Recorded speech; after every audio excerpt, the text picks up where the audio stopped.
Well, a very good morning, everybody, and welcome back to Lords. Day 3 of this county championship match in Division 1, and glorious again, as you can see. A lush green out there for Day 3, and blue skies mostly overhead. A bit of hazy cloud this morning as well. But a fascinating second day, not the one that Middlesex quite would have wanted. 17 wickets falling, and Middlesex obviously having to play catch up now.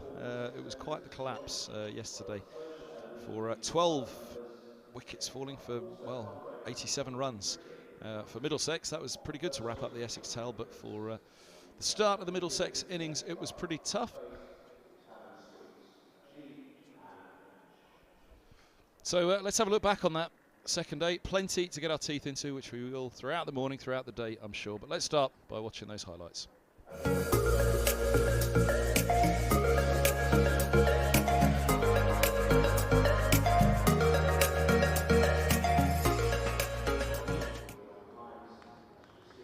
Well, deep backward squares lost it. It's gone for 6. He ran the other way, Holden. That's a lovely shot. Won't be the century, would have been a nice way to bring it up. He moves to 99. There it is. Gets past Mercer at mid-on as well. A leap from Lawrence. He might have to keep running first. It does pop over the boundary out now. And a 4 straight down the grounds to bring up his century.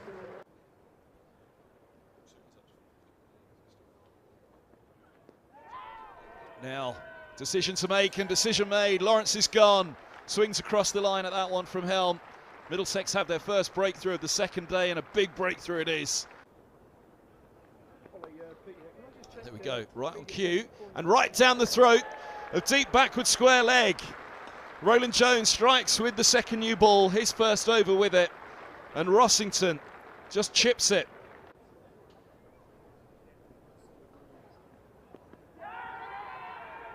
Oh, he's given him. 229 for 6. Harmer departs. Roland Jones has a second wicket with the new ball. Oh, he's bowled him. 2 in 2. Roland Jones has got a fifer. Snater's gone and Roland Jones is on a hat-trick. 229 for 7, and boy oh boy has the skipper with the second new ball turned this morning's session.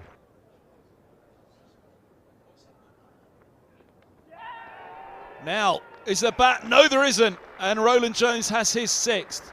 8 down, Essex. Oh, edged and gone. No foot movement from Cook. No foot movement needed at slip from Robson.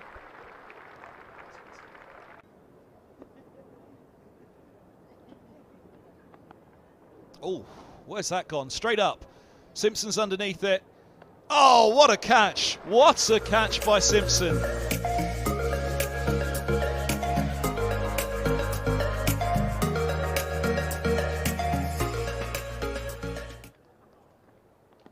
Straight on the spot and straight away a wicket. Robson's gone, first ball of the innings, first ball. Bowls him, 2 for 2. Milan's gone, off stumps out of the grounds. Going to nip down the slope as it's done on a couple of occasions, and that's another wicket. Oh, he's gone. Eskenazi strangled down the leg side. Edge gone. Middlesex are 4 for 4. Stoneman goes for a 10th ball duck. People out necessarily in these kind of conditions. Oh, it's taken. Wow, what a catch. What a stunner. Porter has another. A beef bap and they'd sold out. Oh, inside edge pass off stump for 4. Higgins on to 5.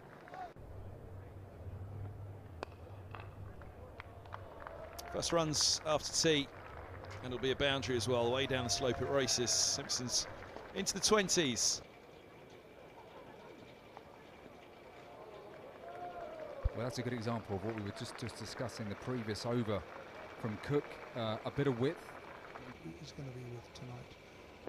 Slater bowls, gets, well, I suppose he plays it with soft hands indeed. does Higgins, who collects 2, and there should be some generous applause. He came and sat down and did some commentary. So, are you sure you're all right? You're up for it? What else am I going to do? So a couple more here for Simpson. Is that Simpson going to come out for 3rd, which will give him his half century? He is. Well played, John Simpson. 50 runs. Oh, has he bowled him? He has. Thought that it had gone all the way through again, but this one takes the top of off. Oh, trouble. And gone. Edged and gone.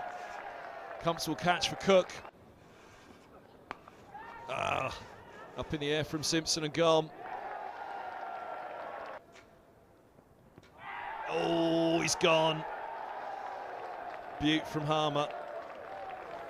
Perfect delivery and a perfect way to end the day for Essex. Wrapping up the Middlesex first innings for 170. 96 the deficit.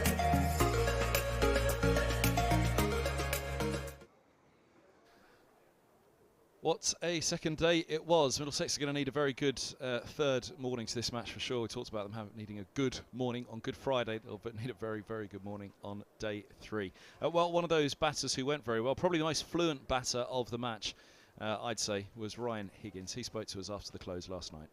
We're at the end of the second day of our championship game against Essex. We're with Ryan Higgins. We were bowled out for 170.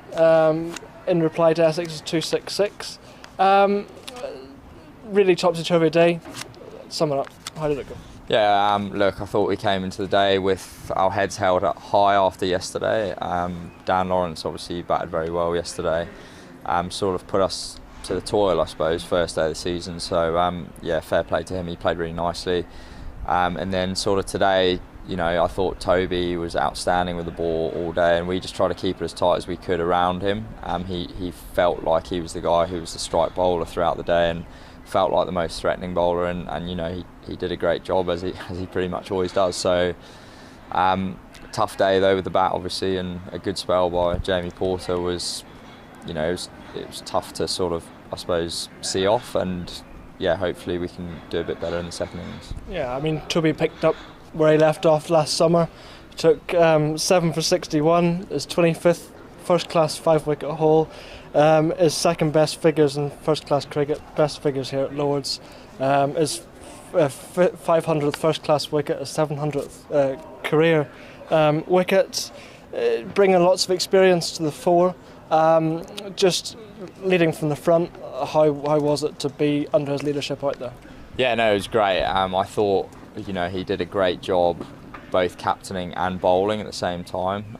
It's always difficult when you're bowling and trying to captain, but I thought he did an outstanding job, and he also ran in and was as aggressive as he always is with the ball in hand, and that was really good to see. I thought from the position we're in, I thought that they could have got a few more runs, and I thought the fact that, you know, we kept them down to what we did in the end was a great result, and that was obviously mainly down to him. He got, you know, 7 wickets and bowled really tightly as well. So yeah, it was an amazing day for him, and to get 500 wickets is a fantastic achievement. Yeah, and obviously then we come out to bat, and Jimmy Porter did what Jimmy Porter does. I mean, how good was he? Yeah, no, Ports was outstanding. He does have that thing when he gets on a run, he sort of seems to carry on getting wickets. So we got to make sure we're really on it in the next innings. But you know, I actually thought guys got out to good balls. Eskenazi was unlucky, and you know, those things happen in cricket. It's frustrating that it's happened on the first day of the season, really, with the bat. But it's not the end of the world, and we can fight back in this game. I mean, the new ball seems to be important. I mean, we struck early yesterday, and then the rain came, and then I think there was 7 for 67. This morning with our bowlers. The new ball seems to be really influential, so how well do we have to bowl up top tomorrow? Yeah, I think it is influential, but it's also trying not to look too far into that. But it is, as you say, it does make a big difference. But again, you know, tomorrow, if it doesn't happen with a new ball, we've got to keep on it and keep fighting for wickets. But yeah, we've got to have a good day tomorrow either way. Yeah. We've talked about everybody else, but we haven't talked about yourself. First half century of the summer. you batted really well. You stood up. Yeah, what was it like out there? Yeah, it was fine. I felt like I was trying to be positive. You know, I might have had a bit of luck here and there, which is natural in that situation. But I thought, you know, with Simo at the other end and having his experience, just I suppose guiding me through the different situations and keeping me calm. You know, sometimes I'm not that calm, but yeah, Yoni helped me through that, and he played amazingly well as well. But yeah, it was nice to get a few runs, I suppose. But yeah, I just wish I could have made it count a bit more. Excellent. Well, Higo, thank you very much, and go well for the rest of the game. Cheers, mate. Cheers.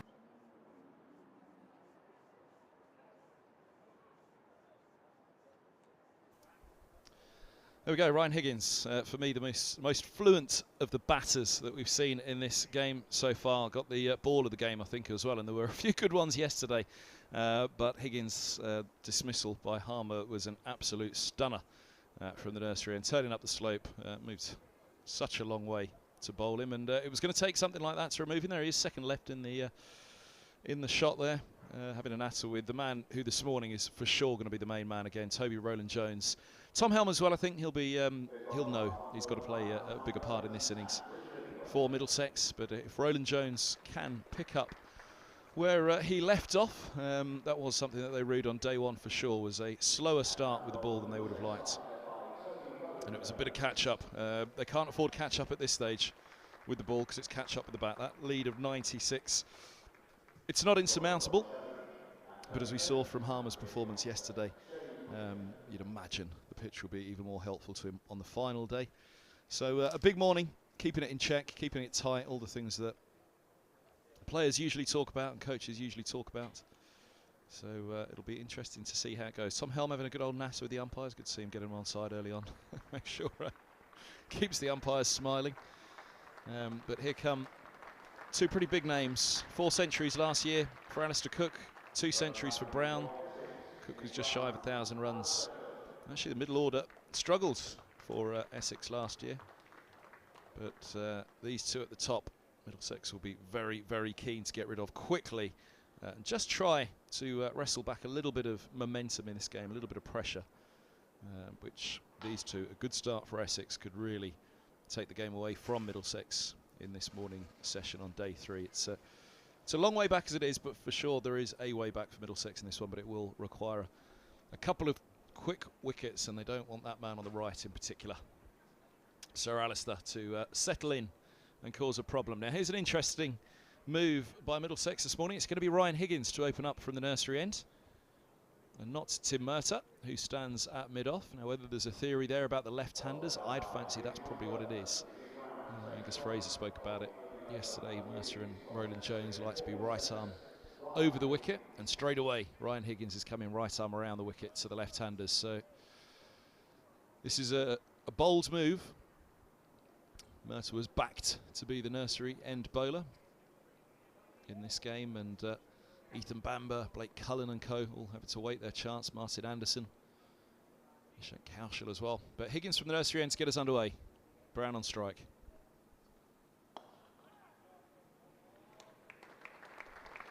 And off the mark.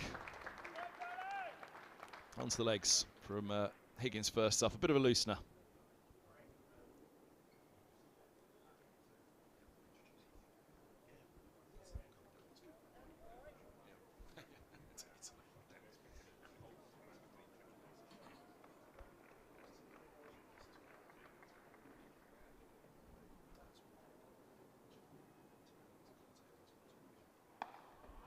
Better from Higgins, something that Gus touched on a lot yesterday, this modern day approach that the stats back it up. Right arm around to the left-hander, gets the wickets more often than not. So Higgins immediately going to that this morning from the nursery. And interesting they've gone to Higgins and not Helm to go right arm around this morning. Oh well, switches back to right arm over the wicket now.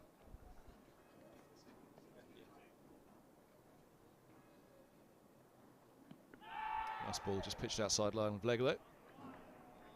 Did he fool Richard Johnson and co? And Toby Rowland-Jones? Oh yeah, I'll happily come around the wicket for you. 2 balls around the wicket and then 1 over from Higgins. But clearly there'll be a ploy, there'll be a thought process. Tim Murtagh is out there at mid-off.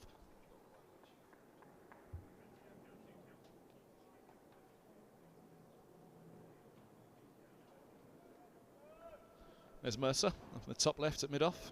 3 slips in a gully. Pretty orthodox field this morning. Nice bit of movement up the slope there for Higgins. We saw that actually, there wasn't a great deal of swing for Middlesex in the first Essex innings, but one man who did manage to find it was Higgins, and it was that in-swinger to a right-hander, away swinger to the lefty, as we just saw there.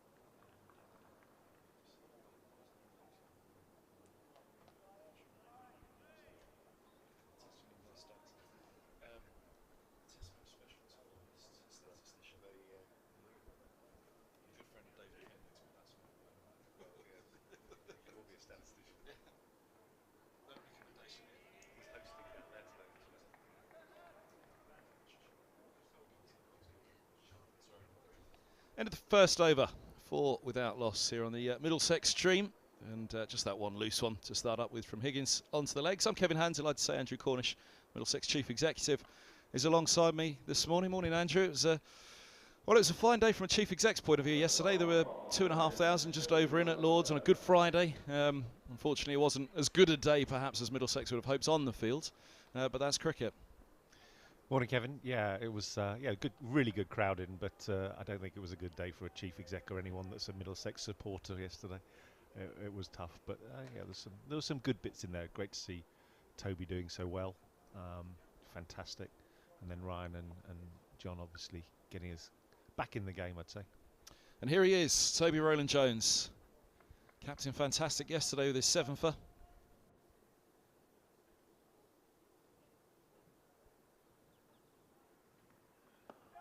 Oh, right on the spot. That's exactly where he wants to leave it. Rowland-Jones against Alistair Cook, comes and prods away at the surface, but, well, he was unplayable. Toby Rowland-Jones yesterday morning. An amazing spell to wrap up that innings for 199 for 3. It's 266 all out. Middlesex at that point tails up.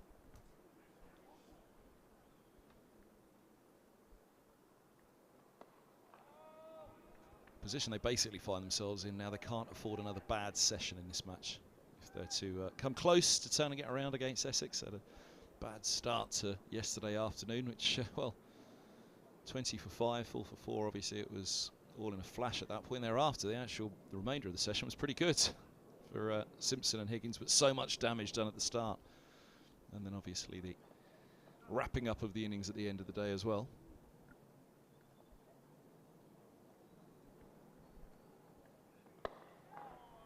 Just threw it a little early. Alistair Cook, cry of catch from somewhere out there in the field. But, plenty to think about in his first couple of deliveries from Rowland-Jones already.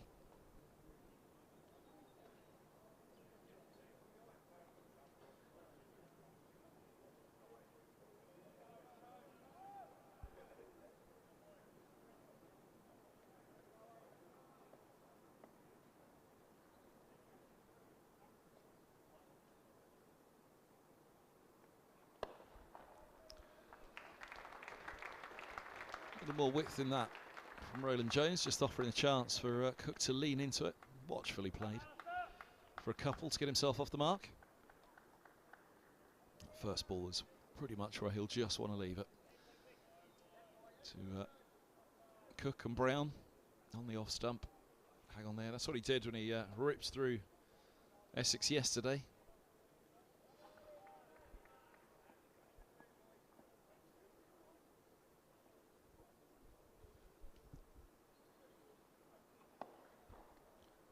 Overcompensated slightly there, going straighter to the leg side. Not quite the pace of years gone by, but still the threat. There's always that extraction of bounce, but also the seam movement, particularly from the pavilion end here at Lords.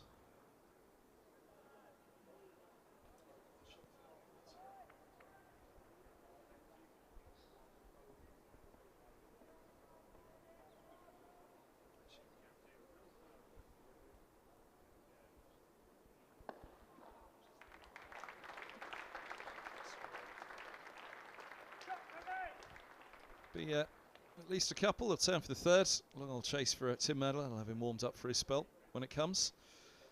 It's Roland Jones looking a little rueful with that final delivery. Just a little too straight again, and 5 off his first over. But yeah, they'll want to settle onto that off stump and not move. That's what Cook and Porter did so well from the off. It was irresistible stuff from the Essex opening pair yesterday. Just where Middlesex, again, if there was a moment in the match for me where they'd look back and think if we could really change one moment, do something differently, it would be that first hour. They just didn't quite get it right, having won the toss in the first morning. Mount that pressure from the start. The clatter of wickets yesterday afternoon, obviously they'd have liked it to have gone differently, but how much more could they have done? Eskenazi strangled, a couple of good balls, Robson and Milan, sorry, out early. Higgins back to around the wicket. First look at Cook.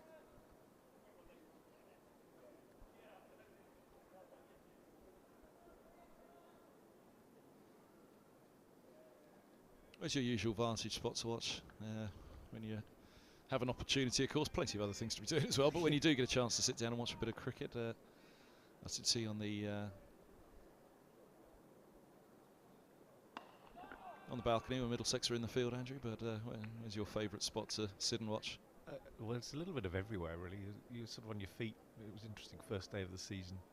I've forgotten what it's like to be on your feet most of the day. So different hospitality boxes where we've got sponsors and partners and guests in.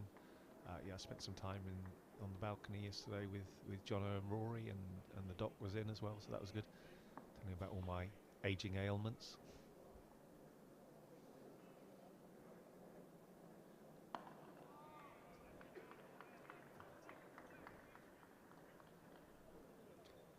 And then, yeah, there's the committee room. We had some committee members, board members from Essex in, which was great.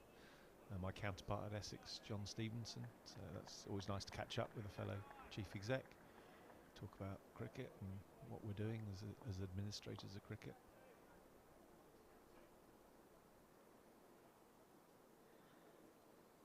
Oh, swish from Cook. Really went after that one. Middlesex will not mind seeing that at all.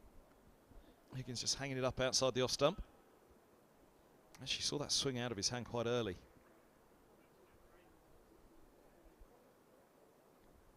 Yeah, John Stevenson, he was the head of cricket here for, oh goodness me, almost as long as I've been doing this job, I think, before he went to Essex. Best office in the ground, overlooking the ground.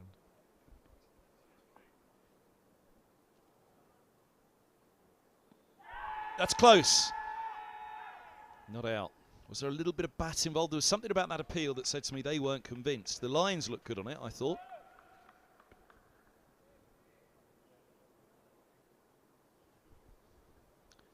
That's not a bad shout.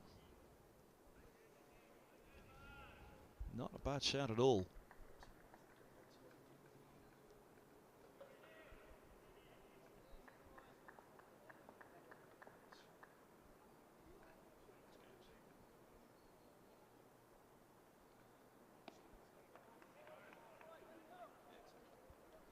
Nine with that loss at the end of the third. That was tight. Have another look at it. Right arm around to the left-hander. You're obviously bowling with the slope, so that natural angle is advanced by the slope. That was the last delivery of the over. Here's the one previous to that. We'll get to it.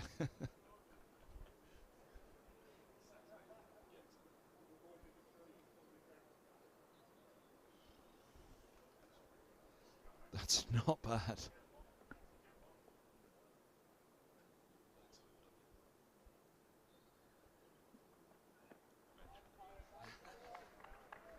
Four slips for Roland Jones. To Brown. His first ball to Brown.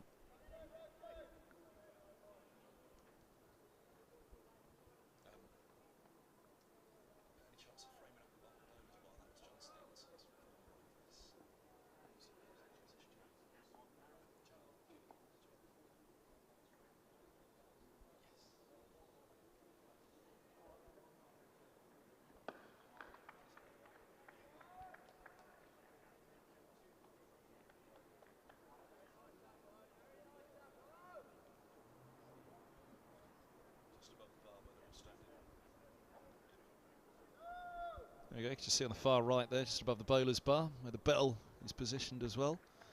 It's the chief exec, oh sorry, the chief exec as well, the MCC, their offices.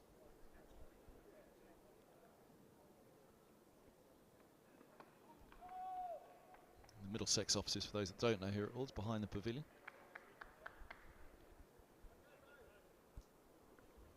Next to the old tennis courts. Have you ever played that form of tennis? Real tennis? No, I haven't. I struggle enough with normal tennis. Great one's paddle that I found. Paddle's an incredible, well, new sport. It's 40 years old or so now. But it's growing really quickly, isn't it?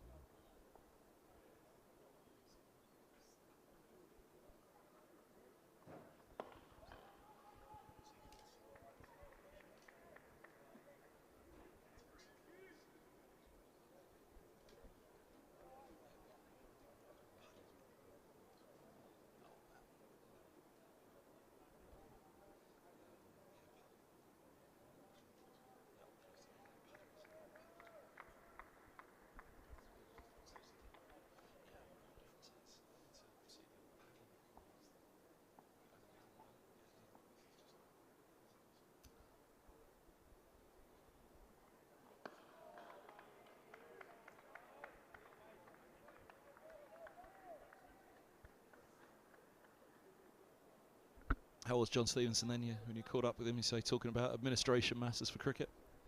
Yeah, trying not to be competitive, but you try to sort of act like you're neutral, but really you're rooting for your team. Yeah, John's on very good form. There's a lot going on in cricket at the moment, we know, and some challenges that it's really important we talk about and work together on.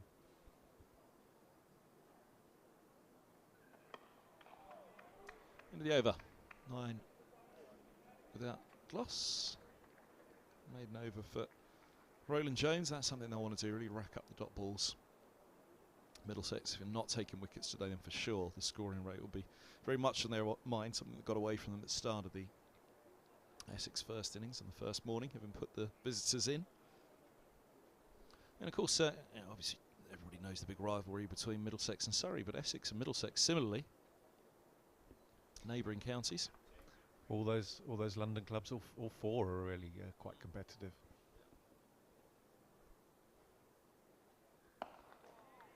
The interesting thing with Essex, though, is when we look at our regional women's team, the Sunrisers, actually we work together with Essex and with Northants and some of the other national counties. So John and I, together with our chief exec colleague Ray Payne at Northants, we sit together running the Sunrisers team. So we're on the same team for the women's professional game, but we're definitely effectively competing here today. Season starts up next week or in a week or two for the Sunrisers as well. Width, given the treatment on that occasion, that one was a bit too much of a gimme from Higgins. And Cook thumping down hard on that through the covers.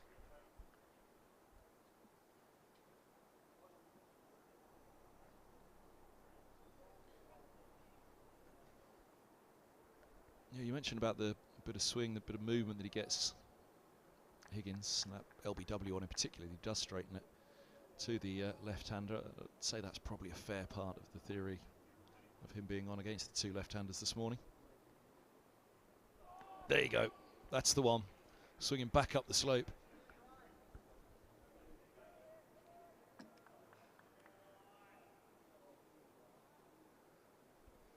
Beautiful. That was what he was looking for, the ball before. Just gave Cook a bit too much of a cider, but again, tenacious is the word that's always used to describe Higgins. And straight back on that same spot, looking for exactly what you'd wanted the previous ball.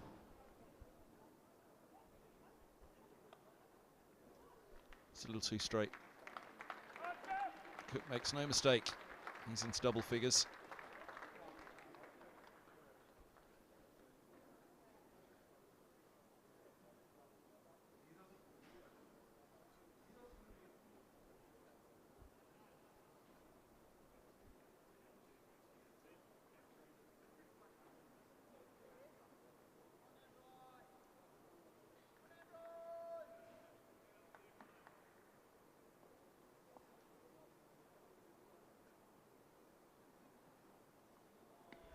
better. That's where he wants to leave it. Just nag at Cook and Brown.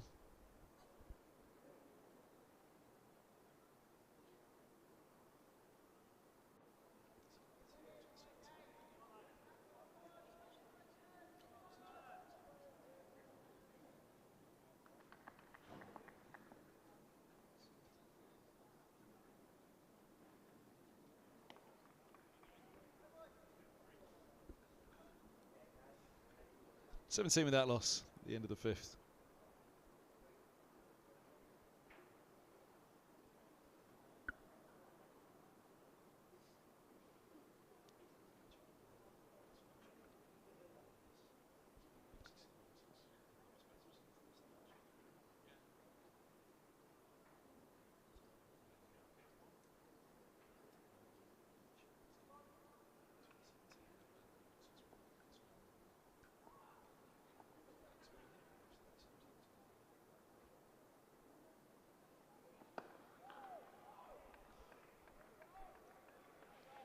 I feel like this will be an over that Roland Jones wants to get his teeth into now. Have a good look at Brown. Again, a couple of centuries for him last year, but it was a season that relied heavily on Cook and Brown at the top of the order for Essex last year. And similarly here, we're mentioning that it is a longish tail, and so it proved for Essex in that first innings when it was wrapped up from 199 for 3 and then 266 all out. Middlesex will be keen, try and get in amongst them quickly at the top. Put that pressure back on. Pick up 2 for that, down to the vacant third. Max Holden giving a good chase.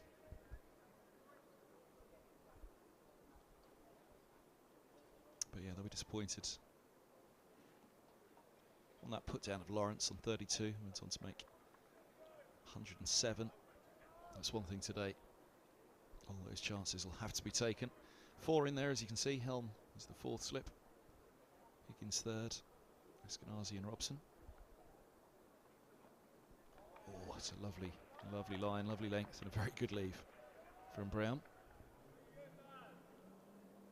You can see pretty orthodox, 6-3. Points mid-off, mid-on, mid-wicket, long leg completing the field. Decent crowd in again today, not quite as busy just yet as it was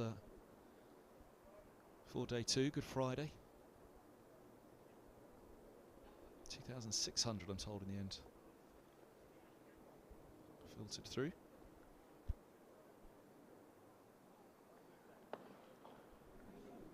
Good stop at mid-wicket. They'll pick up a single. That's with a slip and a slide to collect. Mark Stoneman in there. Saved at least 2, possibly 3 with that stop. It's Peter Milan, you can see in the foreground there as well.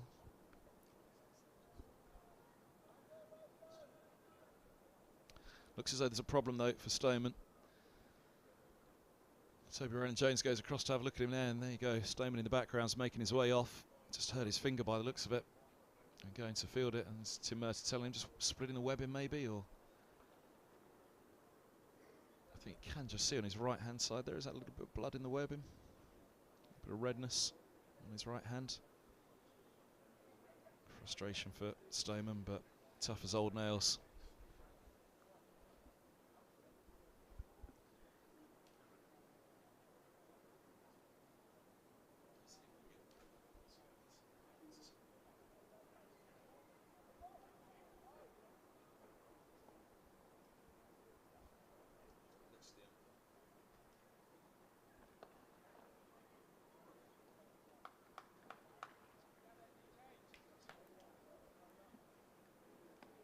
Which one is it? Is that him? Joe Cracknell on as a sub fielder.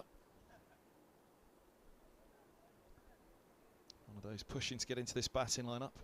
Fair old competition for places. Middlesex have gone with certainly their most experienced 11 this opening game, but there really is quite. I wrote down the list of the second 11. We'll be playing next week at Radlett against Derbyshire. Ball certainly over. 21 without loss. To Carey's, Davis, Cracknell, White, Anderson, O'Driscoll. Plenty of batting to be pushing for this first 11, and then plethora of bowling options as well. Cullen and Bamber be the two really at the top of the list who will be pushing for a place at Northants, you'd imagine. Harris, Greatwood, Cowshall, Tilan Wallaluita, the young spinner. Of course, that was a frustration, Andrew, mainly for for Maharaj himself more than anybody else with the injury, which has ruled out his stint with Middlesex. Yeah, very, very frustrating, and for us, but not least for him, really.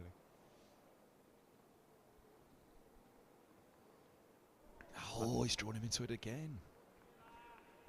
I'm not a medical expert, but you know, you've got to think if the way that his Achilles went, then that was just potentially an accident waiting to happen, and it could have happened, you know, warming up on the first day here. So yeah, that would have been very difficult for him to have moved across here for a big piece of the summer and then to get injured. So if it was going to happen, you'd obviously never want it to happen. But if it was going to happen, it's probably a better time it happened than the first day here.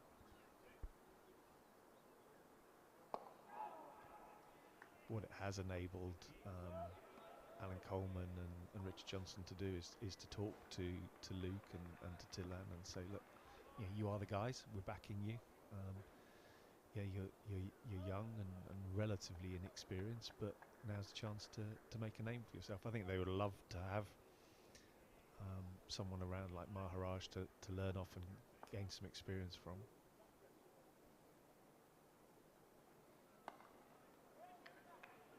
Sharp from that Corden there.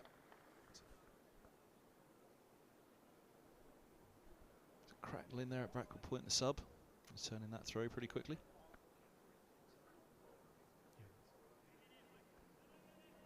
We're just back on the Maharaj thing. The fact he's not here, it gives Luke and Tilan, a fantastic opportunity.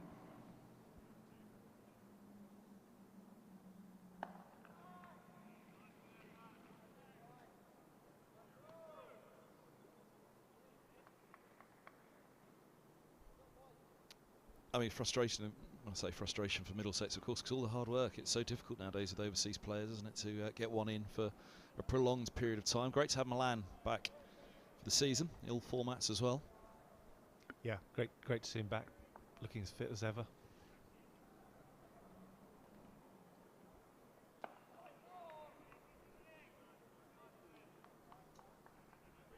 It's the great challenge now, isn't it, for cricket administrators and coaches to find these overseas players, available slots in between the busy international calendar of franchise cricket around the world. Exactly, it's a massive challenge. I mean, there are 12 franchise tournaments around the world now, and then with the Major League about to kick off in the US in July, there's another one coming.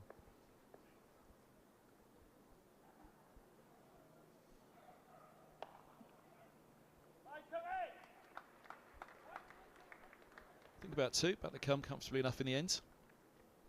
Cracknell retreating to collect. End of the 7th, 23 for no wicket. That lead up to 119 for Essex now. Yeah, and another one I hear coming as well. Cricket Africa launching another T20 on top of the SA20, which is already there. The SA20 in January, but soon to launch another T20. Is it T20 or T10? I think it's T10. There's two. They're going to launch a T10 and a T20.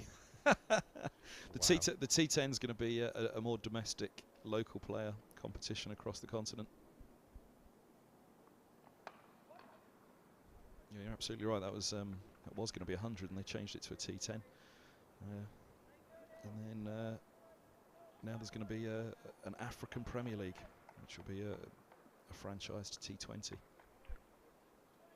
It's amazing opportunities for players. I mean, 4 or 5 years ago, I think there were 5 or 6 English players went overseas to these franchise tournaments. Last count, I think last year was 80 odd players went.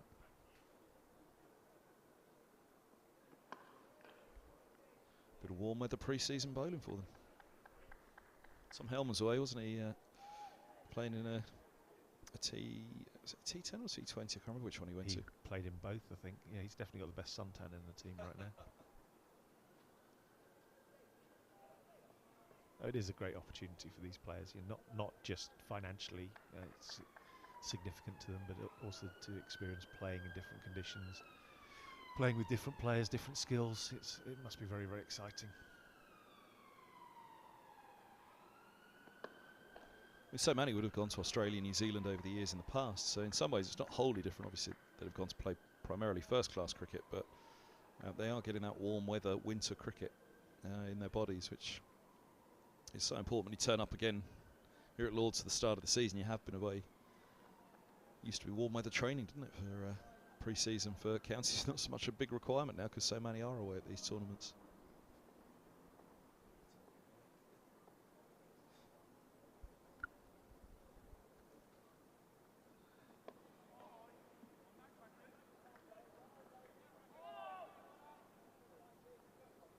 But it will present some challenges for the administration of cricket moving forward, with so many players away, so many different tournaments. You're making sure that they, have the adequate, sports science and medicine provisions whilst they're away with some of these teams, so they can be looked after their bodies and stay fit.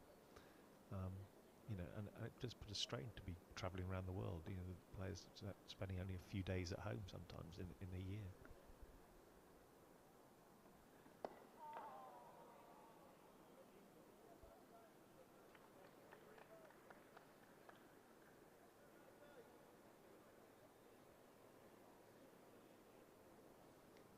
Talking to some colleagues in some other counties who said they, during the winter they had more support staff in than they had playing staff in, and that will need looking at in the future, because it's only going one way, that's for sure, and we need to be supportive of it, but we need to make sure we look after the players as well.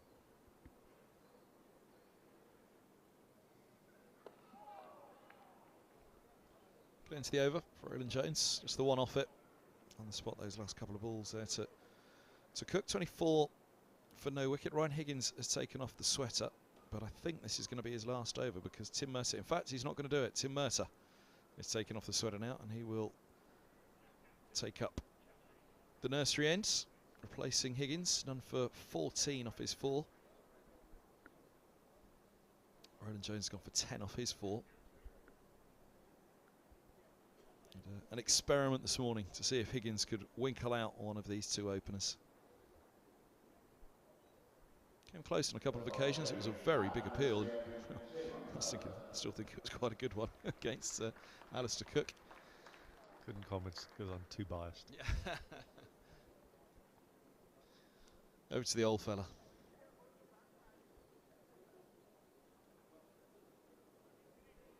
Bags of experience. Bags of wickets.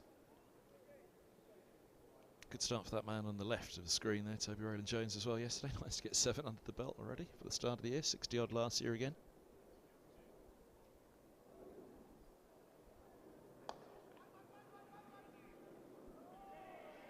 Murtagh, of course, limped out of the first game last season, the hamstring injury, which was a real blow in that opening game against Derbyshire.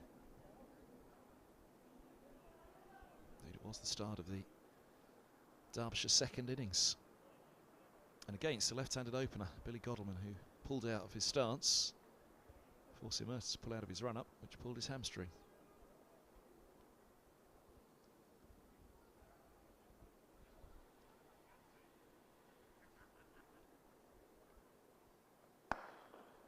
Lovely shot. Murtagh giving it some air, looking to see what it was doing for him this morning, but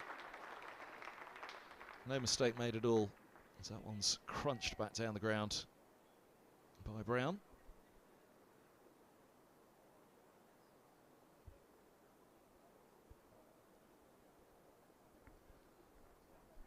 It's the unforgiving part for Murtagh now. He's got to get himself in the game quickly, because Brown's his 23rd ball faced. Cook's faced 27. He's got no time himself to get his eye in now, Murtagh. He's got to be on the spot straight away against these two.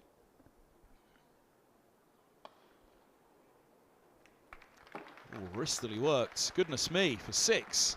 Off his legs, clipped away by Brown. Short of boundary to the onside, and well, put onto his ankles there. He decided it was going. One man out on the boundary rope to make sure he missed.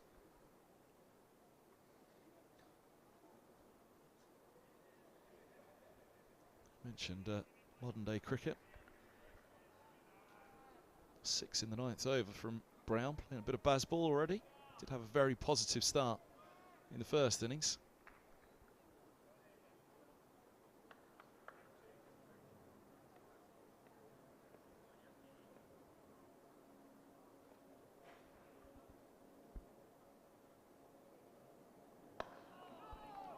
That's better.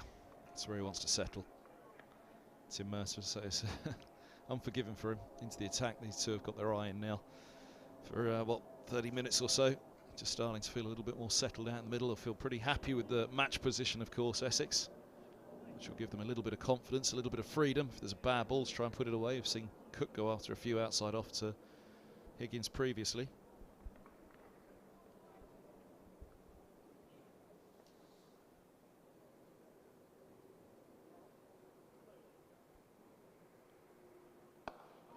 Good again from Murtagh. Just threw it a little early there, Brown.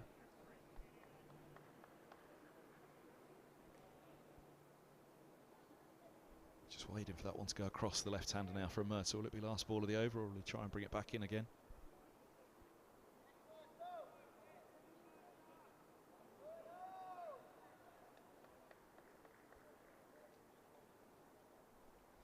.38 Essex reached in the first innings before the loss of the first wicket, and then these two went in successive deliveries across the end of it. An over and the start of another from Roland Jones and Murtagh.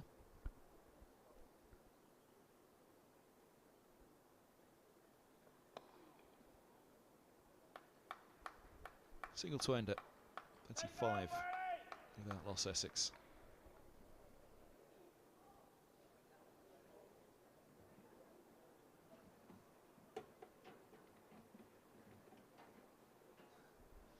I've enjoyed that clip for 6 early in the innings.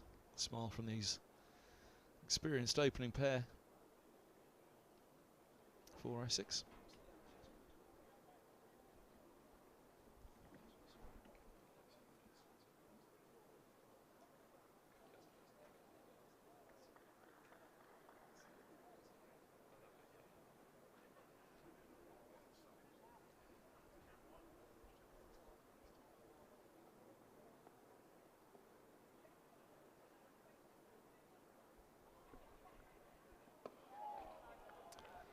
Go on the spot again. That's all they can do at the moment. Middlesex try and just find that top of off stump and hang on in there with it. Look for the break.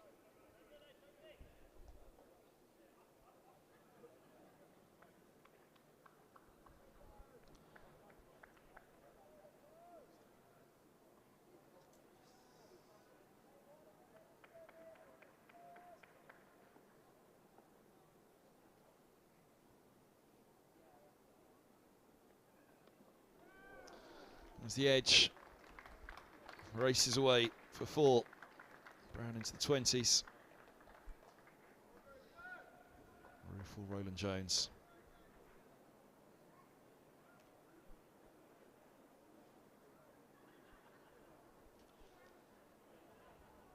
Gave himself every chance, Brown. Soft hands, angle bat. Trying to play it late, doing the right things.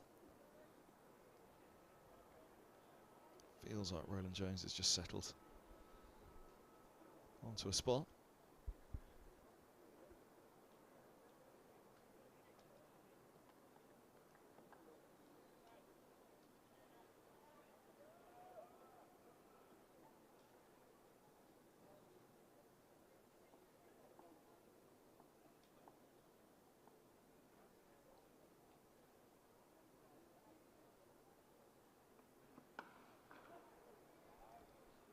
Brown's eyes lighting up there. It wasn't that short, wasn't that wide. That's what did for him in the first innings, Brown. Against Murtagh, looking for that shot. Ball that just lifted up and across the slope from the nursery end for Murtagh. Chopped it through to Robson in the slips. 797 runs last year for Brown at an average of 34. A couple of centuries.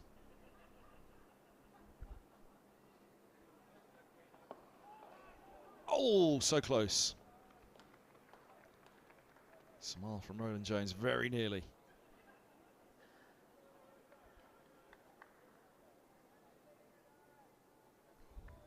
short.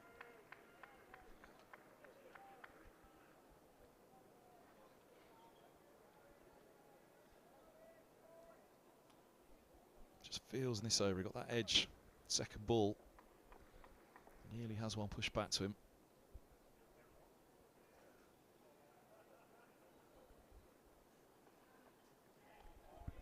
Good leave by Brown, he'll be happy with that one, lifting the bat outside off stump.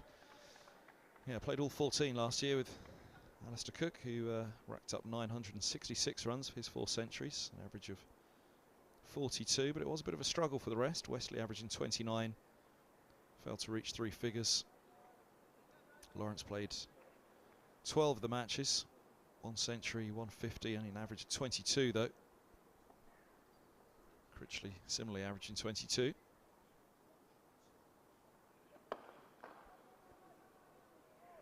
Middlesex will be well aware of that. They can make the breakthrough here, try and get in amongst them in the middle order. They need that breakthrough. 10 done, 39 without loss. And Rossington had 12 matches as well, average of 24, former Middlesex man. Harmer averaging 26. In at 7 in this game.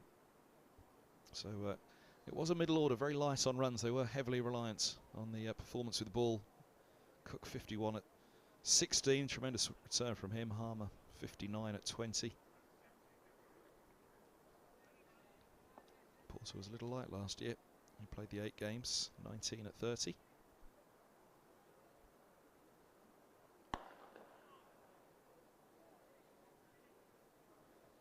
It's going to be an interesting over now. That's a tough one against Brown first up. Just a couple of looseners which were put away.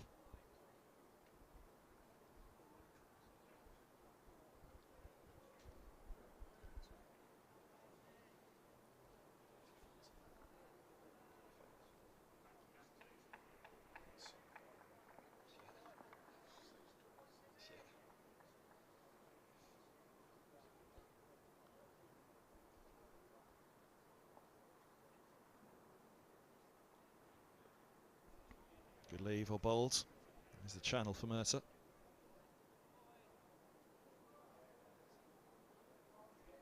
.38 years of age now. Former England captain. 2 of the older heads. County cricket. Tim Murtagh. 42 in August. Got a few years on Cook.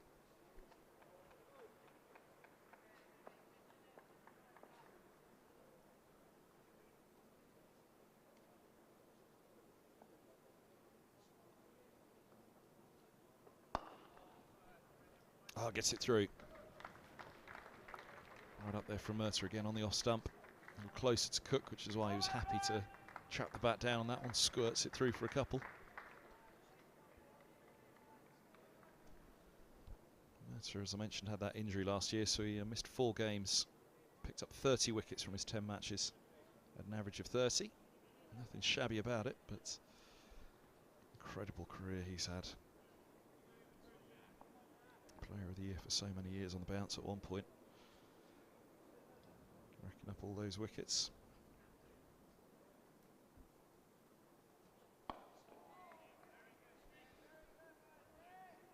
.929 first-class dismissals for Tim Murtagh now.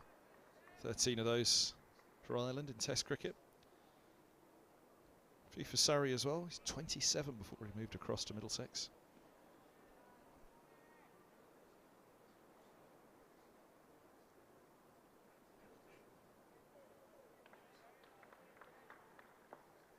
Average just below 25 for Murtagh in first-class cricket for his 929 wickets.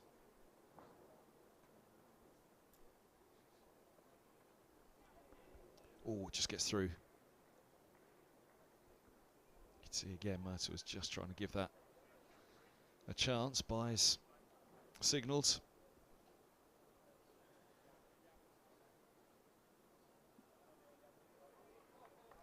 Swung away and died on Simpson down the slope.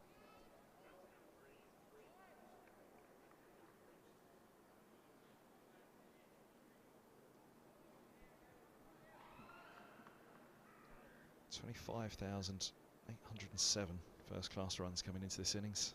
for Cook. Average of 47 in first-class cricket. 73 centuries, 119 50s, extraordinary career. Average of 45 in Test cricket for his 12,000 runs.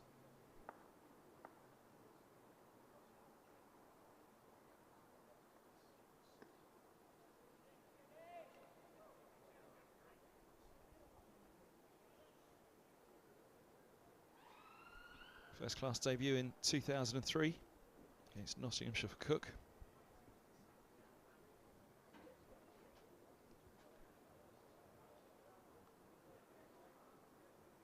Andy Flower at 3 in that game for Cook. Jefferson, Cook, Flower, Patini, Irani, Foster, Napier.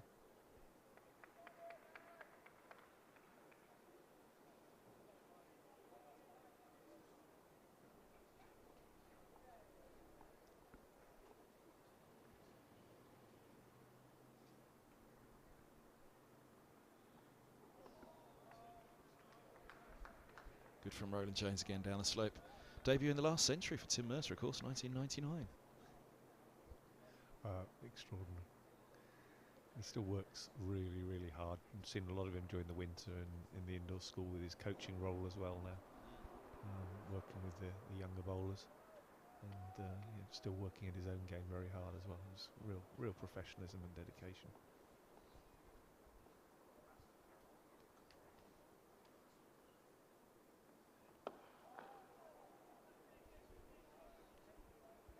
Again, Roland Jones, it feels as though he's settled onto a good spot here.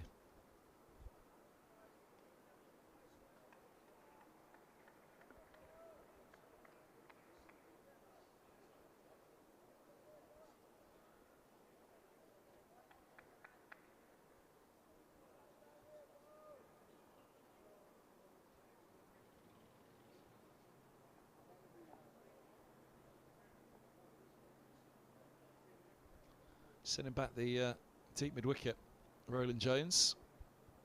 Is it a bluff just to try and get Brown off the front foot? Sends him out to deep square, in fact. What's Stoneman at mid-wicket now, deep square.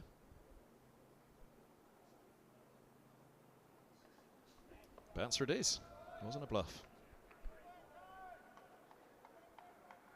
So he really did bend the back on that one as well. Got it through a yard or two quicker, and yeah, carried nicely.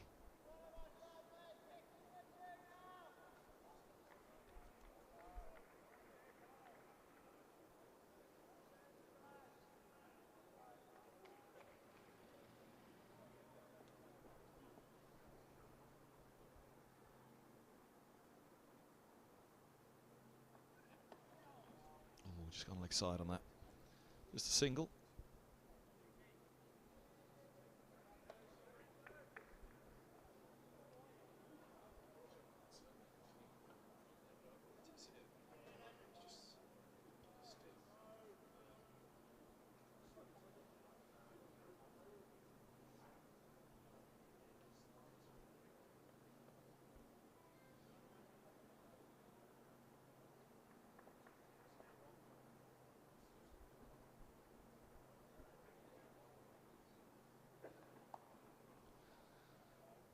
It's a single for Cook as well. Short down the leg side. Cook just happy to swivel on that one. Roland Jones one more look at Brown before the over's out. Deep square remains back. Now he knows that Brown wants to get on with it. Will he drop in another one? End of the over. Wondered whether it was the bluff first up. It wasn't.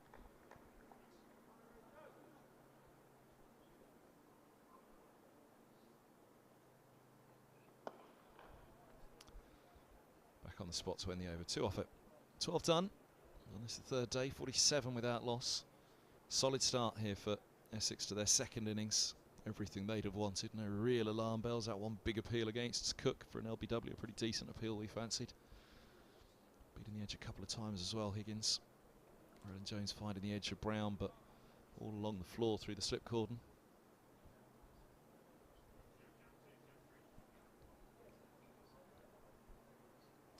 About an experienced opening pair for Essex.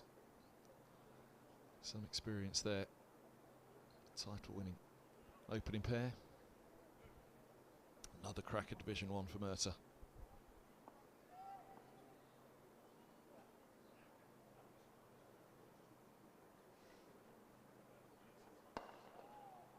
That's nice from Murtagh. That's where he wants to ask the questions of Cook.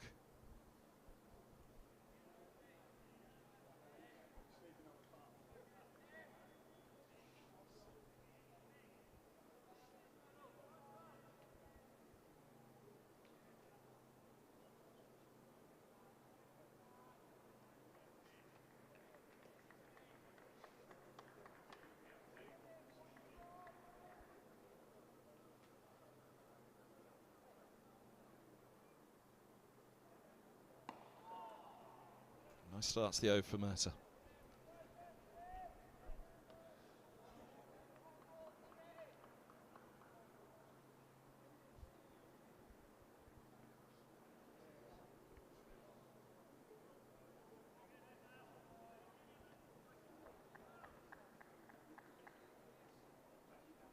Helm returning the ball to Murtagh there. It won't be too long before Rowan Jones will think about a change.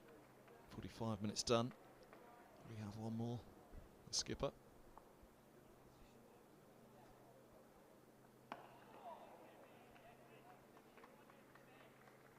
Murtagh's found his spot now as well.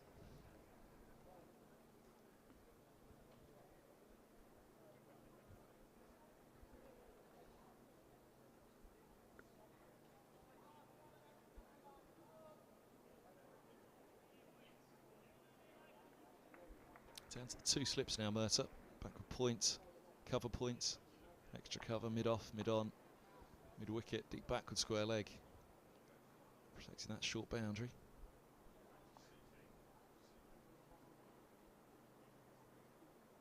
Just look that one to tempt Cook, holding its line across the left-hander.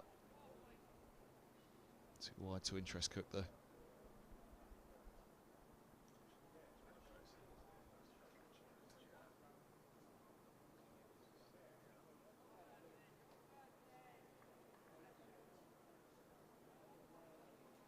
Not quite as full in there today as it was yesterday in the Edrich. I've been watching, it's been filling up though as the morning's been going on, so we might see similar numbers to yesterday, I think, by the middle of the afternoon.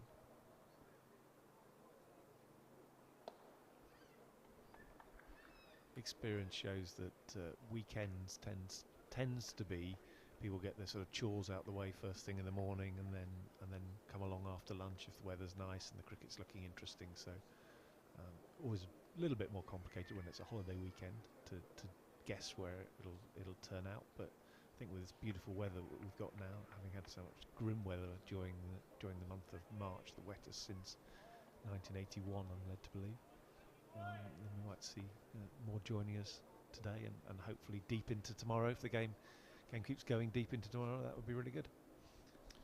It's a great question for cricket scheduling, isn't it, for the championship, when best? There's so many who want it played over the weekends, they have the chance when not working to come and watch. But it hasn't always necessarily been the case, has it? 48 without loss after 13. No, it's the perennial question I get at AGMs and member forums and things like that, when people say, you know, why don't we play more at the weekends? And then you, from another camp, you hear people saying, you know, I've got things to do at weekends. I play cricket myself at weekends. It's family time. So that age-old expression, there's no pleasing all of the people all of the time, and that really is true. Yeah, it's never necessarily panned out that way, has it, over the weekends, over the years? There was a pretty reasonable argument for starting on a Friday when you can try and guaranteed day 1 you can sell the living daylights out of it to corporate. Day 2 and 3 families try and get them in. And day 4 for the diehards.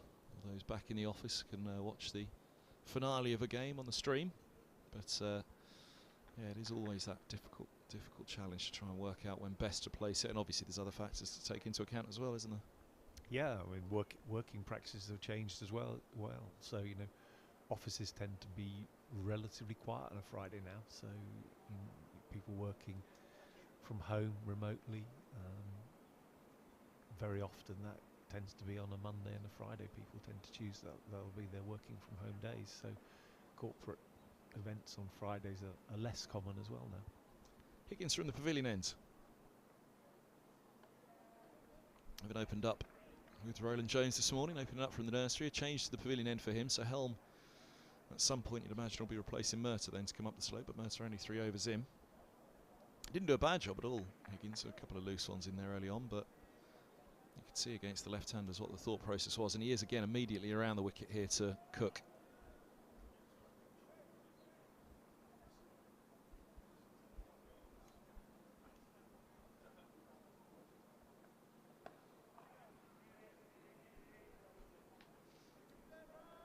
That's an interesting one for them to work out, though, Helm or Higgins from the pavilion end. Helm will bowl, certainly in T20, primarily from the nursery, and it seems it gets its best return up the slope.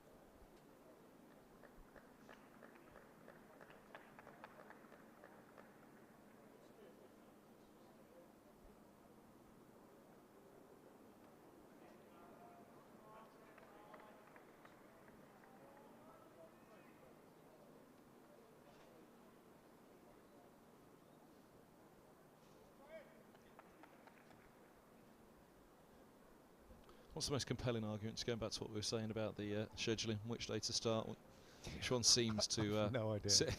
No idea at all. Did wonder if that might be the answer. Time nicely. Hard chase for Stoneman. It is a long way up the slope. It might just stop for him. No. Teased him all the way.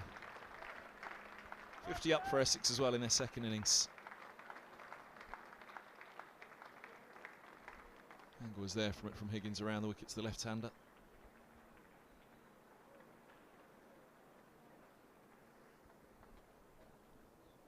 So I guess in answer to your question, if you're putting me on the spot there, Kevin, I'd say it's not bad now. I think starting on a Thursday and then having the weekend is good. Fourth days always tend to be the quietest days. So starting on a Friday and then having Monday being the final day could leave grounds very, very quiet on the final day of games.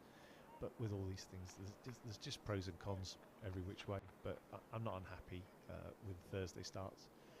I think the majority of our members that I speak to seem reasonably happy with that, and get the odd person that would have it other ways. Some people think we should have 4-day weekends as well. Into the over 52 without loss. Yeah, the great argument that always comes back on that one is that, you know, a game might be done by lunchtime on the Sunday and punters feel they've missed out on their day at the cricket. There's always an argument, isn't there? There's always a counter argument for the scheduling in the county game. Yeah, I mean, we have a lot of our members who are retired or semi-retired, and they'd like to see, not all of them, but a lot of them say to me they'd like to see cricket during the week, during the weekdays, and then they have their family time at weekends. But you know, that's, again, we're back to that. We're never going to please everyone all the time.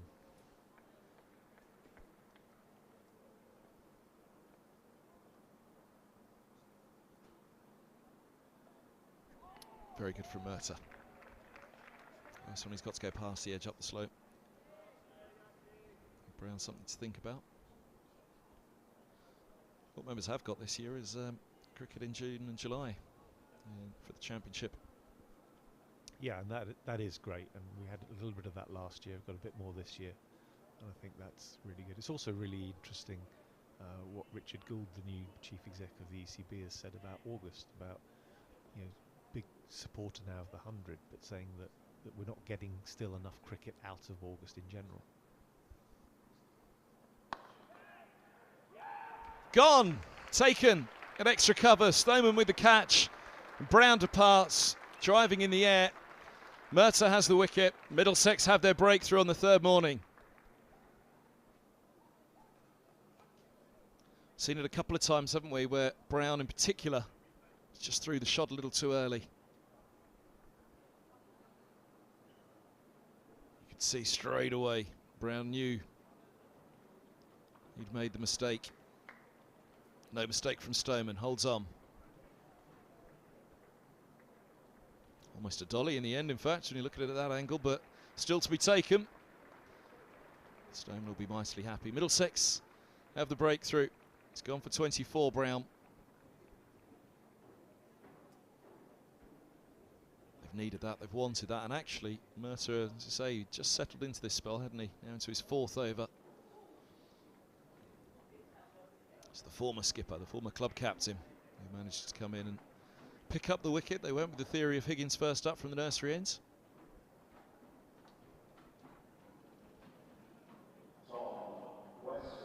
Tom Wesley, 48 in the first innings. Short on runs last year, as we were mentioning a moment ago.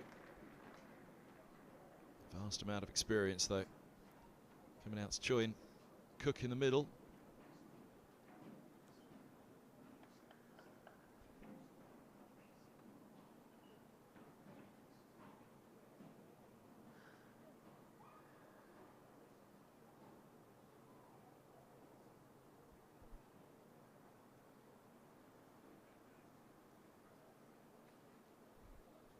Find another way through quickly here, Middlesex. 1 into 2.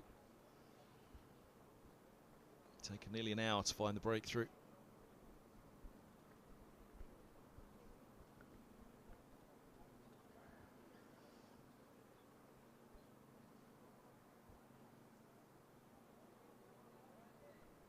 Going at over 3 and over as well.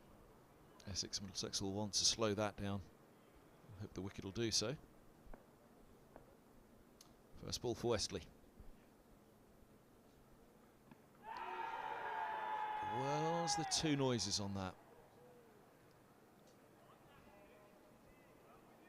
Right up the inside edge. Perhaps if so. Might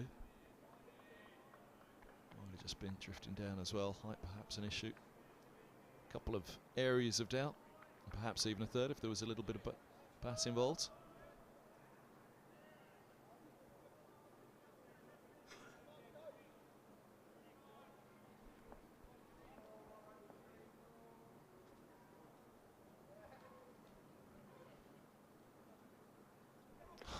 Classic Murtagh. Down the slope it goes, and he's beaten by a long way on that one actually, Wesley, as he followed it.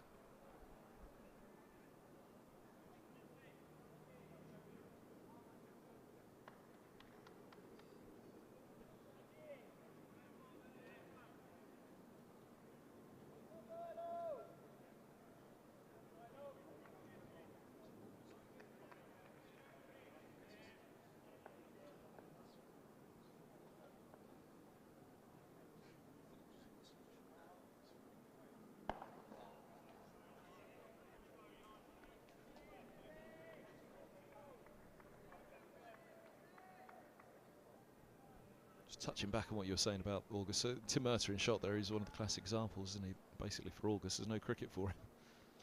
Exactly, there's plenty of coaching for him this summer though, but yeah, in general I thought Richard's comments were really good. To say that, yeah, we're right behind the 100, we're fully supportive, but supporters and cricket needs more out of August as a month.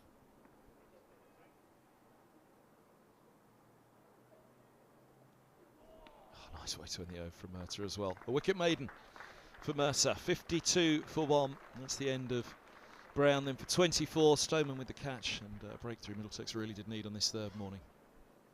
I think that's the end of me too, Kevin. So I'm going to head back to the office and make sure no one's stolen my Easter egg that someone very kindly put on my desk this morning, which is very nice. I'll bring it back this afternoon, share it with you. Oh, good man. Good Thanks man. for your time you this can morning. Come back again for sure. Andrew Cornish, CEO at Middlesex. Good to see him as ever. Let's hear his thoughts on the administrative side of the game.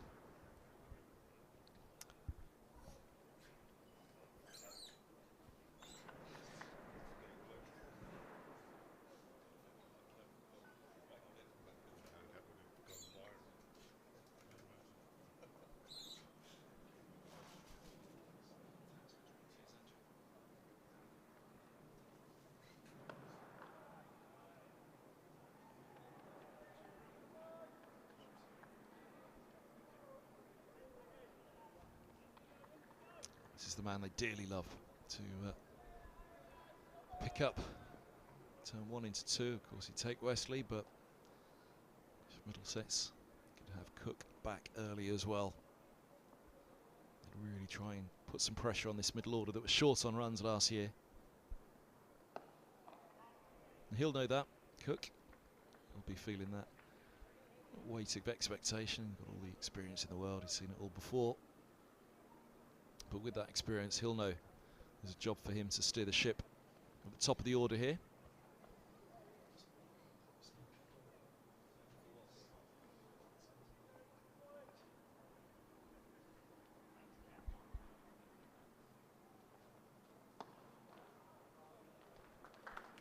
That's nicely timed.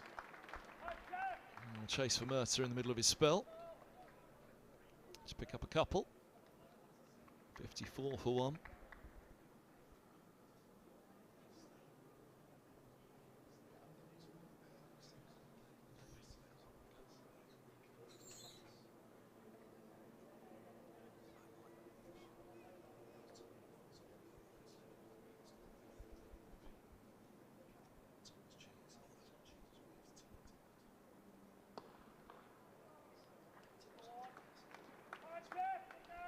Same again from Cook. A couple more. Another chase for Murtagh. Up the hill all the way to the Warner.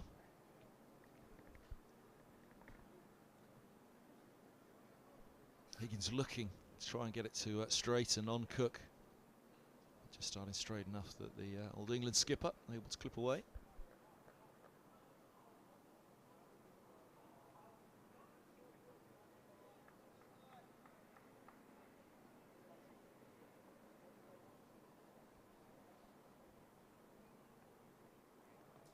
That's the ball he's looking for, but with a straighter start, try and get that outside edge in play.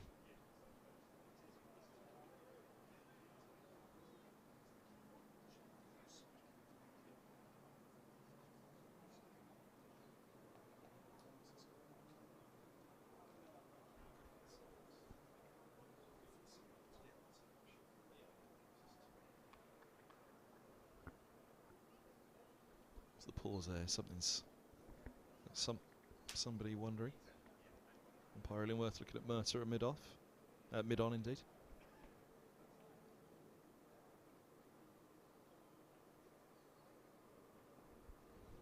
Over the wicket, Higgins. Ooh, that one go. Played late by Cook. Ended the over, 16 done. 56 for one. Wesley will have strike. Director of Communications, Stephen Fletcher's alongside myself, Kevin Hand, in the commentary box for the next stint, and sat down just in time for the wicket. Hey, morning, Kevin.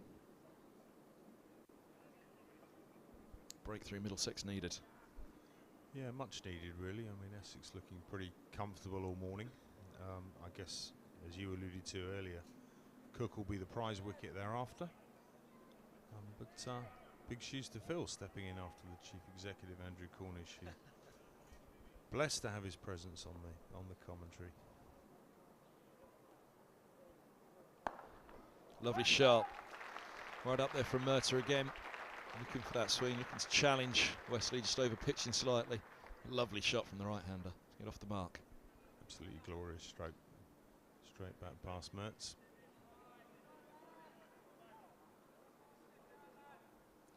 Just searching a little bit, I think there, Murtagh putting it up there, hoping for a bit of late swing.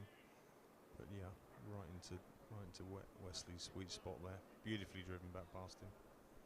Nice shot to get off the mark. So Kevin, what have I missed? I've been giving someone a quick whiz around the media centre, showing them our enhanced live stream production, explaining what goes on. Former Middlesex man Simon Yozza Hughes been given a little mooch around the media centre, explaining the ins and outs of our live stream. Made excuses for having you as our lead commentator, all that kind of stuff. So what have I missed, old boy? Yeah, perhaps just leaked a few too many again, Middlesex this morning, gone looking for it. Will be a little disappointed probably. 60 on the board, one too many loose balls. Murtagh gone for a 6 in his first over. Clip over deep backward square leg, but again he came in at a point replacing Higgins, who opened up from the nursery end. Looking with a tactic clearly against the two left-handers to go with Higgins first up.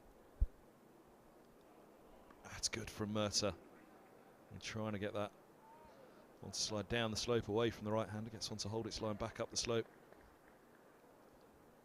Doing the close of play interviews after yesterday's second day, Kevin, the talk was of the new ball. Was the Duke's ball again going to be one of those balls where it offers everything early up? Nice hard shiny cherry, makes life extremely difficult for the openers. Once the ball lost its gloss, went a little softer, did batting become a little bit easier? And all the talk was of the importance of being bang on the money from the very first delivery, as Jamie Porter and Cook were yesterday.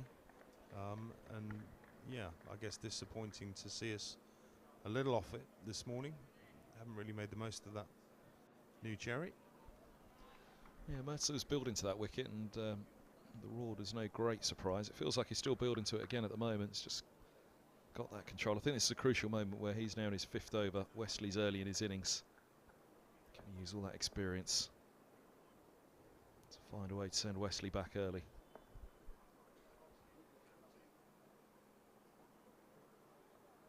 I was chastised yesterday by Angus Fraser for being too positive on air, just after we'd dismissed Essex for 266 in their first dig.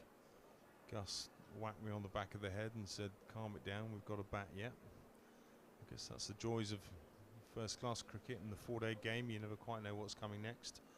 A real topsy-turvy day yesterday, and for one of those to come on the second day of the season, perhaps shows great things as to what's to come. It really had all the advertisements of everything that makes this game so intriguing, swinging both ways. Going to the over from Murtagh. Full start up, just getting a little too full, but good follow-up for the rest of the over. 60 for 1 after 17. Well, everybody's wanted Division 1 cricket back at Lords. It was back with a bang in this game. Yeah, absolutely. I think we always knew we were going to face a challenge. Last year's 2 games against Nottinghamshire were a very good example, I think, of the type of challenge that we'd face on most weeks back up in Division 1. But Cook and Porter yesterday, that opening spell from them both with the new ball was absolutely relentless. And I think if there was any advertisement for what is going to be landing on our doorstep pretty much week in, week out, that was on display yesterday. But listening to Ramps yesterday, Mark Ramprakash, newly appointed president, he's full of optimism as to the way the boys can step up and handle this. Strangled in the first innings, Cook. Simpson asking an optimistic question there. They have him same way in the second. Youngest president, Mark Ramprakash? Has to be, doesn't he? Yeah, by some margin, I would say. We were talking earlier and we couldn't quite remember, and I think the answer's no, but I don't think Gat's been president. Not that he would be the youngest president, don't get me wrong, but that's a surprising one that Mr. Gatting hasn't found himself in that position to this point. He'll be in Ramps' ear surely only in a year and a half's time. Suspect you might be right.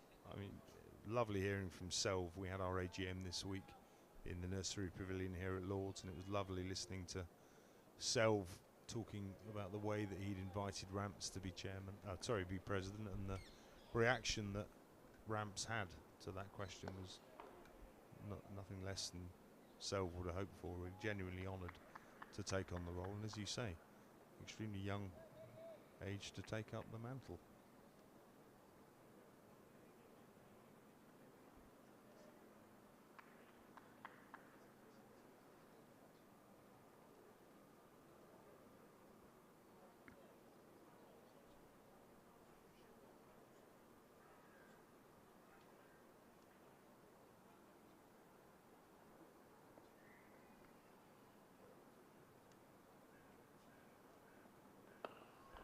Ooh, very much the inside of the bat from Cook on that one.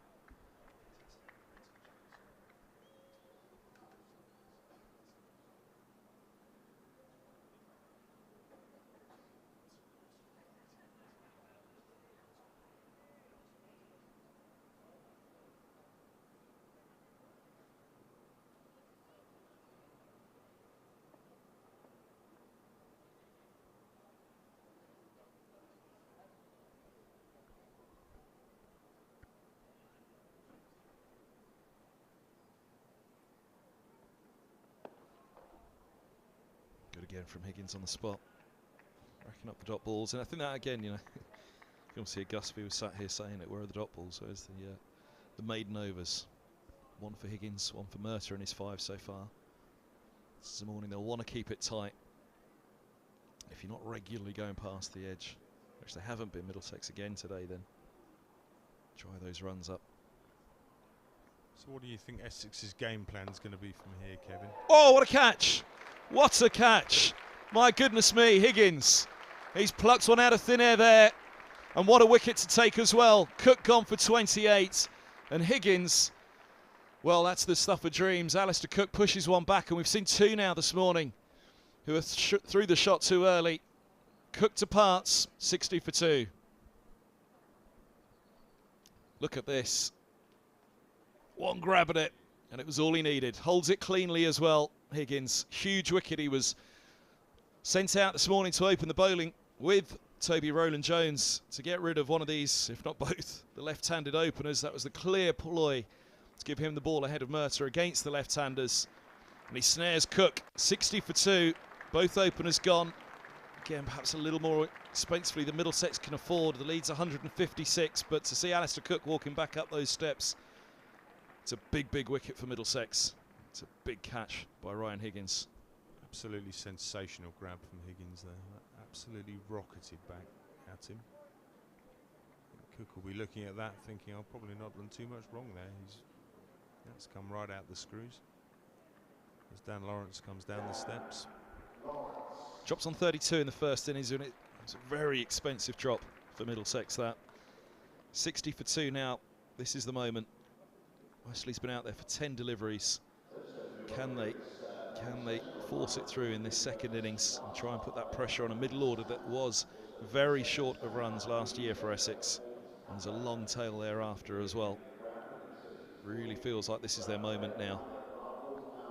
Had some real good purpose and intent in that first innings, did Lawrence. He went after the bad stuff. He marked his dominance at the crease when he needed to. Certainly wasn't sitting back and being dominated. He was coming forward. Deserved his runs in the first dig, as you say, put down on 32, but I think that was probably the only chance offered up. Looked pretty comfortable other than. That's the man who made the first breakthrough.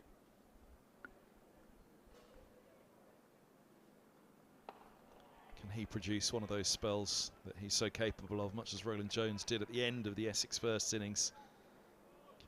Can Murtagh get himself in amongst the bag full of wickets at the start of the season? Seen him do it so many times. 2 right-handers out there now. A little bit of pressure, just a small amount of pressure to Essex not to allow this to turn into a mini collapse themselves. We've seen wickets go, what's it, 12 for 87 was the collapse through the end of the Essex first innings and the start of the Middlesex innings yesterday. Beautiful line. He has really got it into a groove at the moment, Murtagh. Probably the best, I think, that he's bowled in the match the last couple of overs. Yeah, completely agree with that. They need him here. They need all that experience. We haven't seen Helm yet this morning either, so he's going to have a big role to play soon enough. Higgins had 4 to start up from the nursery end. He's had 3 at the pavilion now. Murtagh into his 6th over, so he'll have a over or 2 more. And just as I mentioned it, the hamstrings of and the quads of Helm being warmed up at mid-on. Yeah, not sure it'll be too long before we'll see Helmy, to be honest with you. He's putting in some fairly vigorous limbering up.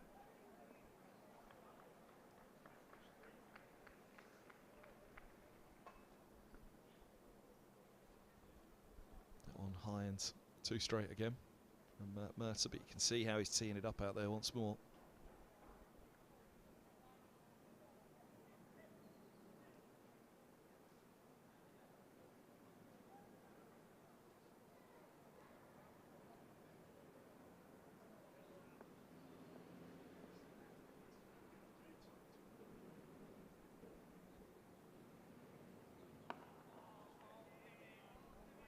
Just prior to the fall of Cook, Kevin, I asked, what do you think the Essex game plan will be from here? Is it, I mean, I guess that loss of Cook doesn't change too much. Is it just bat time, build such as yeah, longevity has to be the answer for them here, doesn't it? they can just bat Middlesex completely out of this game, really, especially with Harmer up their sleeve. I think that's the factor in this match, which from here on in you feel will be the most decisive. Harmer's performance yesterday, those balls spinning past the edge of the left-handers, but that one that picked up Higgins as well, back up the slope to the right-hander. Lovely shot. See what Murtagh was thinking again. Just trying to go straight, bring LBW into play early in the innings for the right-handers. They'll pick up 3. Should bring Lawrence onto strike for the first time. And this is probably, in answer to your question, this will be the interesting one now. Lawrence, how does he go about it in the second innings? As you say, he put away the bad balls. He put away some very good balls in the first innings as well, charging down the track to Roland Jones, as he did from both ends. A few that he'd happily get up and under, clear in mid-off. In particular from the pavilion end against Roland Jones. Only just cleared mid-off and plugged, but he was adventurous, he was aggressive. How does he go about it in the second innings? Centurion, only Centurion in the match.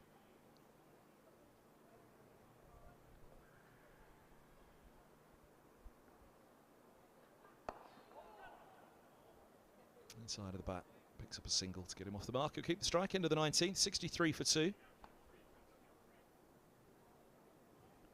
good over from Murtagh. Higgins to continue at the pavilion end. Some thought process there is Murtagh's done 6 now. Is that 6 and out for him? Helm from the nursery end. Higgins, a short break before replacing Roland Jones at the pavilion end.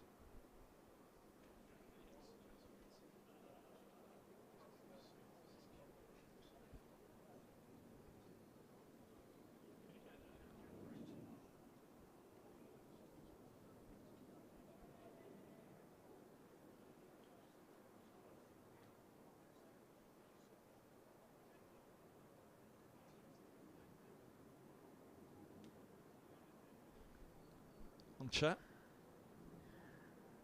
Can I call them 3 wise men? 2.5 maybe. Yeah, I'd go for 2. Interesting chatting to Toby and hearing his views on how much he'll be leaning upon the experience of Tim Murtagh. Let's look. Is this ball going to go through? Goes through 1 happily. Yeah. Get on with it. Have another go. Worth the try, Toby. That was all the chat last year, wasn't it, about the Duke ball?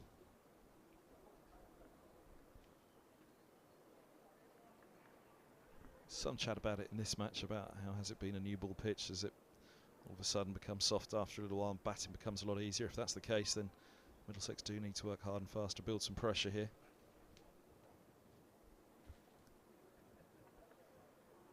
Whoa! Look at that go. Not too much wrong with that ball.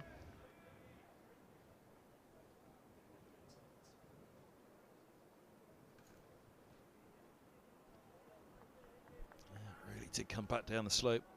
Good to put that in the mind of Lawrence early from Higgins.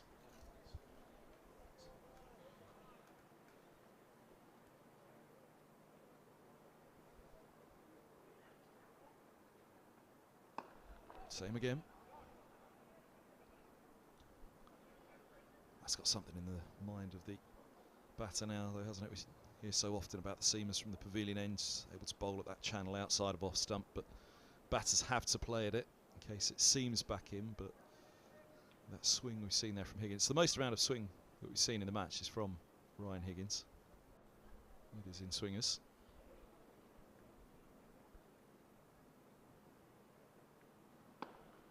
Another one. Nice little pattern here. You just wait for that one, as Lawrence will be now. The one that doesn't swing, the one that does hold its line with the slope. Or against the slope, I should say.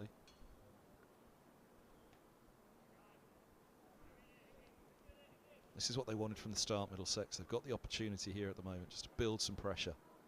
Didn't quite get it from the start against Cook and Brown.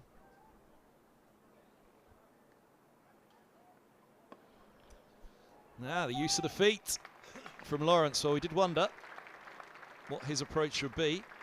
There's an answer. Much the same intent as he showed in the first innings. Certainly not going to be pinned down. Is that LBW in the end? Playing across the line, it was a bit of a swish from him. Previous one, that one was a more controlled advance, but once Higgins got up his sleeve, imagine that's the fourth ball that snips back in to Lawrence. And there is the one that holds its line. Lawrence comes down the track to him, and you did fancy that Higgins would try and get one to not swing and go straight on. And there it was. That's last up of the over. Such a talented, controlled bowler, Higgins. Great variety. Great competitor. This could be a really interesting spell. Higgins and Lawrence.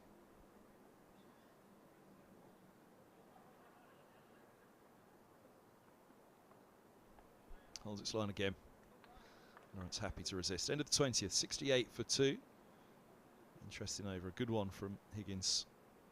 Good one from Lawrence, that boundary. But again, it'll be interesting to see how aggressive he is. I mean, obviously a quick fire 50 from Lawrence. It wasn't particularly quick fire. The strike rate was 50 for Lawrence in that first innings, but it was the way that he manufactured those runs.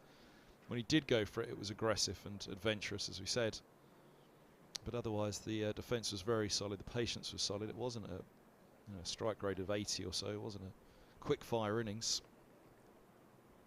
If he were to get going in this one, then it really would be a big problem for Middlesex. That could take the game away quickly. 164 is the lead, with 8 wickets standing.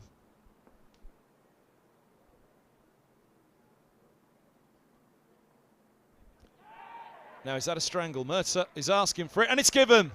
Murtagh's got him down the leg side. Wesley's gone for 7, a second for Murtagh, a third for Middlesex this morning. Another strangle in this game. Great, great catch from John Simpson once more. Superb work behind the stumps. Wesley won't believe it. 48 in the first inning, 7 in the second. Let's have a look at this work from Simpson. Actually, with the slope, it probably came back to him a little bit and wasn't as difficult as some of the ones he's taken in this match. There's been some stunning catches by Simpson so far. But anything down. Hey, look at that little bit of swing on him that could have actually done after taking the edge. It swung. And could have been more difficult than Simpson made it. Made it look easy is what I'm trying to say. It was a brilliant catch. Wesley, yep, no complaints. Little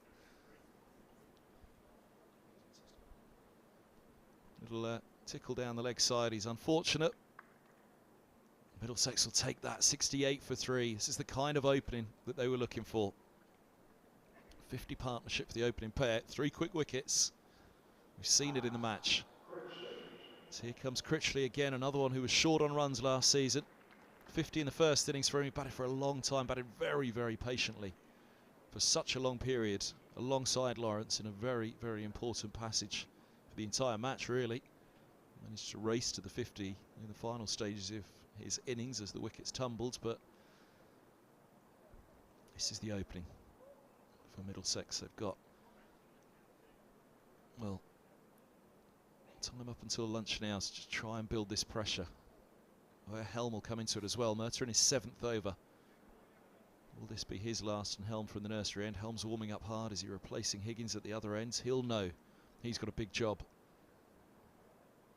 at the start of his spell to keep this pressure on that Middlesex have clearly been building here.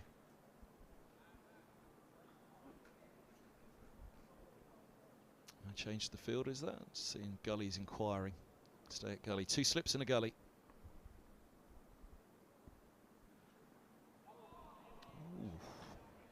Nipping back up the slope with a bit of bounce. Dare I say, almost looks a little bit quicker, that one from Murtagh.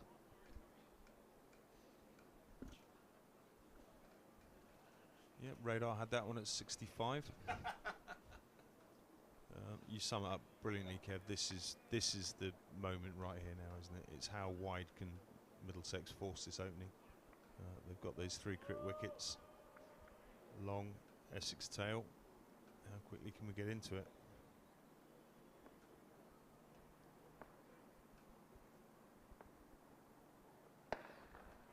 Bumped back.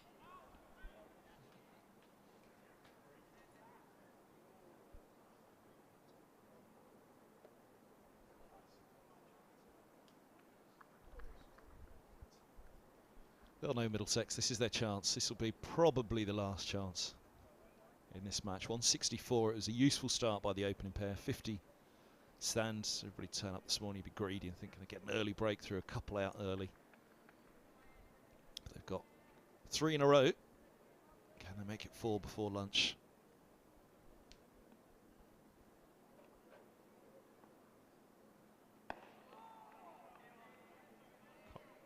Can't help thinking this will be Murtagh's last. Helm really going through his warm-ups now. Massive, massive role to play in this morning's developments. Will Tom Helm have?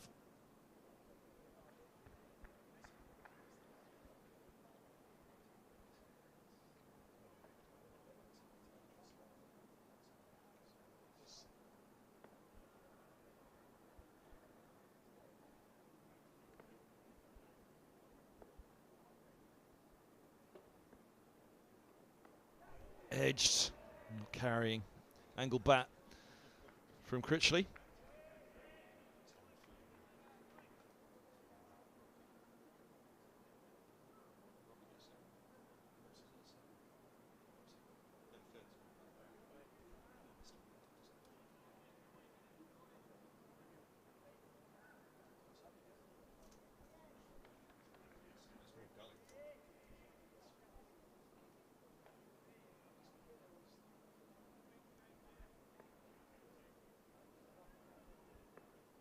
Could be the last ball of the spell for Murtagh.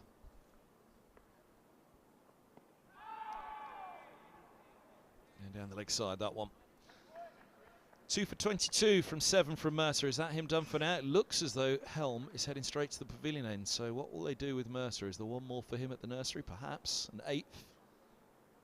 He's got a good pat on the back from Higgins there, but it is Helm who's going to come on. This is a really big spell now. If Helm can get into the groove like he did at the start of last season, he had a brilliant start to the last campaign for Middlesex, picking up a side injury or hip injury, I think it was, midway through the campaign, but had a tremendous start, which saw him into those England squads. They need a very big spell from Helm here. If he can come to the party, then Middlesex really could try and find a way back into this game on the 3rd day. 68 for 3 is certainly an opening for them.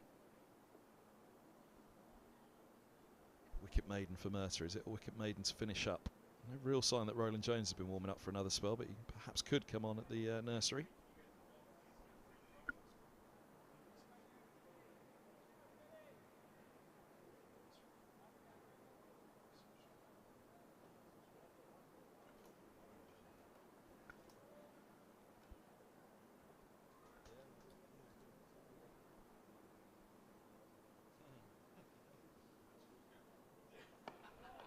Good start from Helm.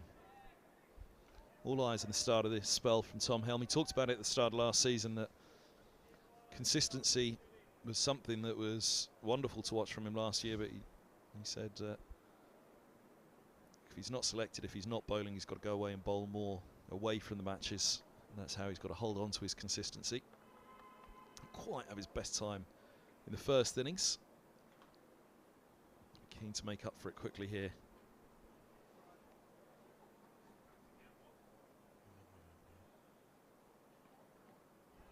Good again. Just a channel for him to explore. Nipping that one down the slope. He can certainly swing it back up the slope as well, or seam it back up the slope. He's got the capability to do it all, Helm. Does it from a great height and a good pace as well. The quickest of the Middlesex quartet in this game. Quite comfortably so. I think of all of the seamers in the Middlesex attack, Kevin, Helm is the one that brings most joy when he's on song. When it goes right for Helmy, it goes beautifully right.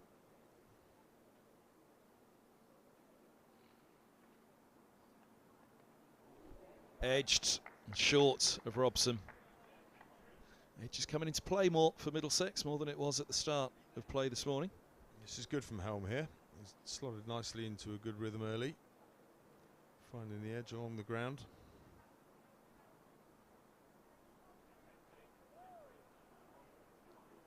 "40 minutes till lunch."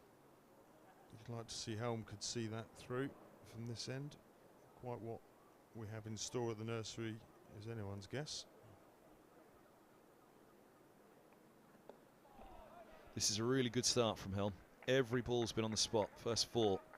And he'll have known, he'll have seen that Middlesex have grown into this again today. Not quite on it from the very first ball this morning. A few too many runs, just leaked away a little, but Murtagh going at 3 and over for his 2 wickets. Helm 4 dot balls to start up. They need him to be right on the spot again, especially against someone like Lawrence, who will score so quickly if you give him anything loose.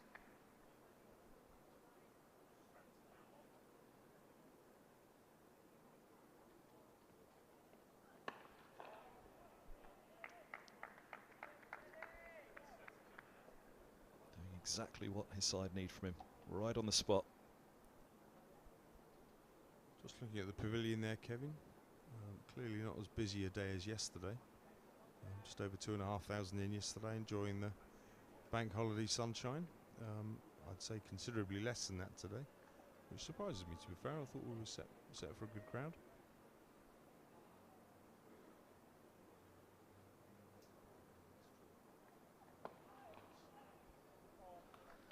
It's a little too straight, end of the over. It'll be cut off, just be a couple. But a good start from Helm. So in searching perhaps at the end of the over. Straightening it up. 70 on the board for Essex, 70 for 3, lead of 166. Tim Murtagh making his way down to the umpire at the nursery end, in for an 8th consecutive over. Rolling back the ears, the old boy. Yeah, I mean, he's been on it in this spell for sure. He's bowled well. He's been on the money. He's bowled. I mean, we've seen some classic Murtagh. All the right lines and areas that classic Murtagh would put it, and getting good late swing, good movement. So here we go for an 8th.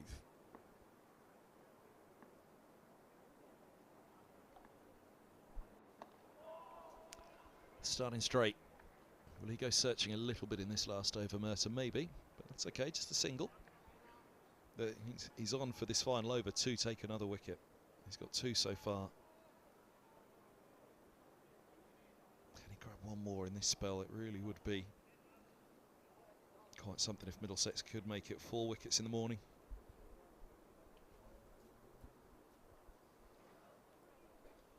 Rossington in next, then Harmer, then that longish tail that Essex have in this game. And again, a middle order that's short on runs last year. We did see them collapse from 199 for 3 to 266 all out. Simpson standing up for Lawrence, keeping in his crease against Murtagh. Good move from Simpson, I think, early on here.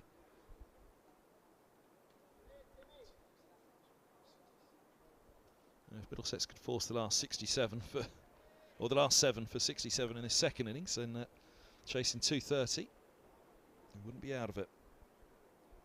I guess the deciding factor there, Kev, was the fact that 6 of those wickets, I think, were taken after the new ball was taken.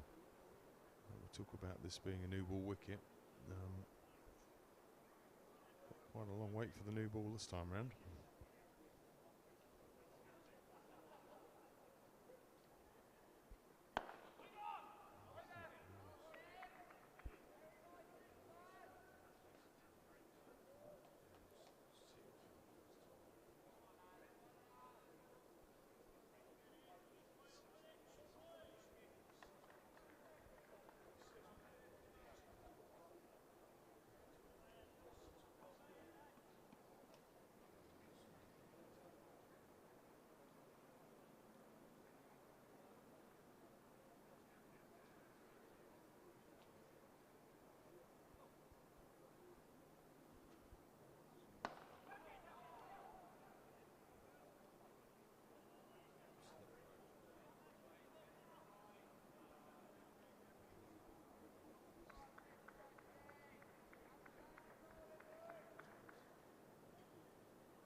That's good from Murtagh. One ball left of his spell, you fancy. Just looking up to mid-off. Roland Jones is warming up, so he's next up at the nursery.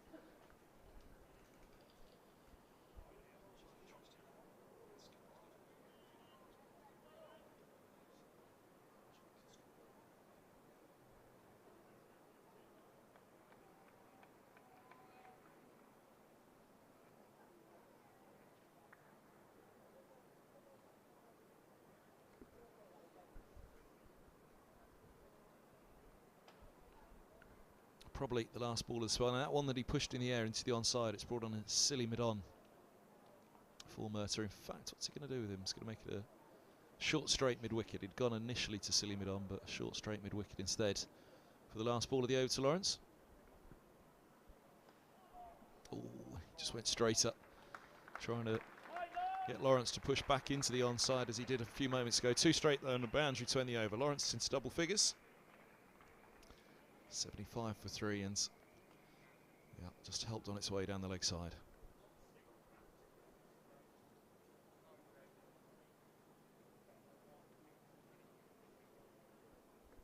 Probably the end of Murtagh for now. 2 for 27 from 8. Very important spell from Murtagh. Very important spell indeed. Which has given Middlesex a chance here. Helm picked up a couple of wickets in the first innings.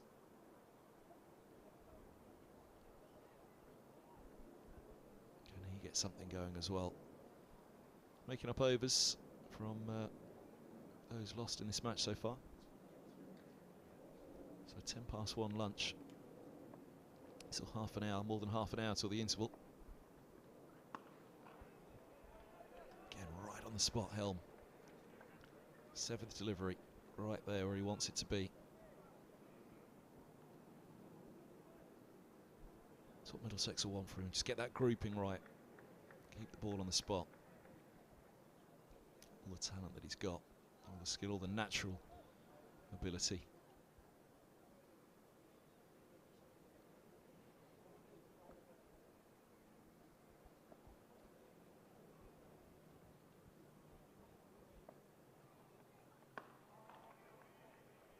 Asking all the right questions. Critchley has the answer at the moment. And Lawrence in the previous over. Doing everything that's required here, Helm. Testing lines, testing lengths. And he and Higgins, to be fair, they did tighten it up after what was a bit of a expensive start by Middlesex in the first innings. To be fair to Helm and Higgins, they really did slow that scoring rate when they came on as change.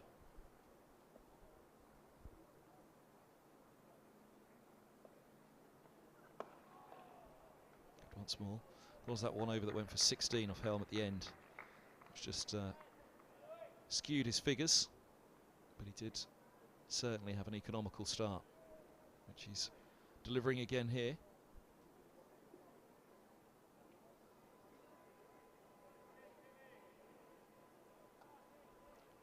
Deep in his crease, Critchley.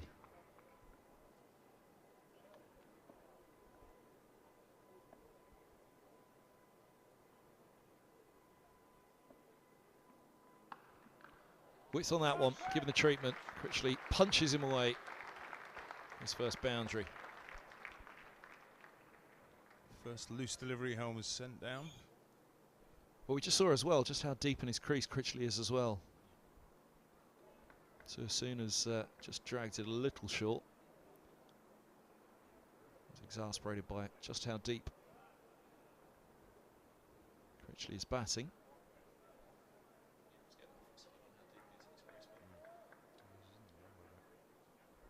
There you go, watch as he settles now, just before the bowler turns to run in.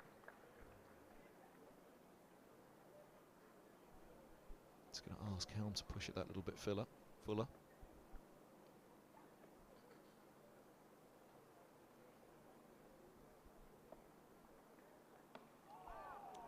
Good response from Helm.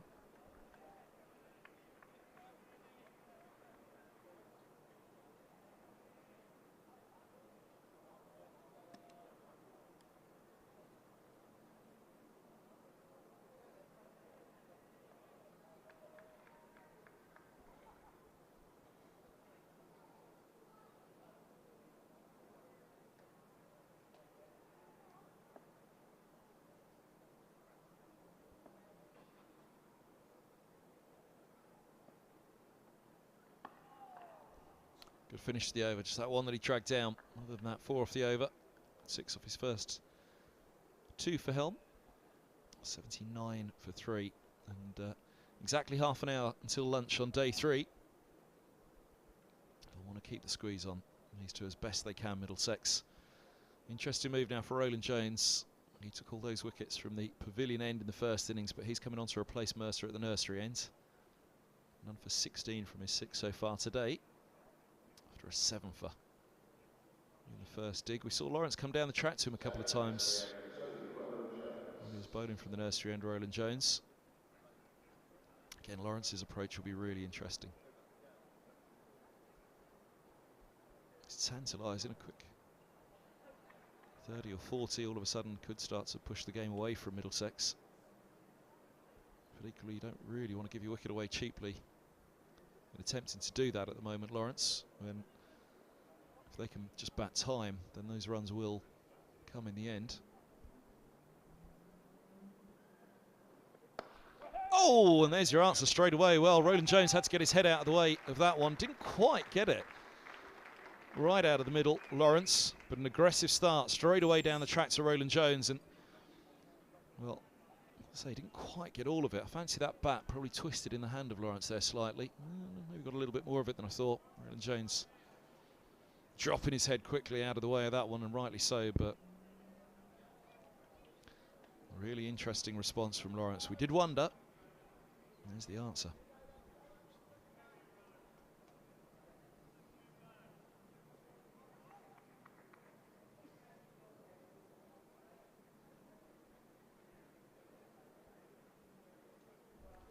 Pondering the fields, pondering the response to Lawrence. We saw him do this in the first innings.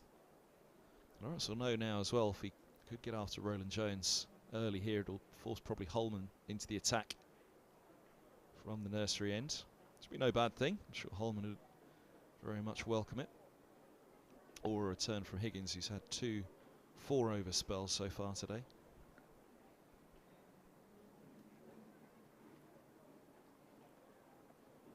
Oh, good response. Just took out gully to mid-wicket was the answer to the ponderance of Roland Jones and Murtagh. So they've gone for a 5-4 fields.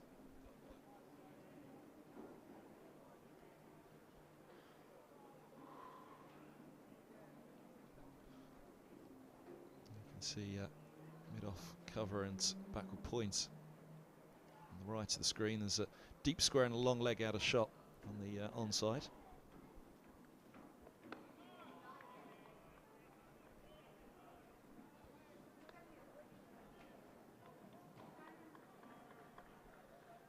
So Roland Jones bringing that 4th fielder onto the leg side, while a straighter line bowled out the stumps.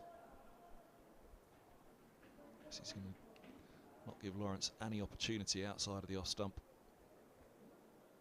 to dance at him, be it down the ground or accessing the offside.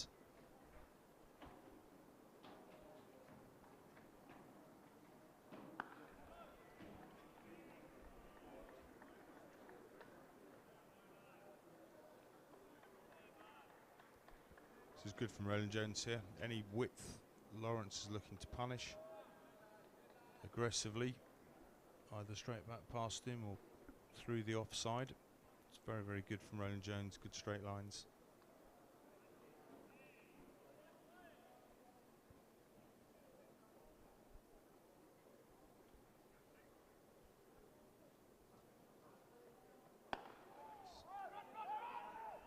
Oh, yes, no. Throw from Helm. Oh, goodness me. Did he hit Roland Jones on the way through there? Roland Jones was ducking to get out of the way. Helm throwing back to the keeper's end after Lawrence had looked for the single, but they settled on no.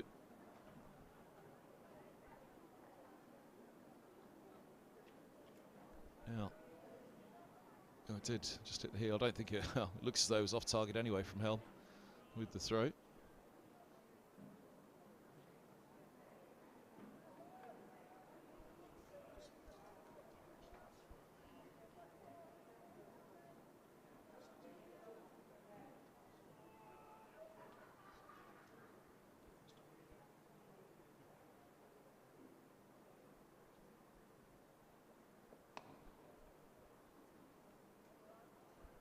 Single to end the over. 5 off it. Charge off the first ball from Lawrence. Leads up to 180. This day and age, you see all sorts chased in cricket nowadays. There's no doubt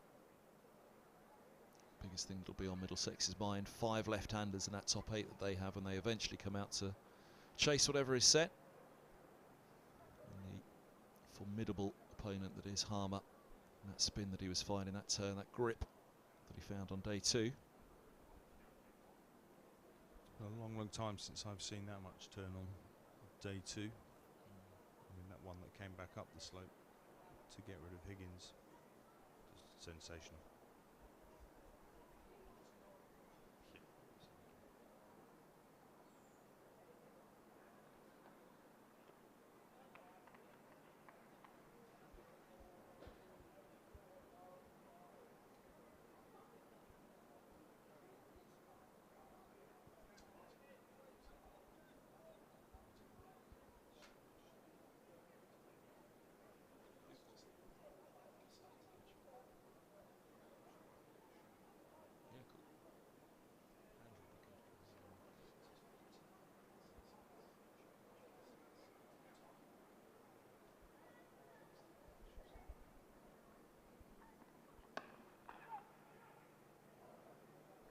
Or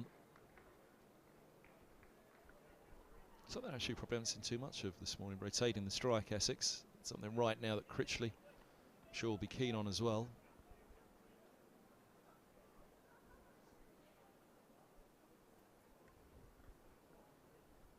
Although Lawrence has his own way, which is to give it the charge.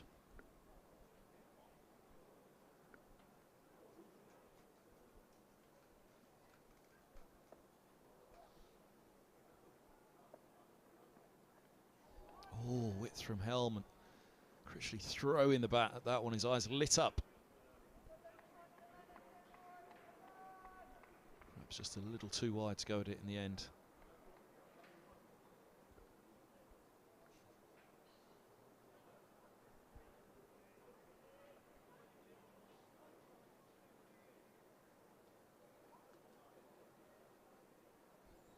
It's been a good start from Helm.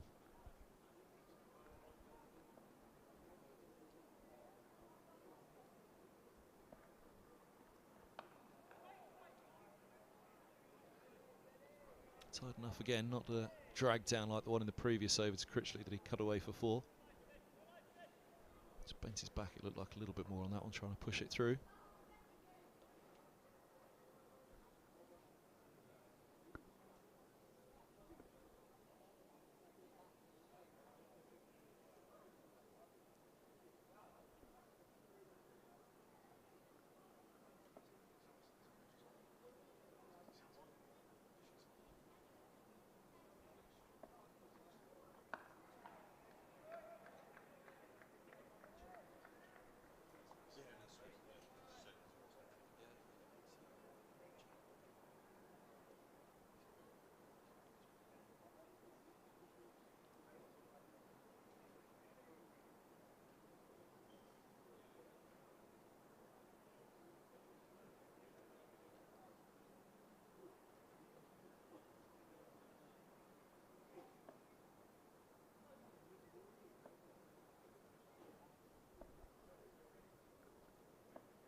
Just the one off the over from Helm.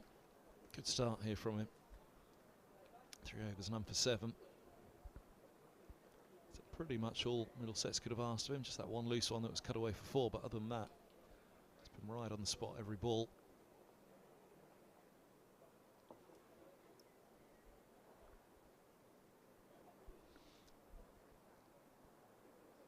And here's the resumption of Roland Jones versus Lawrence.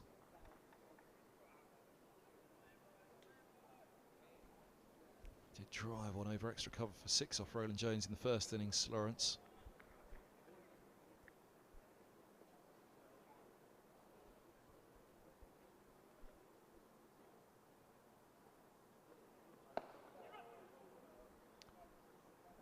To our run.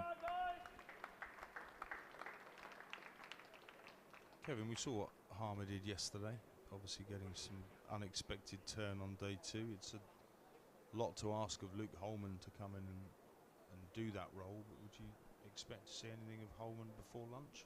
Maybe a couple? I certainly think so. Yeah, unless Roland Jones really gets something going here. It certainly seems worth a go just before the interval against two right-handers as well, for the leg spinner to have a go from the nursery end.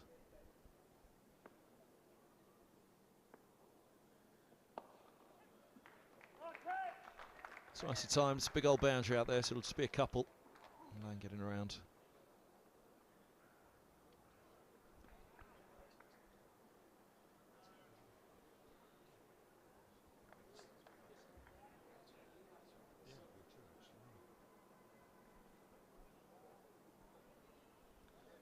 Yeah, he bowled well in the first innings, Holden. Real control from Middlesex.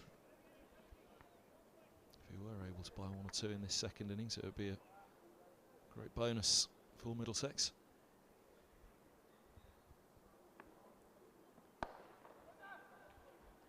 Oh, gets through.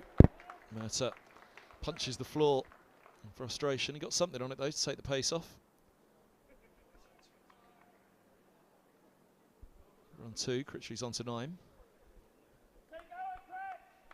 Punch at the ground from Mercer. It's only cost 1 really. They were always going to get through for the single as Mercer was diving for it. So he's done well to save the boundary.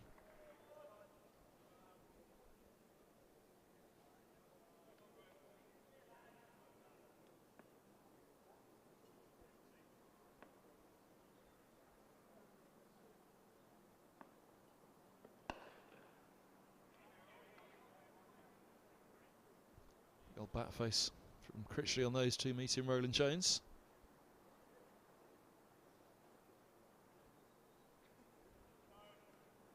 Not that he'd be concerned about bowling to Lawrence at all, but this is a nice matchup for Roland Jones. Critchley might just let him bowl at him more than Lawrence will. Although those last two suggested less so.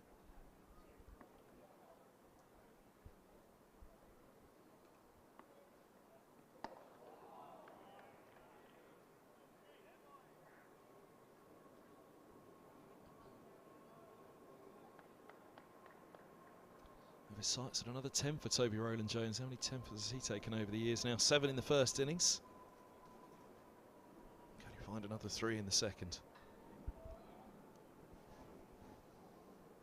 Couldn't tell you how many 10s he's got, but he brought up his 500th first-class wicket yesterday, 700th career wicket, 25th 5-wicket haul.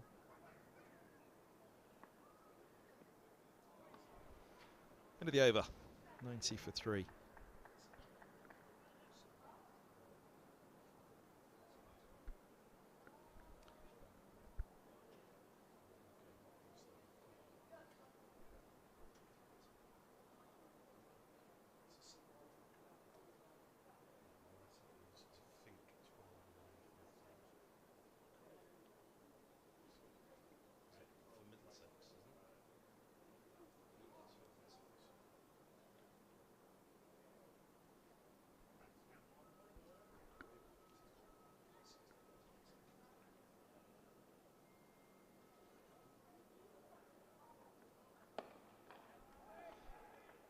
So 700 career for Roland Jones. Just thinking about Murtagh, we mentioned earlier, his 964 is it he's on at the moment?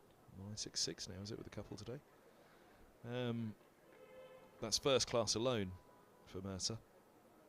Yeah, I think he's just 12 away now, Murtagh, for 1,000 wickets in all forms for Middlesex.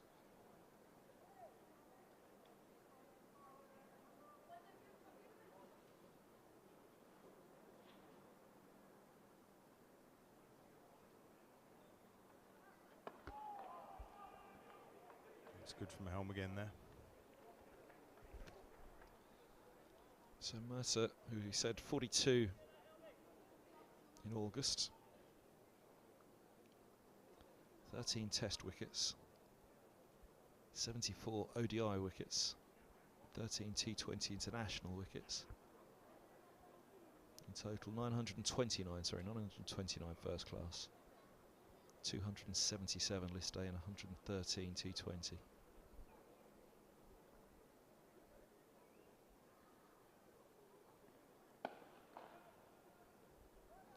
A lot of wickets there for Murtagh, but then I suppose many of those would have been taken on uncovered wickets in timeless tests back in the day. I was just thinking, how long would Roland Jones have to keep going to catch up Murtagh. To be fair, you have to remember that Murtagh was a late starter as well at 27. Can you imagine if he'd have started out at Middlesex, just quite how many wickets he'd have had by now? But he was on a flatter oval track, which was more Bicknell and co at that point were charging in, keeping him out of the side at Surrey.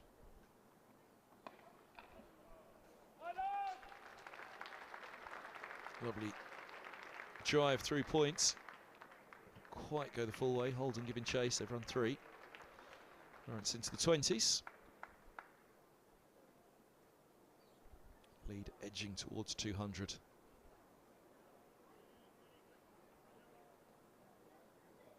Where do you stand on the Essex lead, Kev? What do you? I mean, at what point do Essex start to think about making any moves? As long as Lawrence is there, he'll make all of his own moves, won't he? He's already shown us that. For me, was the hardest thing to work out. But as long as Lawrence is there, that first ball from Roland Jones at the nursery end when he charged him, he'll just continue to make his own move, won't he? They've got so much time on their hands. The weather's set fair for this game. Yeah, 5 sessions left, plus whatever's to come until lunch today. The lead approaching 200. Certainly in control, the boys from Chelmsford. Yeah, of course, we did lose a session of this match, didn't we, in day 1? More than a session. Make up 8 overs yesterday, make up another 8 today, but it'll be a session light overall, I'd say, in this match by the end. So there is that thought. Oh, that's just got away from Holman, slided to make the stop, couldn't do so. Critchley into double figures.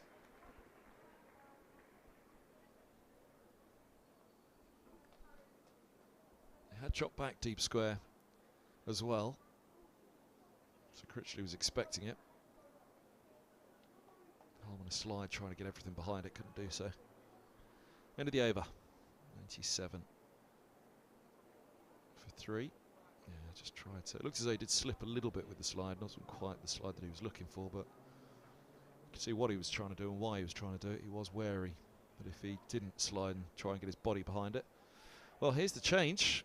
Holman's on a lot sooner than we expected. So he'll get, well, I suppose it is nearly, time's raced by actually, only 10 minutes till the interval. I thought it was a little while longer to go. So he'll get a couple. This is good from Roland Jones, getting Holman in just prior to the lunch interval. See what he's got about him. Could have a big role to play later on in this innings.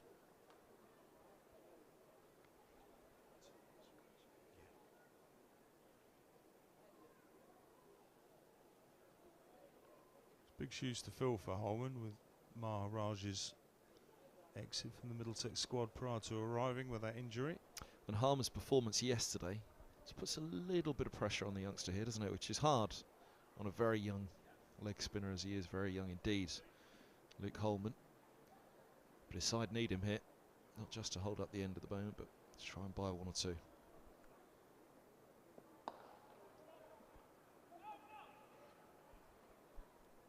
Stop at cover.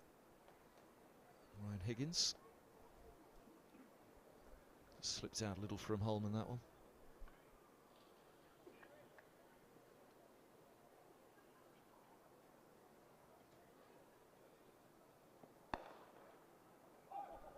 Gets away with another one.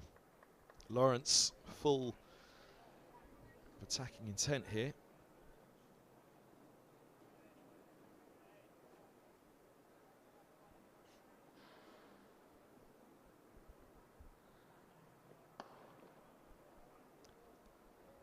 Away with another one.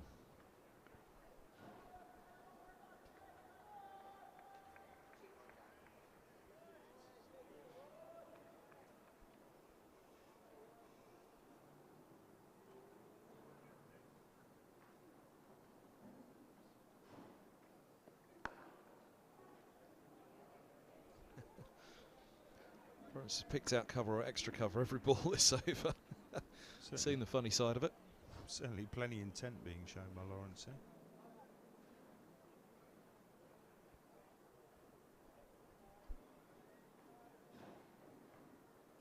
Watch for the good one.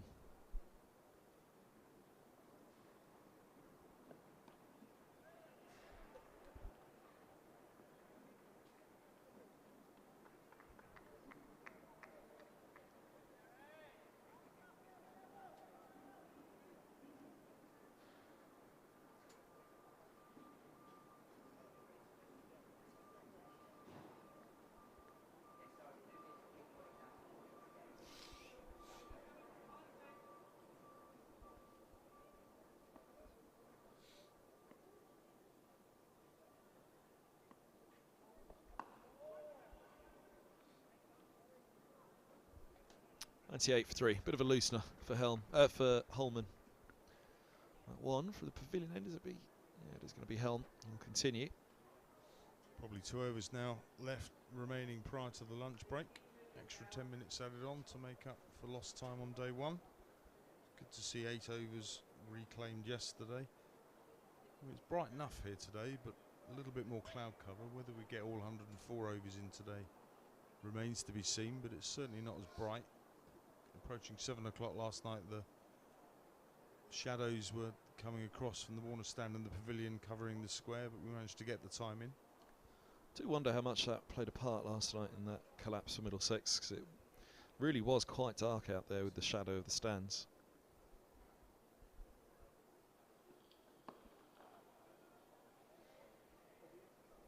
Wasn't quite twilight in the old pink ball experiment, but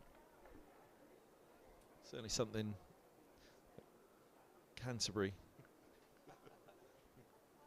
that Key always used to talk about. Whenever the floodlights were on at Canterbury, it just quickened up a little bit. Of course, you'll have been down there for that Canterbury trial.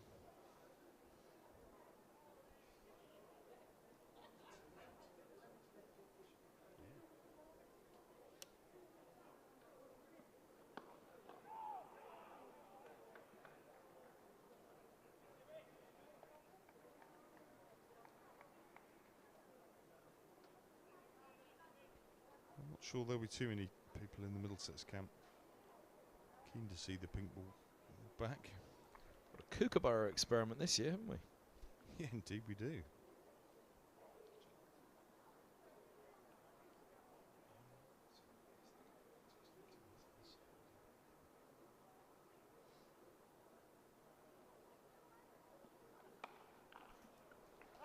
Crunched away by Lawrence. That's the 100 up for Essex.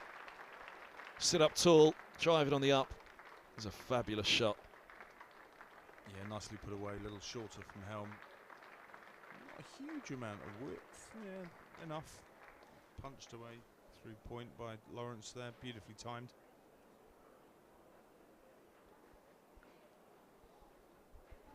Talking of the use of the ball, Kevin, on Tuesday evening at the club's AGM, we had Mike Gatting, Mike Selvey, Ram Prakash up on the panel for a cricket forum after the AGM, and we were talking about, a question came in from one of the members about the balls we use and what was the experiments that were going ahead this year.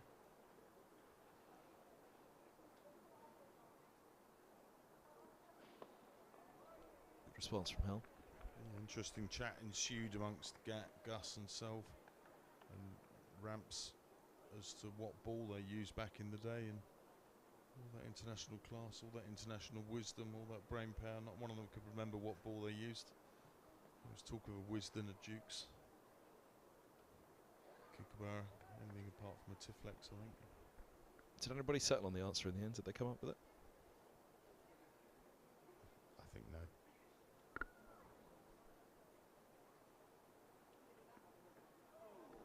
Oh, it goes down the slope, cuts him in two. Wasn't quite there for the shot from Lawrence. It's gone a long way down the slope. Wow.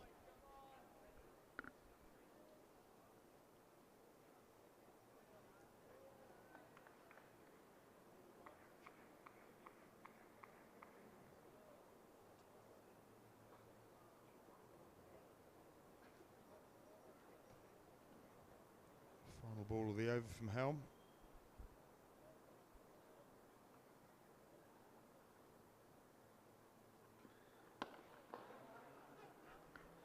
Good one. It's been a good spell from Helm so far, what they would have wanted from him. Hasn't really given anything away. Just a couple of full balls in the 5 overs that he's had. 102 for 3. So the lead 198. Yeah, in terms of Essex, I think they just bat time, don't they? If they can, from what they resumed on 162 for 3, they're probably disappointed. They were all out for 266 in their first innings, but 350 was a figure everybody was talking about in the first innings that Essex would be trying to get to. I think that's certainly the lead that they'll have in mind as they nudge towards a 200 lead. Another 150 from here, they'll feel the game's pretty secure at that point.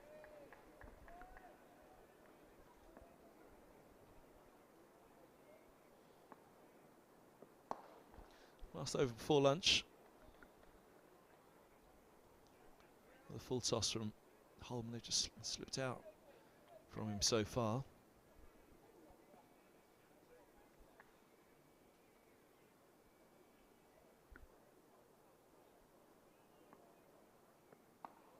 That's better. Much better spot from Holden there. So Middlesex want him to leave it.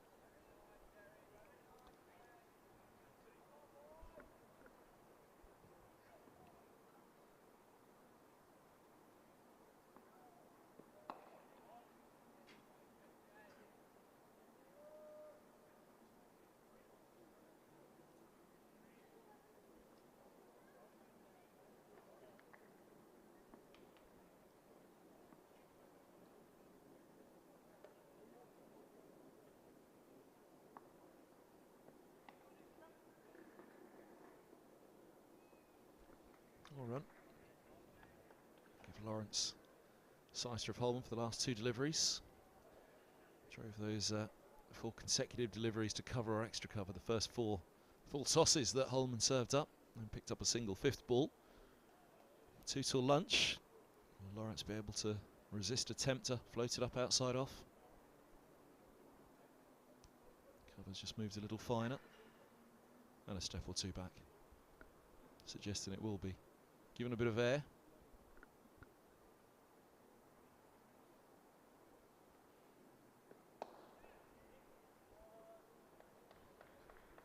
Straight to that cover fielder.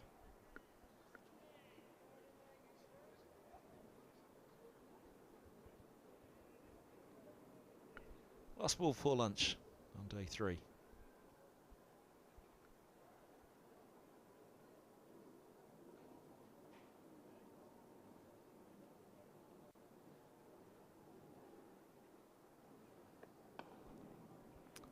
And dot ball to finish. Just the one off the over from Holman. So he's 2 overs going for 2 runs. Essex this morning probably 103 for 3 with the match position as it is. Their lead is 199. Lawrence with a very useful 26, a 50 opening stand for Cook and Brown. Middlesex probably just needed a little bit more than that this morning. 4 or 5 down. Let's try and have a chance after lunch to come and try and push through this second half of the Essex innings. They're going to have to work hard and fast after lunch. Try and remove these 2.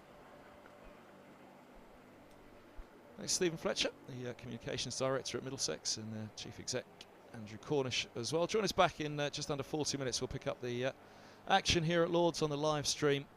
Essex in the box seat at the moment, 7 wickets standing, leading by 199. A couple of wickets for Murtagh in the morning. But Middlesex need a couple of quick ones after lunch if they're to keep the visitors in sight. 103 for 3 at lunch.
Well, good afternoon, everybody. Welcome back to Lords.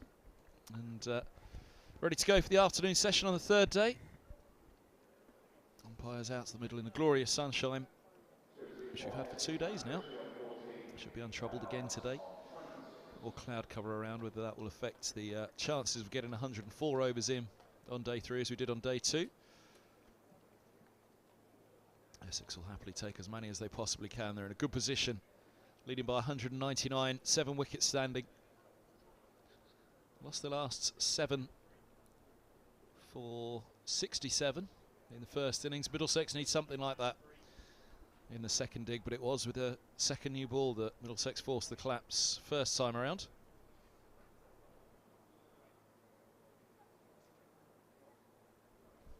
The man who got the century for Essex in the first inning, still there as well, Lawrence. 26 to his name.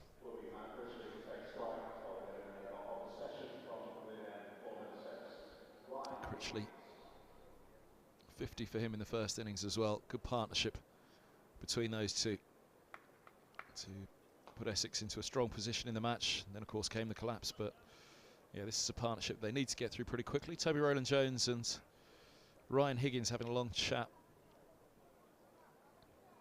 as it will be Higgins to start up after lunch from the pavilion end, where he switched to this morning. Had 4 overs at the nursery, then 4 overs from the pavilion. Picked up that wicket of Cook, caught and bowled.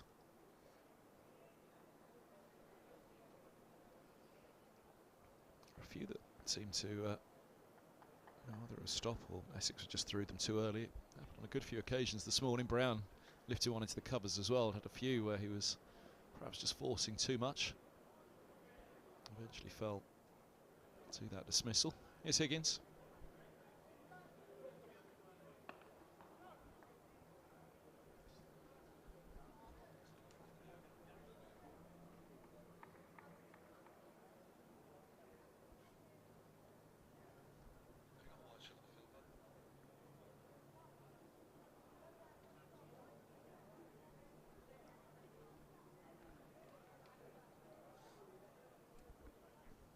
Well spread field after lunch.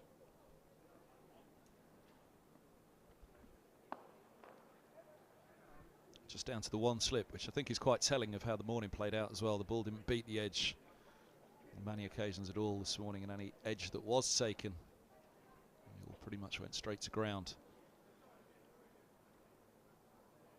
So just the 1 slip in place, backward point, cover, extra cover and mid-off, mid-on, 2 mid-wickets. Deep square leg, deep backward square leg.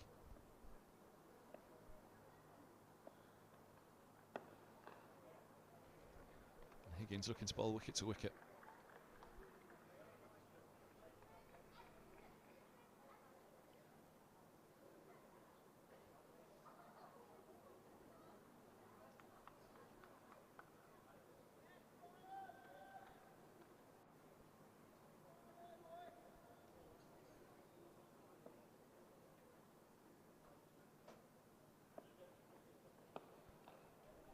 Good start from Higgins. Bowled well this morning from both ends. Asked to do a job this morning against the 2 left-handers. Opening instead of Mercer at the nursery end. And close with a very big appeal for LBW against Alistair Cook. And then picked him up, caught and bowled.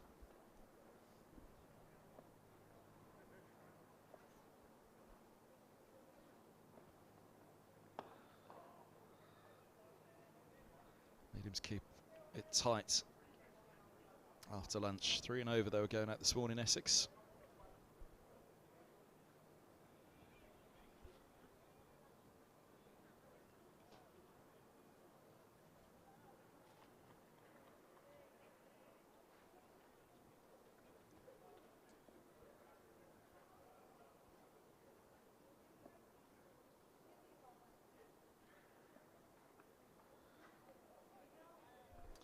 End of the over, maiden start up for Higgins after lunch. 9 done for him, 1 for 26.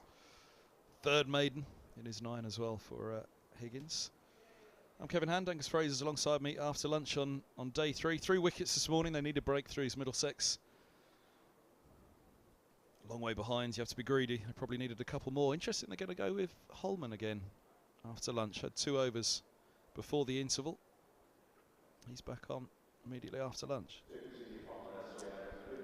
Afternoon, Kevin. Afternoon, everyone. Yes. Certainly looking at the field there for Ryan Higgins, it wasn't the field of a bowler that thinks the ball's going to be nipping around a lot. It's, as you're saying, stump to stump, looking for LBWs. Maybe a bit of indifferent bounce as the pitch probably dents a little bit, being soft at this time of the year. But Middlesex got to keep one eye on the over rate as well. -1 they are at the moment. So yes, of course they need quick wickets. They've got to temper that, the fact they suddenly get to -3 and Essex declare you come out the game with no points. So little things like that can influence decisions, but equally the seamers have had pretty heavy workload, and that's one of the problems of getting bowled out in a couple of sessions when you've had 4 sessions in the field yourself, is the fact that your bowlers don't have a break. Toby Rowland-Jones bowled 27 overs in the first innings, which is a pretty heavy workload, and it's very difficult to come out and sort of be as fired up as you were in the first innings for a second innings when you've only had sort of 4.5 hours. Well, they've had a night, but even so, they all sort of say you need ideally 2 nights. It's when they talk about test matches, don't they? If you've had a good session in the field, it's nice to have 2 nights where you don't have to bowl.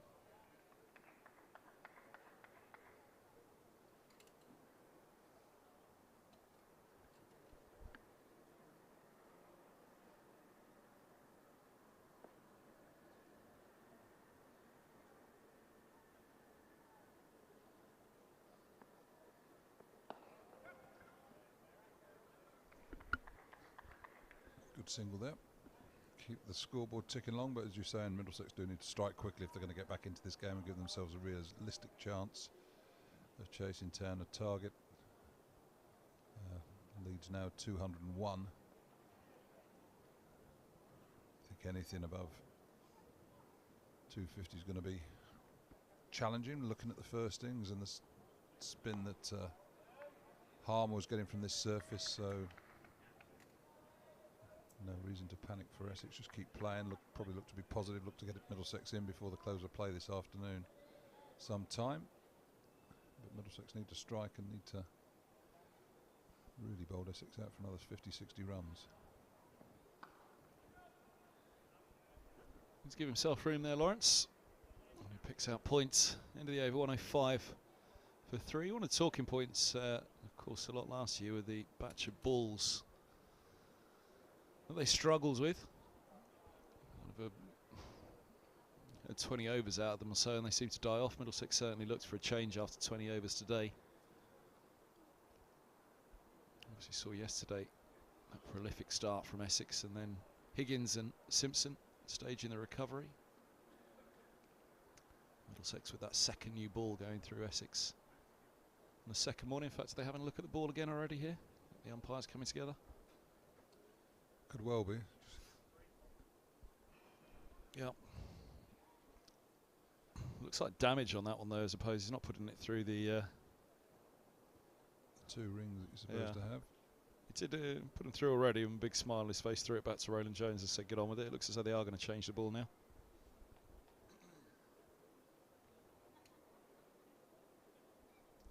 It's interesting now, again, sort of all of a sudden you go there and you think, well, a box of balls, a box of replacements, but how do you knock them in? So it's your duty as a county, the home county that is, to sort of provide a suitable box of cricket balls of different ages for the start of the season, which is quite difficult because outside practice has been limited. You have to use this year's balls. The balls are stamped, so there'll be 2023 batch. If they've got a 2 on them, they're not allowed to be in there. So there's a sort of constant turnover of cricket balls, and coach's cricket bag's just got full of cricket balls. Trying to find a little stamp on them that has a 3 on it rather than a 2, just to make sure that the odd rogue ball doesn't slip into the bag or into the box that the umpires are now having a look at.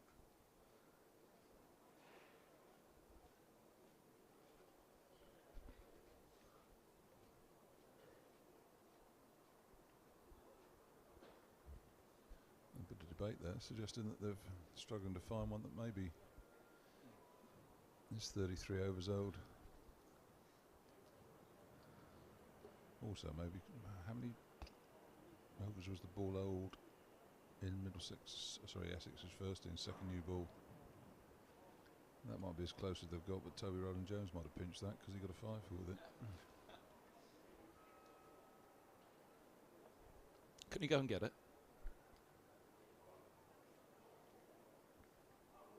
I suppose it could do. I mean, the balls are arguably the umpires until the game finishes, aren't they?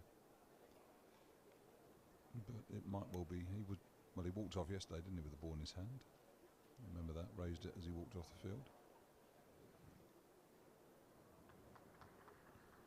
It was a good one, and he was happy with it. I'm surprised they've not nipped down and put it in there, because it would be about 25 overs old, wouldn't it?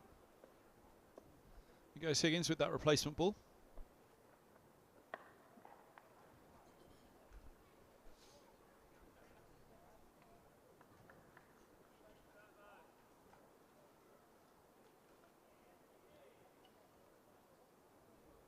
Did you ever know anything like that in all your career playing, where there was the batch of balls that they just weren't happy with?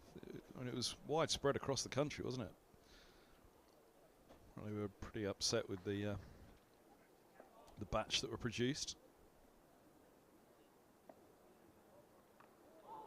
Ooh.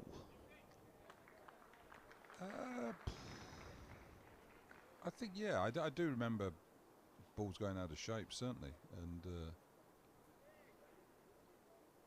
balls occasionally being changed. Used to use different balls at different grounds, though. I mean, you go to some grounds and there were readers, some grounds there were dukes, some there were twarts. So there were three or four different balls that used to use at different grounds. I mean, they played test matches where there was a toss-up for the balls before the start of the game. So you had readers and you had dukes, and there was a toss-up between the two captains to see who picked what balls used. So slowly but surely they've all been uniformed, and again this year we're obviously using two different balls. So Kookaburra is going to be used for a number of games in the middle of the season, in July I think, isn't it? It'll be interesting to see how they play.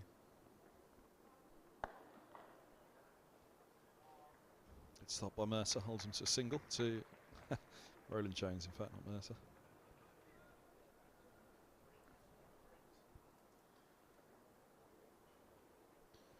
Yeah, readers, they were nice balls, they were. Quite a big seam on them.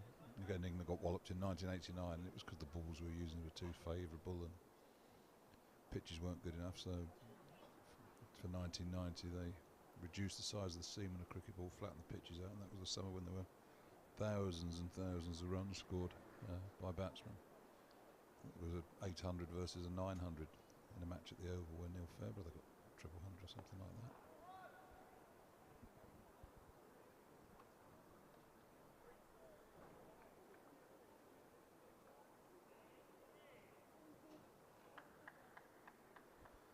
The one issue you've got now, I suppose, is certainly at first class level, is how many companies produce a ball of first class standard in England. I mean, ideally you'd like it to be an English made ball, just because supporting British companies and things like that, rather than playing with a overseas Kookaburra.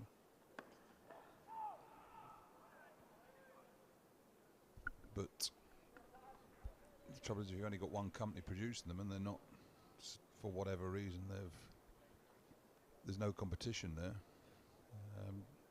Does it mean the balls, or is there the pressure on the company to continue to produce good balls, which you may maybe need in a more competitive market? There was Tiflex producing balls for a few years, and again in the second division there was moaning then, well, how are we supposed to be, why are we using a different ball in the second division to the first division?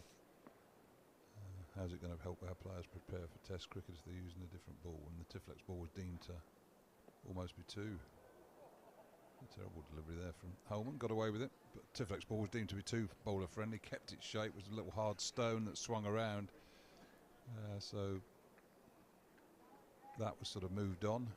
and we've all gone back to Dukes. I don't know whether Tiflak's still around or still producing cricket balls, but as you said, the last year or so, the Dukes balls have not been particularly good. They've not kept their shape and hardness.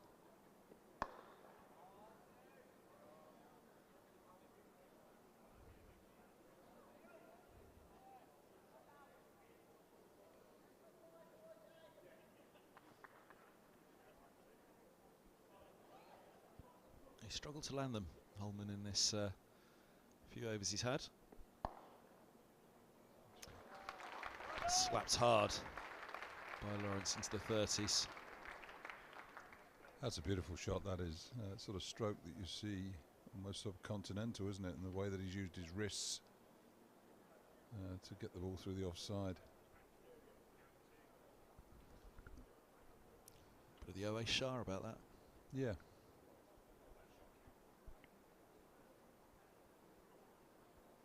Nice vantage spot up there, in line, top of the Edrich. Sun cream going on.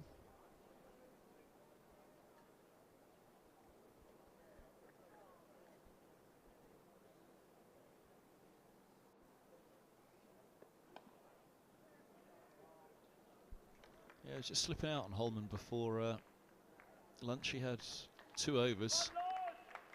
If he landed 4 of the 12, he did well. 4 full tosses to start up with.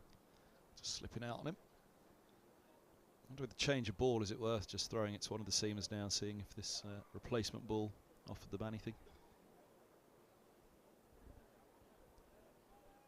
Well, the message would come from Ryan Higgins, wouldn't it? So he was finished the over off with a change of ball.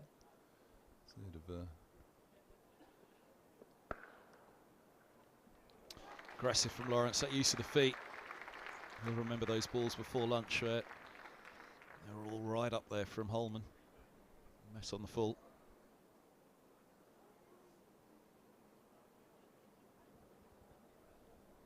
Yeah, he's got to get his line of length back, Holman, hasn't he? Bowled 6 decent overs in the first innings. I know it was only 6 overs, but it was quite encouraging 6 overs. But he's not got it together today so far. That was a filthy full toss that got slapped through the covers. No, the cry. And rightly so. We had a big mix-up before lunch, these two, but yeah, what was it, 11 off that over from Holman.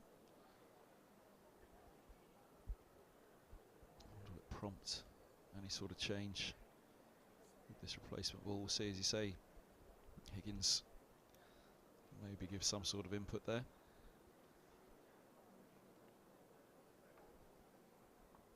On 17 for 3, lead of 213. Been in control pretty much the whole way through this game, Essex.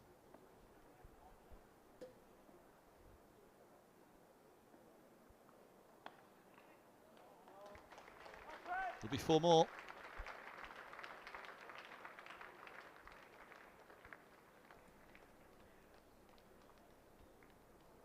Bit of width there for Ryan Higgins. Bowled pretty straight, stump to stump in the couple of overs he's had since lunch. But just a little bit wide there. Nicely put away by Critchley. Backward a point. No real cover behind the wicket on either side, to be honest. Deep square leg. Sort of maybe 20 years behind. 20 yards behind square. One slipper gully. Gully line anyway, but big open areas at the third man and fine leg. All right, back on the spot with that one, Higgins. Touring in the grandstand in the background there. Guided tour.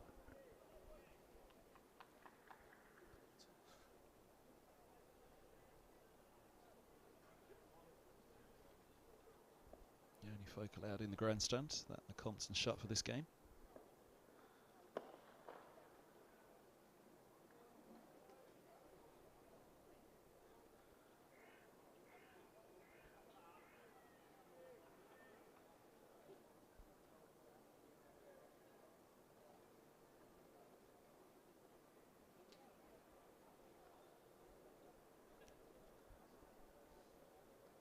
you allowed to stay in after the tour? I guess you probably are. Once the tour's done, go and find a seat somewhere and watch on.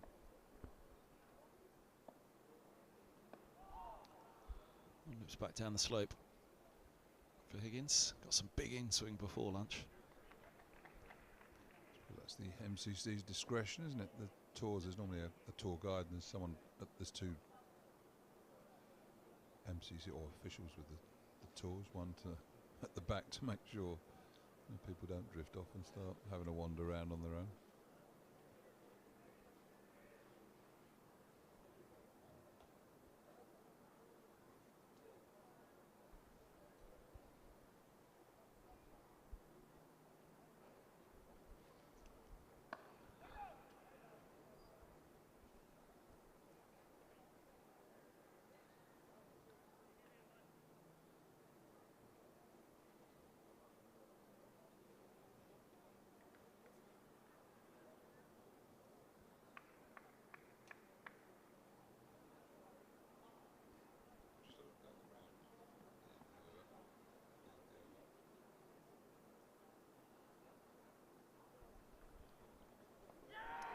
And there he goes. Higgins picks up Lawrence, the centurion of the first inning. He's gone for 37 in the second. 1-2-2 for 4. Higgins with 2 wickets in the day so far. They needed that, Middlesex. They did. Good couple of overs there for Essex, picking up a few boundaries, looking to be positive, looking to accelerate the scoring rate, no doubt. But Higgins has been persevering. He's bowled with a lot of discipline throughout this match, and I say took a stunning catch actually to get rid of Alistair Cook earlier on. But a good little bowl in there, a little nibble, found the outside edge, and John Simpson's taken a low catch. So much needed breakthrough, 122 for 4. Is that the little opening that Middlesex require? Well, they do require to stay in contact in this game. Really, you do feel that if Essex can get a lead of 300, they're going to be a long way over in the horizon. But next hour of cricket's very important. And I say, I think no one will be happy with that than Luke Holden. It might give him the chance to bowl against a less aggressive batsman.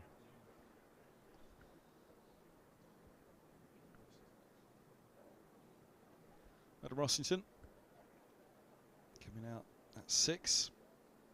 It doesn't look before that wicket I was going to say something, just looking around the ground from where we're at, and it's almost doesn't seem as obvious from the camera there, but so the grass on the pitches to the left of the square, as we're looking at that there, seems a lot greener than that in the middle, doesn't it, almost, and obviously up to the pitch that's under covers, which will be for Middlesex's next game here in a couple of weeks' time against Nottinghamshire.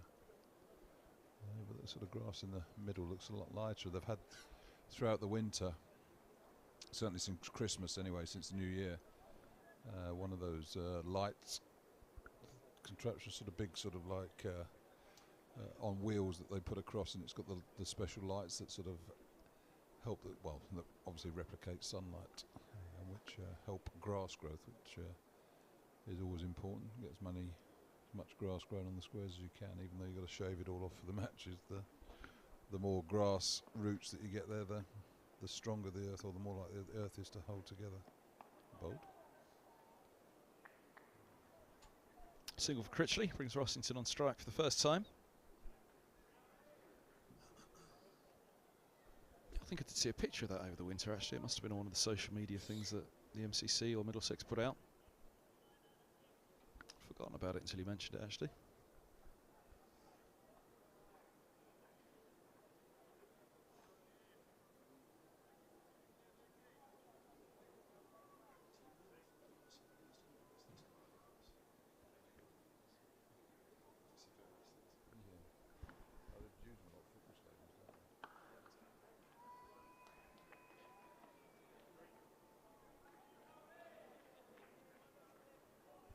Ross was keen to make an impact here in the second innings.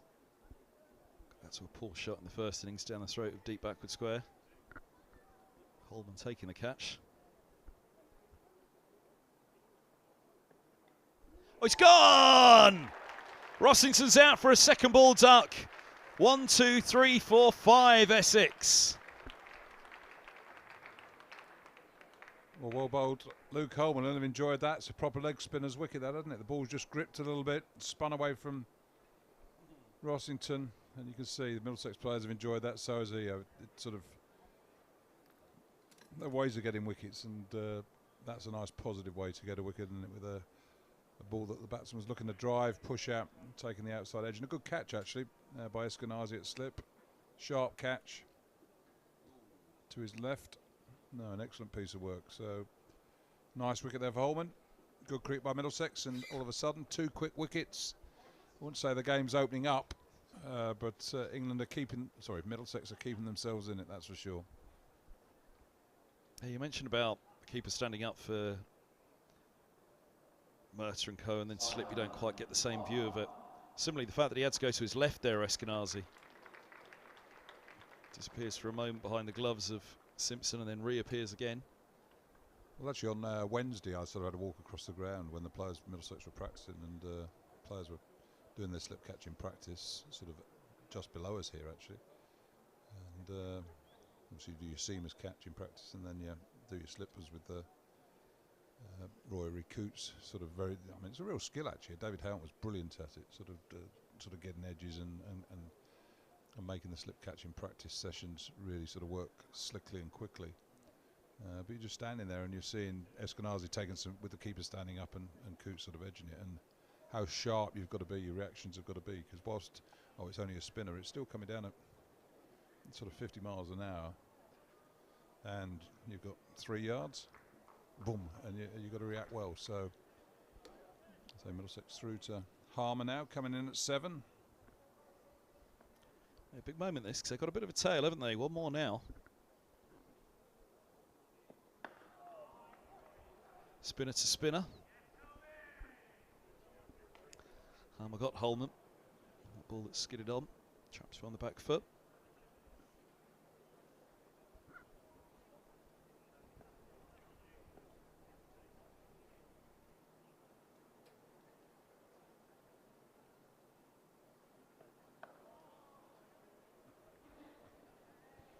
Holden would have loved if he'd sort of deceived the batsman then the same way that he got deceived. Holden went back to one, didn't he, that he shouldn't have gone back to. It skidded on, plumb in front to Harmer for 4 in Middlesex's innings. If Holden had returned the favour, I think he'd have enjoyed that.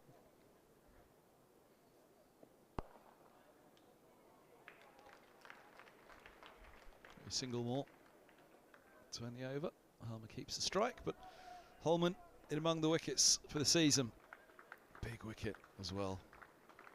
Rossington, the Essex keeper, former Middlesex man, who can, when he gets going, score very quickly. Scored that 50 in the final of the SA20, didn't he, off 20 deliveries. One of those players able to ply his trade around the world now. Well, he opens the batting for London Spirit in the 100 here, so spends quite a bit of time in London.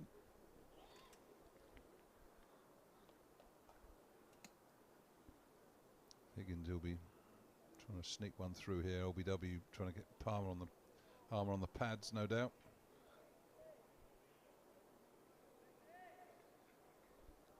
Every time you just think it's slipping away for the last time from Middlesex. 50 partnership this morning for Cook and Brown. All of a sudden they were 68 for 3.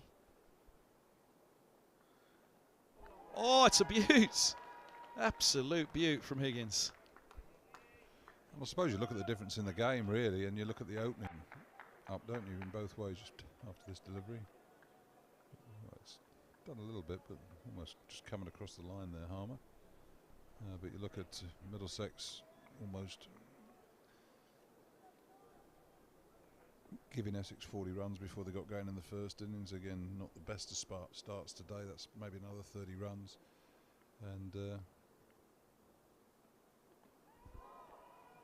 long way across. There. I think that's going to beat everybody and roll away for 4. Is it going to be leg buys? Yeah, got an inside edge on it. First boundary. And then you compare that to Middlesex 4 for 4. And you probably noticing the difference in the match, really, in how the innings, 3 innings have started. So if Essex were, say, 120 ahead now, that'd be about sort of par, you'd think, with them scraping up to 170, 180, which might be difficult to, might be challenging to chase in the 4th innings here. But the fact that Essex are 220 ahead is maybe a result of the way that each side has started with the new ball in each innings.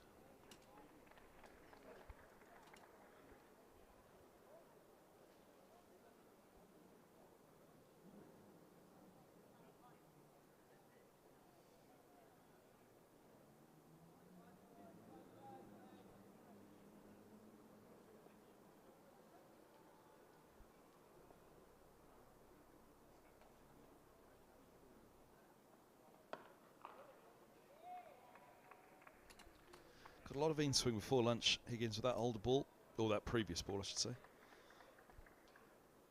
Really had some booming in-swing to Lawrence. That one that picked him up, Lawrence just holding its line. I wonder, was there a little thought back to those deliveries before the interval? Really did have it booming, the in-swing.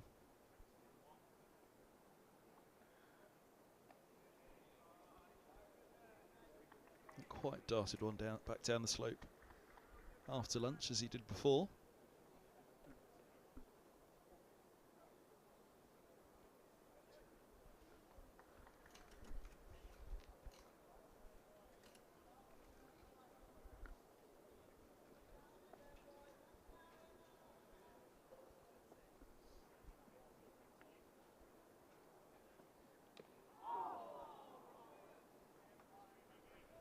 So asking questions still, Higgins. 28 for 5.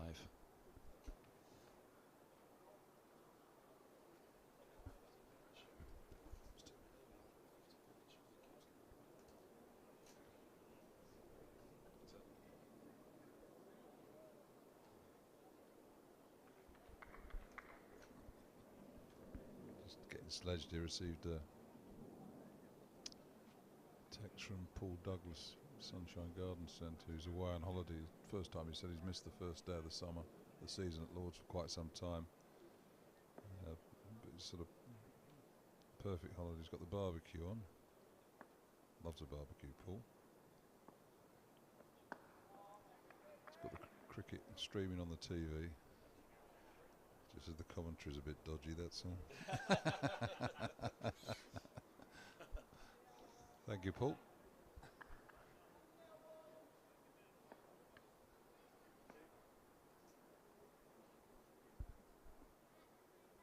He's in Madeira. Poor delivery there by Holden. Put away comfortably by Critchley. Really just sort of leant on it, didn't he? Didn't really try to smack it, just made sure he got a bit of bat on it. Got it by backward point, so whilst pitched a couple beautifully in the last over. Needs to get back on that length if he can get it on the right spot. As we saw with the Rossington dismissal, there's a little bit of something for him to work with there.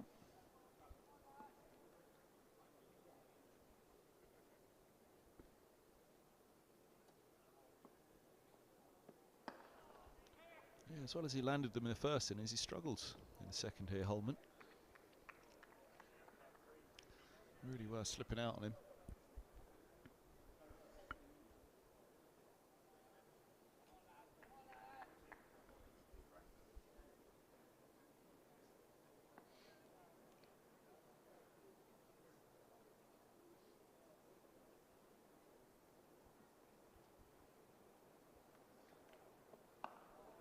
It's better.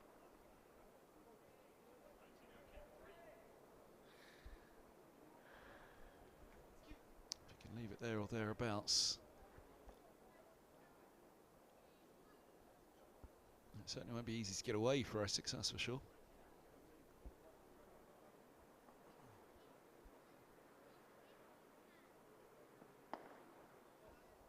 It's a little too full again. Helm does well to find the gap in between cover. and extra cover.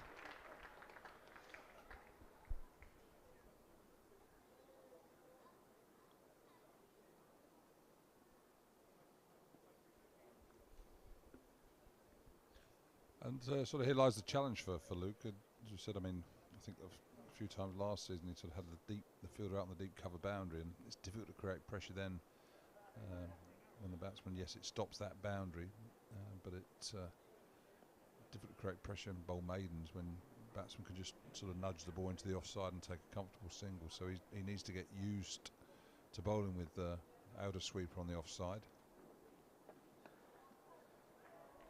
That's well played by Harmer. He's managed to find a little bit of room, a little bit shorter on this occasion by Holman.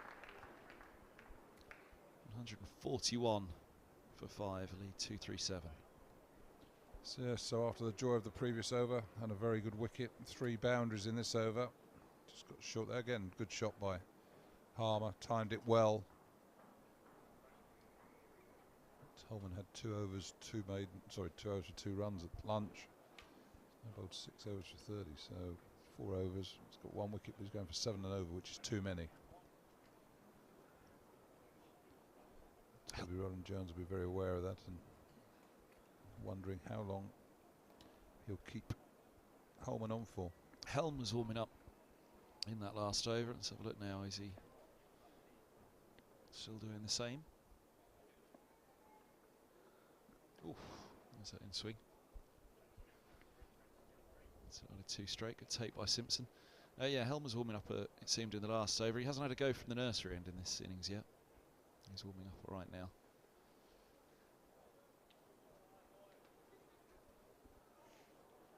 Didn't quite happen from the pavilion end before lunch. Helm,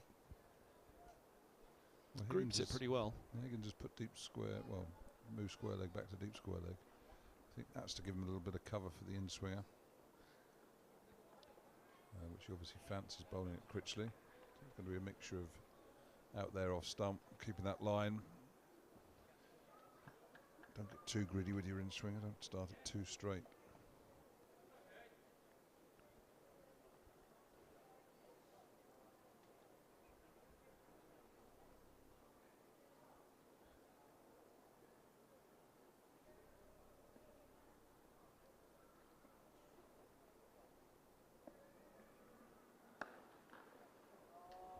Glorious from Critchley.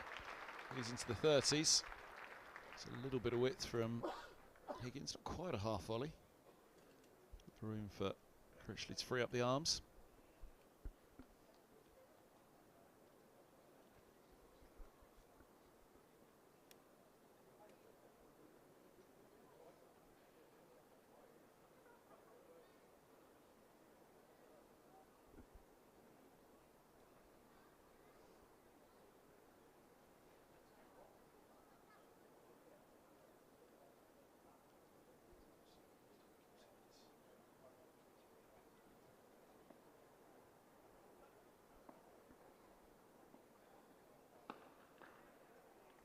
The in-swinger again.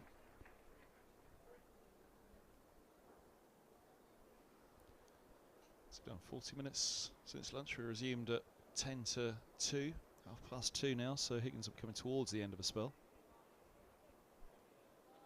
I think the concern Middlesex is the boundaries. There's been quite a few boundaries in the last 3 or 4 overs. Scoreboard rattles along. 4 more. Beautiful shot there by Critchley again, showing that if whilst this pitch has got something in it for the bowlers that sort of hit a good length, hard, consistently, you don't get it quite right, you can drive the ball. It's a beautiful driver, so it's not a long half volley, slightly over pitch, but just given a bit of width there. Enough width for Critchley to sort of throw his arms at the ball and execute a beautiful cover drive. So these two have put on 25 runs quite quickly here.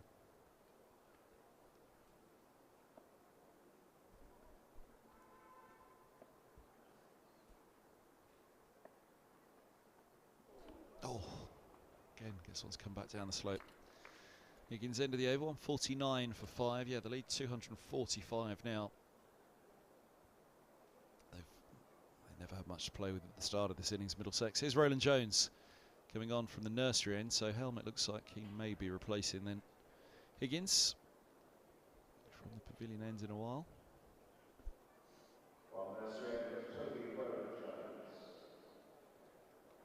Took all 7 from the pavilion end in the first innings, if memory serves. I don't think any of them were from the nursery end.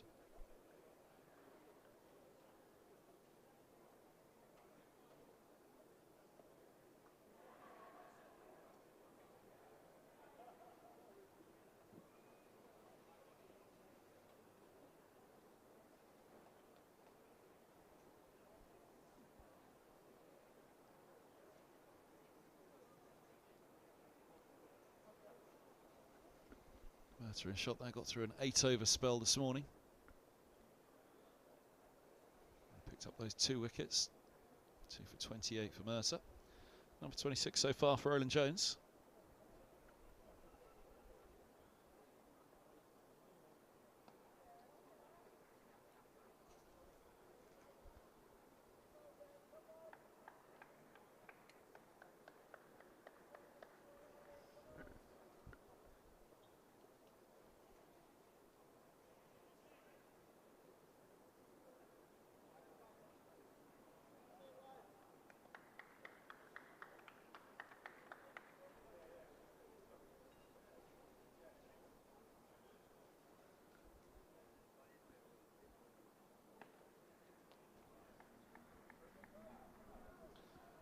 Lawrence charged his first ball from the nursery end this morning, Roland Jones, much as Lawrence did in the first innings as well, charging down the track a few times.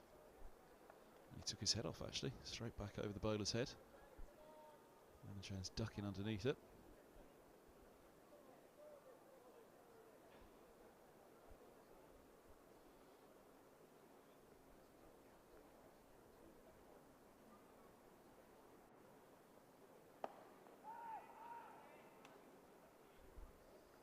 The spot straight away, skipper.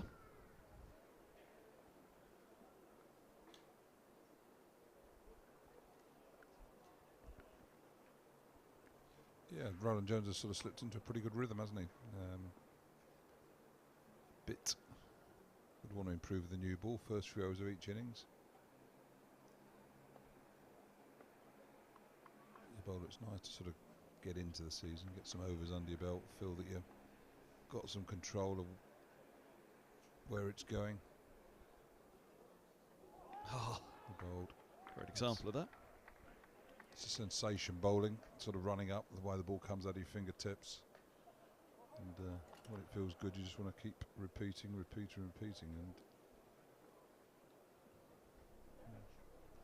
And that's the sensation that Roland Jones wants to be repeated most of the summer, just banging in around that length time and time again, just asking questions of the batsman.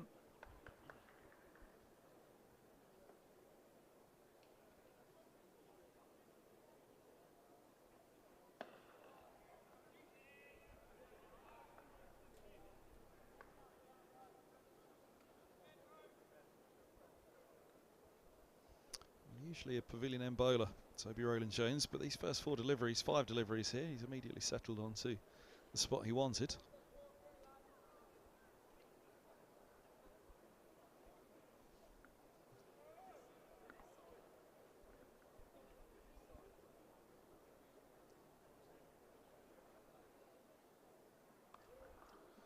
It just sent deep square back, puts the shorter one in last ball of the over, and Harmer guides the single down to bring up the 150 for Essex in their second innings, 150 for 5. 246 the lead now. Well, they went from 199 for 3 to 266 all out in the first innings. Middlesex needs something similar here.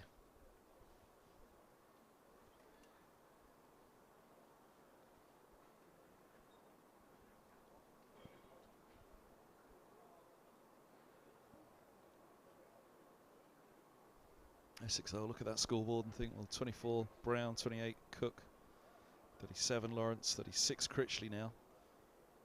And a few that have got in. Just want one of them to go on and get Essex into a position of real strength. Not that they're not already in a very, very good position, but Anything up over 300, you feel take something quite remarkable, very special for Middlesex, especially given what we saw from the seamers and the spinner for Essex in the first innings.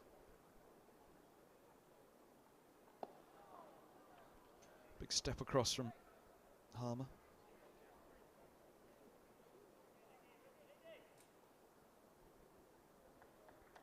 You get the feeling that Harmer's looking for that short boundary, looking for the clip over the leg side if Higgins gets a bit too straight, a bit too full. Just trying to outfox each other, aren't they?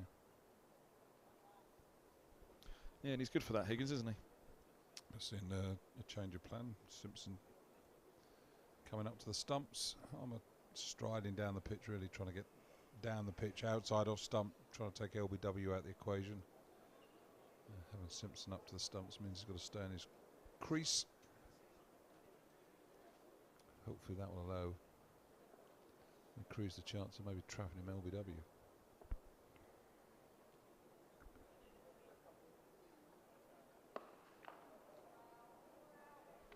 Like the look of the width on that one, didn't he, Harmer? Looked to carve it.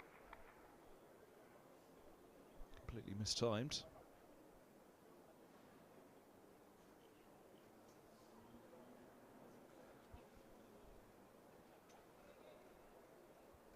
Same field as it's been since lunch for Higgins, just the one slip.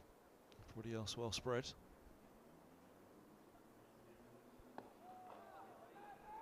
There's the in-swinger again.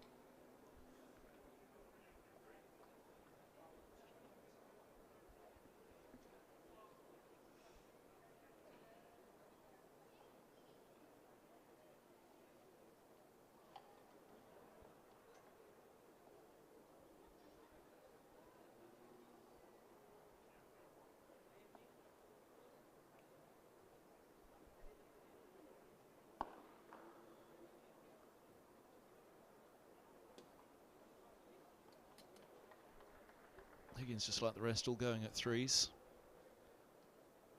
Aaron Jones, number 27 from his 9.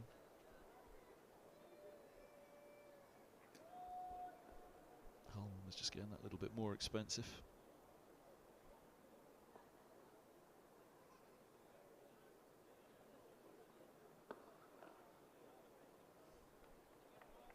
Tied over this one though. 5 dot balls racked up. Again, you look across the 42 overs, that's one thing that perhaps Middlesex haven't been able to do, is rack up the dot balls as they'd have liked.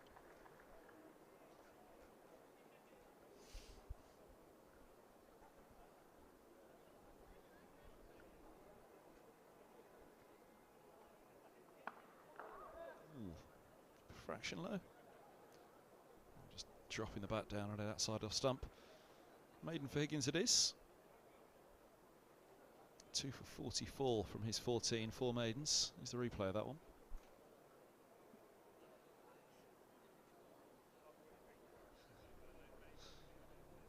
Leaning forward. Almost leaning onto the bat.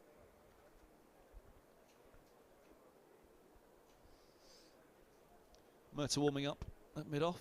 Maybe he's the man to take the pavilion end from Higgins.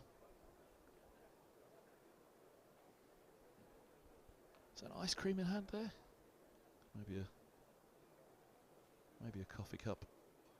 Is it quite warm enough for ice cream just yet? I suppose in the sun it's not bad out there.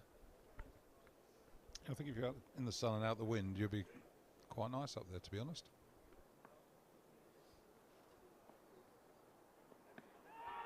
Or is it just sliding? Yes.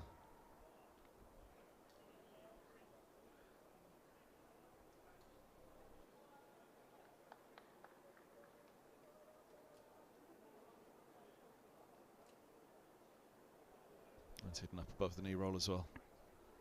Yeah, well, I clipped the top of the stumps, but just a bit too leg side.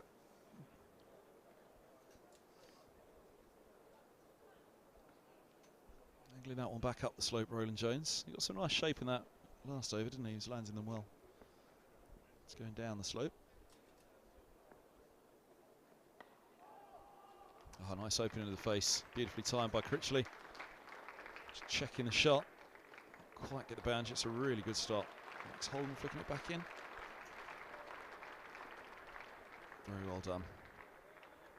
Gun fielder now for Middlesex. Holden, who worked hard on it a few years back. A quick across around there as well. I thought that was going to be fought, so a run saved. 150 up for Essex. Lead moves on to 248, so suddenly reaching a territory where this score, or Middlesex's fourth innings chase, is going to require something quite special.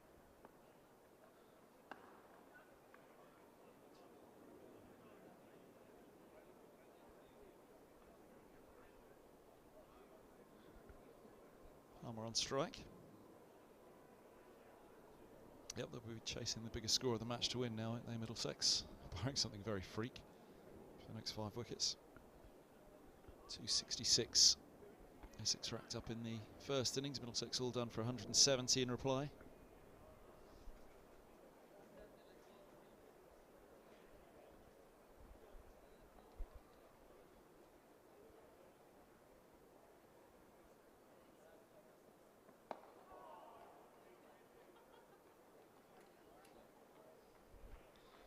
Had to get back down on that one.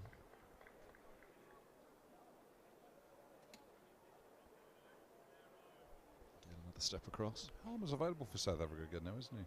He's played, doesn't he, during the winter months.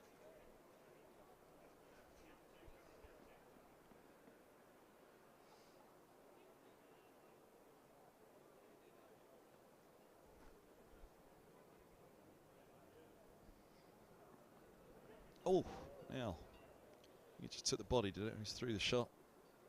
Hit somewhere around the ribs and dives through to slip. Did it at the toe of the bat. Quick on the body. So for South Africa, Maharaj would play ahead of Harmer. Must be a good bowler.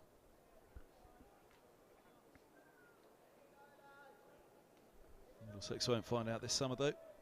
Maharaj, who was due to be in for round 3 of the championship and all of the blasts.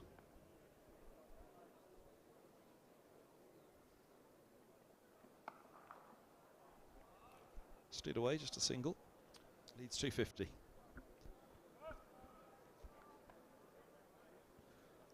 Just coming back to Harmer, I mean, I suppose the fact that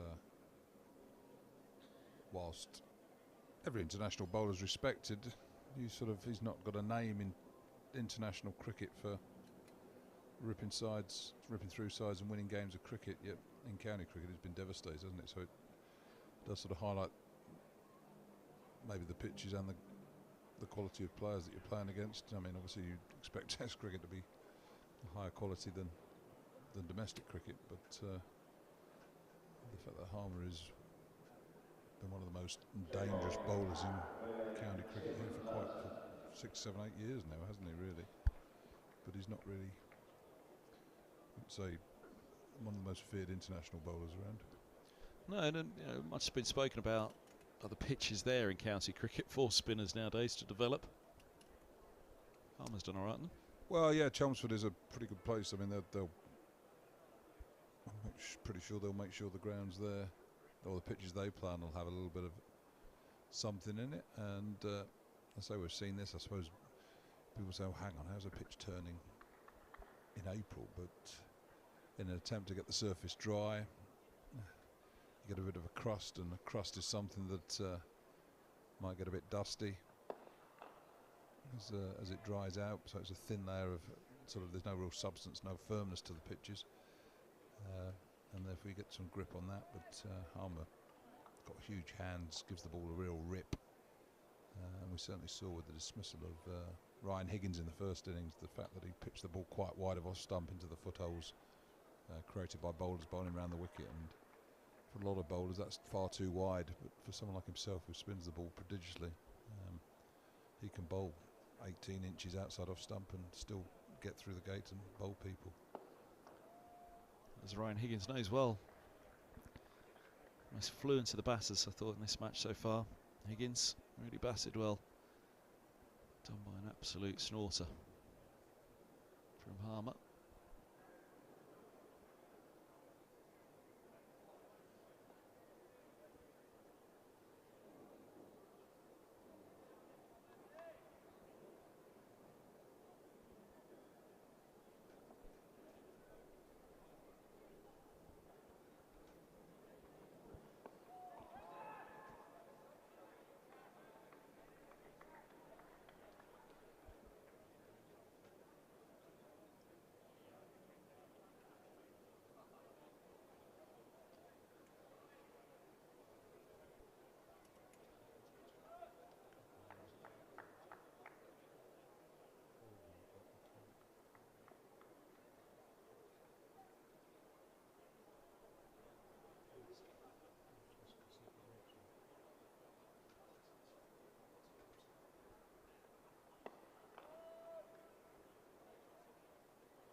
Oh, edgy. It's a backward point.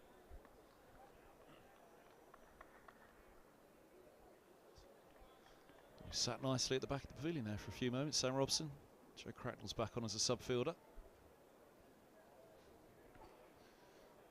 Have a chat with the members. Maybe they bored him. Had enough of them. Had enough of listening to all that.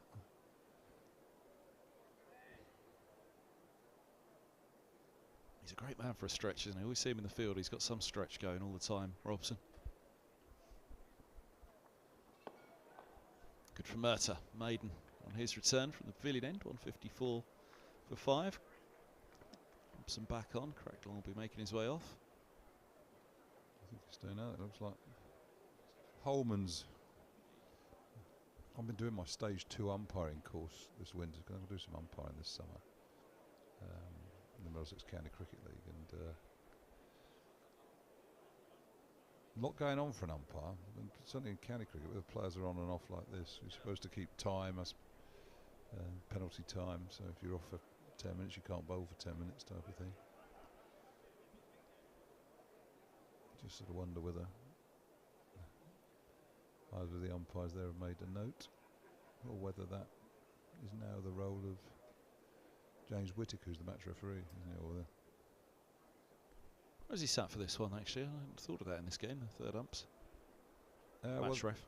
they sit in the Warner stand. There's a so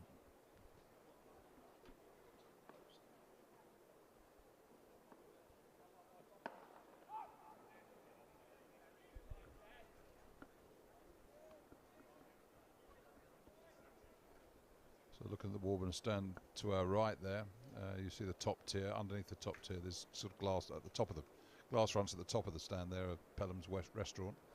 Underneath the tier, there's the area where all the security's done, so all the cameras and their out view on the ground, and then next to that there's a little booth for the public address system announcer, and another one for the match referee. So they're housed in the Warner stand, always nipping through the secretariat area to the umpire's room and the visitors' dressing room during tea, lunch, all the intervals.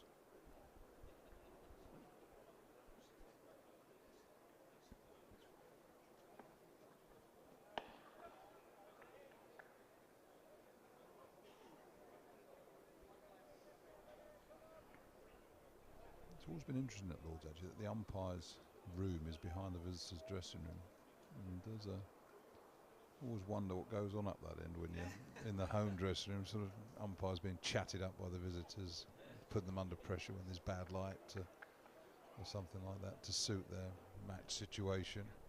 You almost do feel that the umpire should be somewhere independent within the pavilion.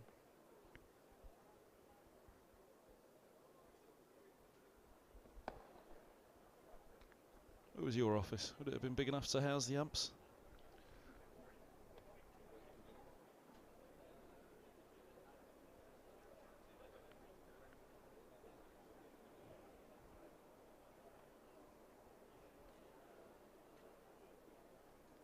So see the right at the end there, pavilion, the bowler's bar, where the bell is. Above there's the secretariat, so Guy Lavender, Jamie Cox and Janet Fisher, who's Guy's EA, and my office is at the back of that area overlooking the Coronation Garden. Never saw your office. Never invited you in there. Little bolt hole at the back of there. But you, I mean, that's Jamie Cox, who's obviously charge of cricket at the MCC, and Guy Lavender. Probably two of the nicest views out of an office in the world in many ways. Just sat there looking over this ground and watching the cricket. There's only one nicer office, I'd say. The one I've had for the last 19 seasons. Yeah, it's not bad up here, is it? Not bad to have an office like this for half the year. Looking back at the pavilion. It's true, actually, isn't it? It's like what I can't remember this. Well, probably not on air the other day, but it's like get in trouble here, but saying the north side of the Thames is probably the more attractive side than the south side.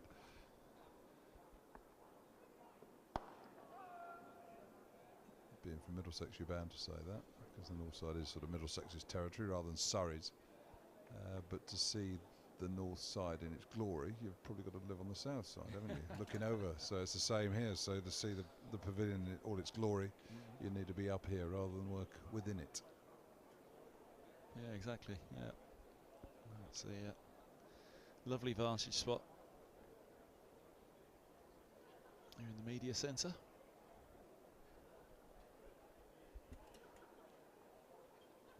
Although looking back across now, the way they've done the Compton and Edgeridge is a marvellous sight. Where these two stands creep up and around. There we are.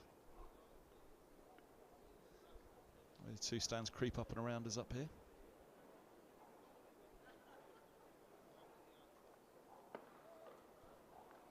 Well, the last project for the MCC, certainly as far as ground improvements go, is the Tavern and Allen stands, which are scheduled to the left there, to the left of the pavilion. The Allen stand, obviously they've upgraded the scoreboard there this winter, but obviously that scoreboard will be usable in the Tavern and Allen stands when they're rebuilt. I'm off the MCC committee, so I'm not quite sure when the building's expected to start, but I'd imagine it'd be quite soon. You won't want to do it during an Ashes year because of the demand for tickets and obviously wanting to get as many people as you can in the ground, but if it is going ahead, I'd imagine it'd be going ahead quite soon. And I think to satisfy or to please Westminster Council and obviously recycling, they're using a lot of the steel work. So whilst the stand is quite old now, and you can sort of see that and feel it when you're in it, and does need sort of replacing as such, they're going to build using the steel work that's there.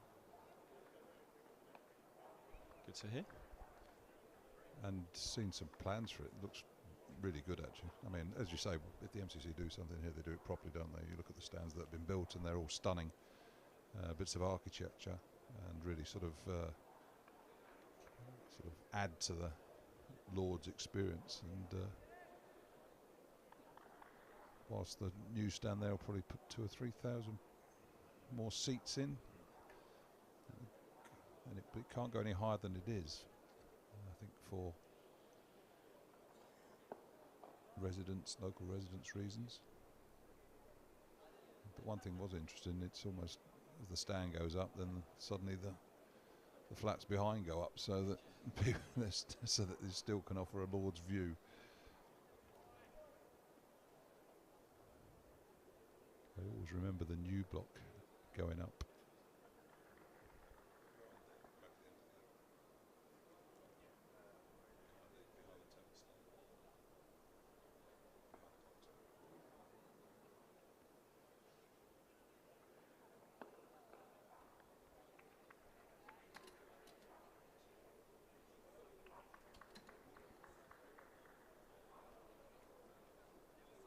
There's a modern block of stands behind the tavern stand there, sort of almost behind the clock tower really, and that was a building site for the '99 World Cup. And all of a sudden, for the World Cup final, Australia v Pakistan, there were suddenly about 2,000 or 3,000 Pakistan fans had obviously found a way into that, and it was just a sort of carcass of a building then. Another maiden for Murtagh, so Middlesex getting some sort of control here, and I suppose the dilemma there was, what do the security and police do? Do they try and sort of shepherd these spectators away? But that's dangerous, especially sort of with just scaffolding and everything like that up there. But so I think they just left them up there so that they could watch the game without being sort of people scarpering everywhere, and the sort of injury that could be caused by that. Yeah, but there must have been about 2,000 sort of largely Pakistan supporters up there screaming and shouting. They weren't screaming and shouting for very long because Australia walloped them, didn't they? They bailed them out for about 100 and knocked them off quite quickly. I've seen a picture of that. Let's see if I can dig out a picture and have a look. One of the snappers would have grabbed it, I'm sure.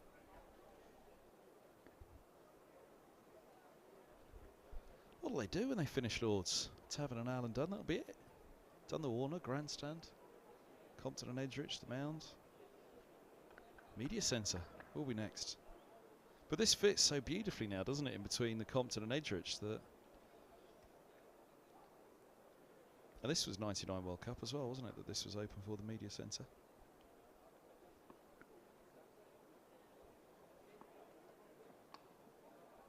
Leg side from Roland Jones. Yeah, poor delivery there. Full and straight, 2 straight. Just clipped down the leg side for 4. Knock the pavilion down. Yeah. Get a nice extra 5,000 seats by knocking the pavilion down, couldn't you? That was Australia that do that. They won't worry about sort of the fact they've got a wonderful 250-year-old building or whatever it is. Get a few more thousand seats in. No, I don't think they'll be doing that. We're just having that chat with Andrew Sampson, who's replacing you in a little while on the mic here at lunch.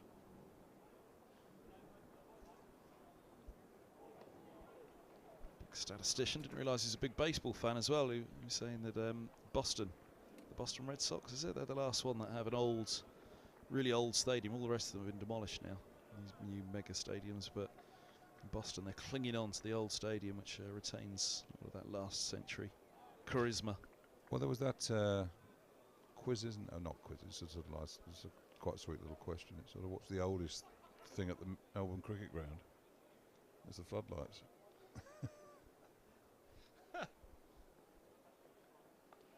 Edged. Good Great field stop. Great field in there by Eskenazi at slip. The MCG, everything's been rebuilt. Yeah. Oldest thing of the floodlights.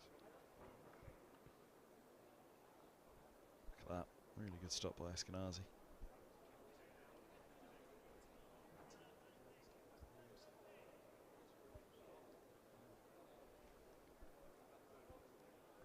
Eskenazi was down under to win the Big Bash.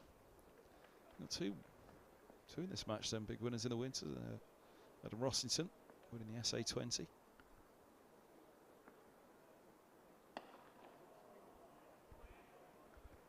I must say I enjoyed that tournament, one in South Africa.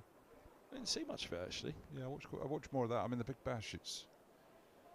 The time. Oh, it never ends. I mean, it's like... So is it still going? It's a bit like one of those... what's the play that's, or the theatre that's Les Miserables, isn't it? It's, Yeah. like, it's never off.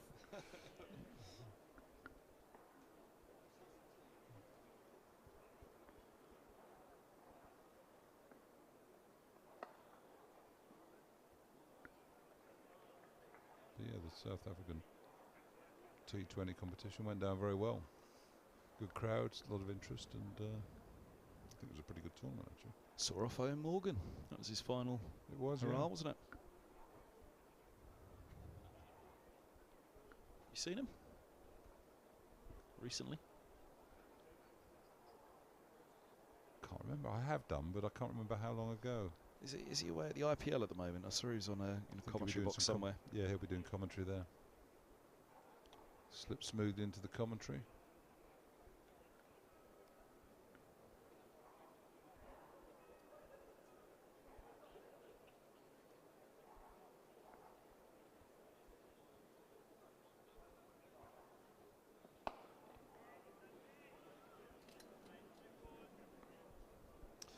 End of the over, 161 for 5. They've just quietened things down here and slowed things down, Murtagh and Roland Jones. That 4 that got away down the leg side at the start. The over. Yeah, I think Harmer had sort of like 15 off about 12 or 14 balls, so scored 1 run in the last 25 or so balls that he's faced. It's the one thing they haven't done in this innings really, is draw up the runs. As I say, they haven't really grouped together a few maidens. Starting to do so now. 3.43, still a healthy run rate. Especially when you're setting a target and you're 250 ahead. Critchley on the verge of a second 50 of the match. It's a real slow burner, his first one, until the last, when he had to speed up a bit as the wickets were tumbling.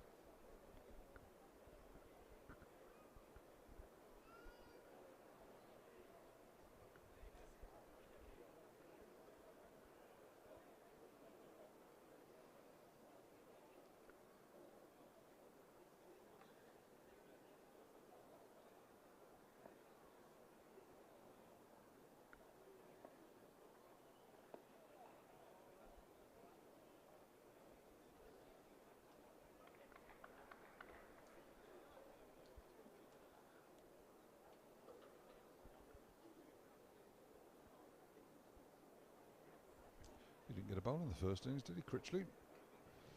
Ball's got decent leg spin. Good cricketer. He's played in some 2020 tournaments, I think, during the winter.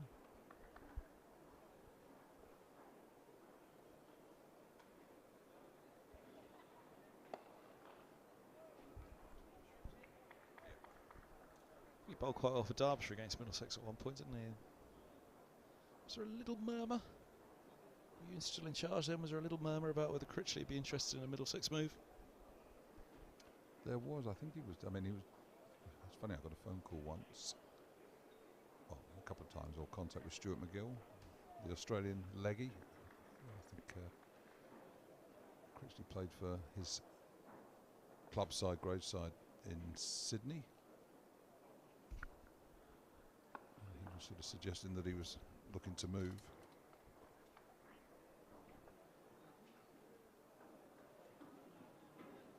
But it didn't materialise.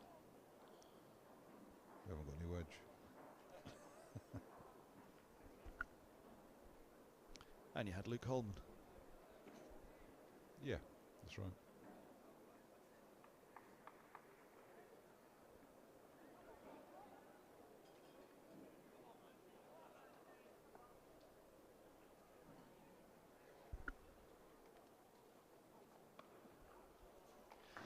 Away. A single at least. That's all it'll be. Peter Lang getting around in the covers.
Oh!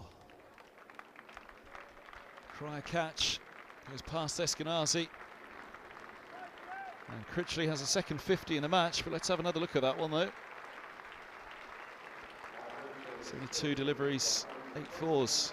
It's 50 Critchley. How much do you know about that one though?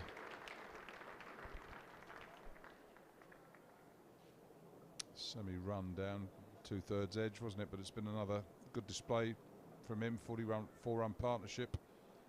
Middlesex took a couple of quick wickets. Get rid of Lawrence and then Rossington.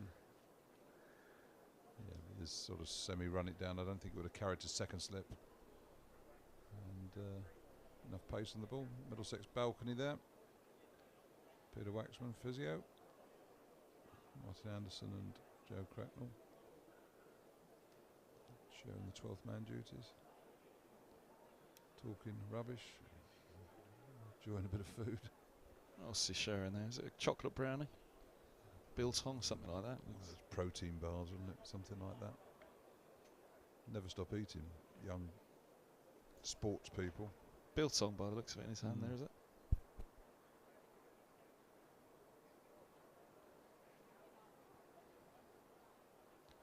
What we got here now, just looking at the field. 2 men out on the hook. Go for a bit of leg theory. So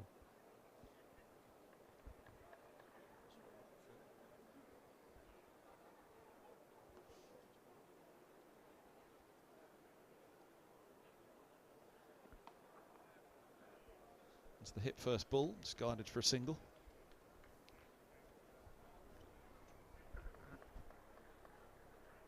we saw Essex in the first innings when they were bowling at Middlesex, partnership. They sort of got after John Simpson bowled quite a few short balls at him, unsettled him really. Lucky to survive a sort of nothing wafted a shot that just fell into no man's land. But here we're seeing Middlesex with Roland Jones there. There's 2 men out on the hook. Man just be front to square. There's fine leg 2, so 3 players out there for the catch.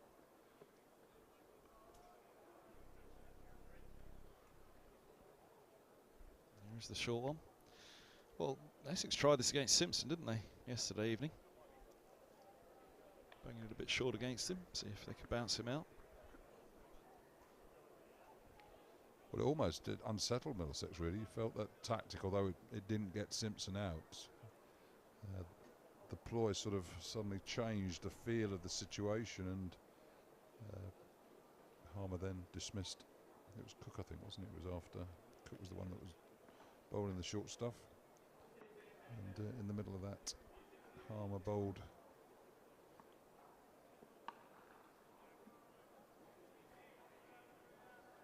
Higgins, and Middlesex capitulated very quickly.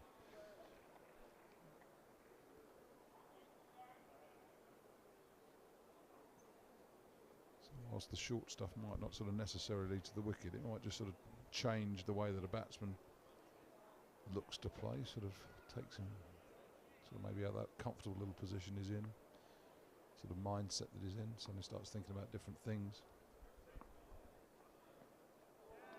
Oh, I saw bowled. And that's the real challenge for a bowler, actually. It's like, I mean, a bounce is quite an ignorant delivery. You just thump it in the ground as far hard as you can. And it's, as I was saying before, bowling's a sensation.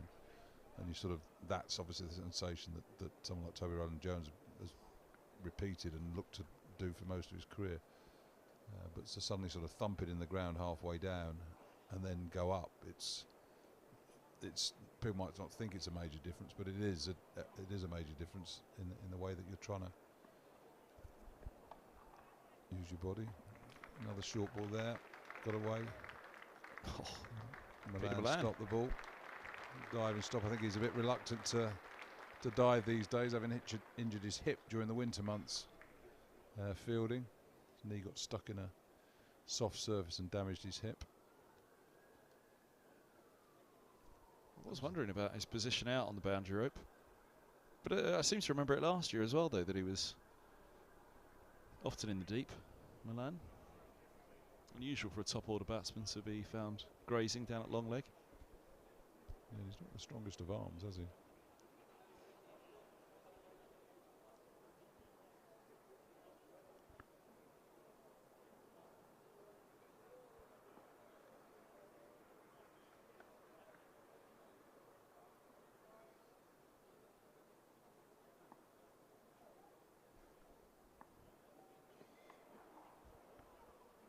Straight to Milan on this occasion, just a single.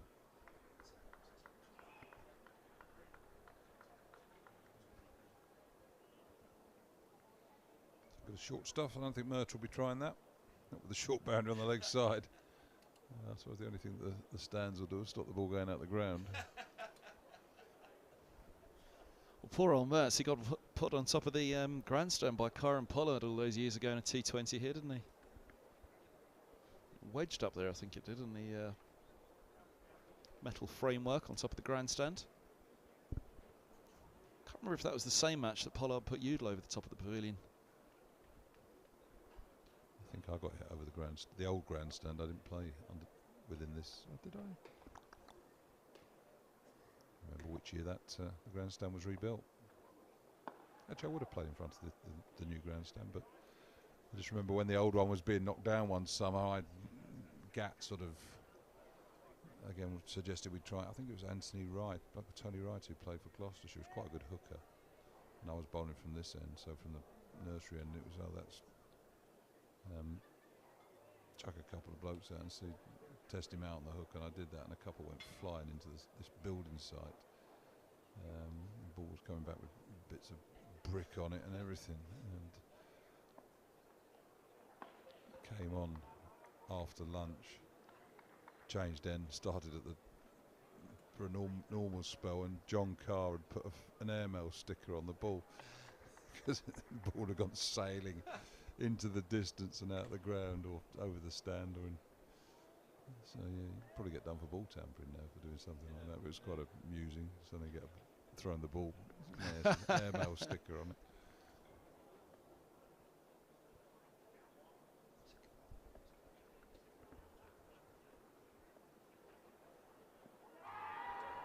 That's asking the question. He's got him. Critchley's gone for 53. The 6th wicket falls, a lead of 267. Every time you just think, oh, it's settled down, it's getting away from them again. They just seem to find a wicket to keep themselves in with something of a sniff. It still needs to happen quickly for Middlesex. Murtagh will give them a chance. The last of the recognised batters are gone. Yeah, that looked pretty straight actually from this end. Murt's bowling stump to stump. Yeah, it's hit him halfway up the shin, front to middle and off. Middle gone on to knock the stumps over, and you just wonder again, does the few bounces, the change of sort of tactic up the other end suddenly just slightly sort of alter the status quo for the batsman? But important wicket, good wicket for Murtagh. For this celebration as well. 3 for 33 for the old boy.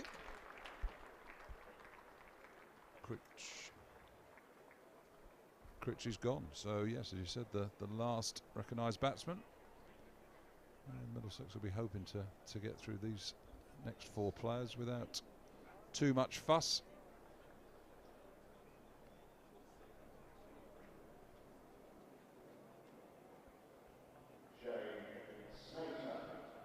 Bit of slight frustration, very, very slight for Essex, that somebody just hasn't been able to hang in and go, just put it out of sight, completely out of sight. Easier said than done, of course. Middlesex are fighting hard to keep them in sight. 267, anything up around 300 should be enough. Should be enough for Essex. Well, as you said, we've reached that stage where Middlesex are going to have to score the highest or post the highest score of the game to win it, which is always a challenge, even on good surfaces. But it's going to be even more of a challenge on this pitch, which again, I mean, it's not sort of behaved poorly or anything like that, but you've just seen the way that Harmer spun the ball at the end of Middlesex's first innings.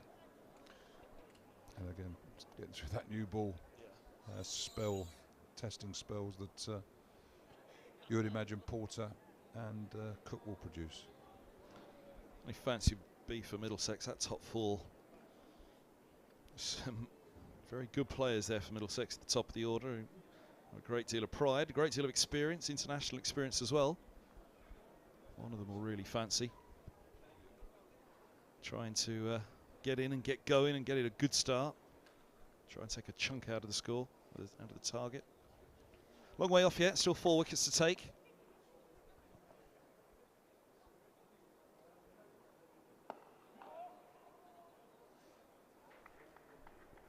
Has to happen quickly now. We've got that door slightly ajar. With the last 4 to go. Bit of a chat about it being a long tail with Harmer in it at 7. Snater at 8. Allison, Cook and Porter to come. It did all happen in a flash at the end of the Essex first innings. They certainly need it to happen that way again here. It was with the second new ball. They did it in the first innings though, Middlesex.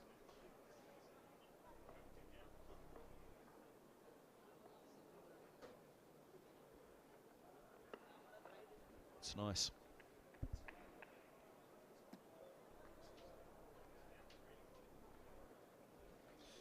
I haven't seen Tom Helm since lunch, have we? He has been warming up for a wee while. I wonder, is this his moment in the match to come in and help Middlesex try and wrap this up? Fresh pair of legs after the interval. Warming up at mid-on at the moment still.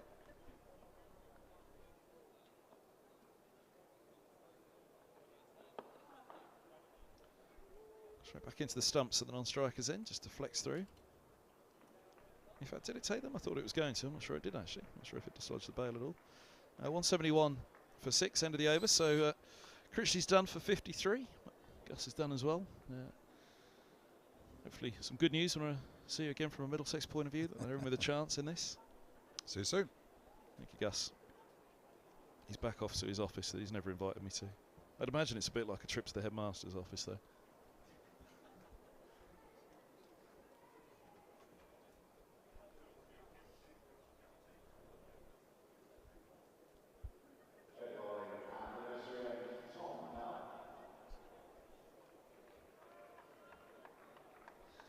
Here is Tom Helm from the nursery ends. His first spell after lunch. None for 18 off 5 before the interval. Did all right.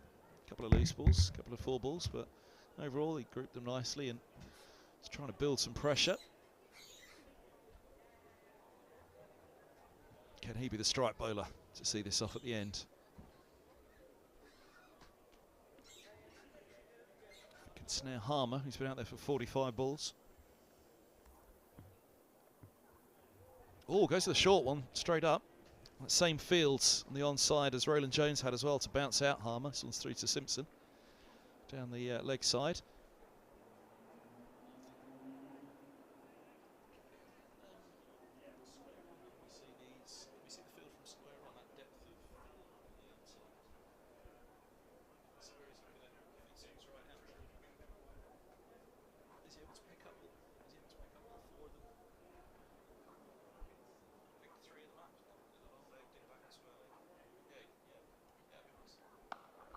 There's a short one again, out to deep square. Single taken for Harmer, he's on to 19. There's the positions. Long leg, you can see deep backward square legs coming up now that Snater's on. Deep squares coming up as well. Mid wicket. So going back to a 5-4.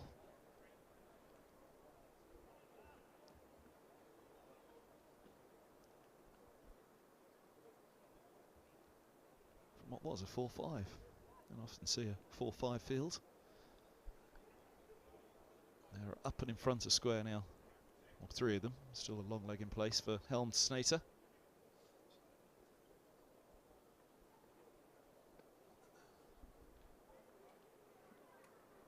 Good stop by Simpson.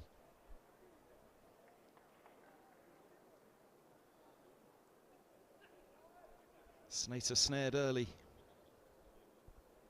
in Essex's first innings.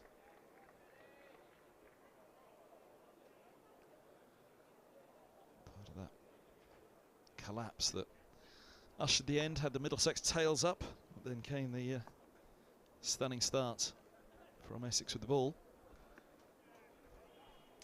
Onto the hip again, just that little bit quicker Helm. On their toes a little bit more now.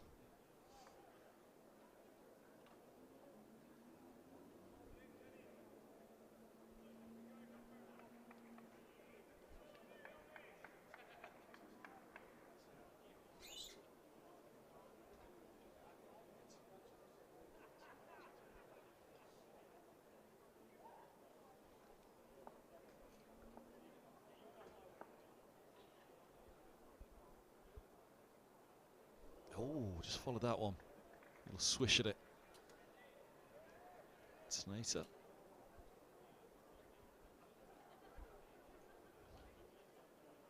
Looking busy again. Have the numbers picked up throughout the day? 2,600 yesterday. Feels the pavilion's not quite as busy today as it was yesterday, but certainly the Edrich there looks so. You'd imagine there's barely a spare seat up there as well, the Easter holidays. People flying in and out.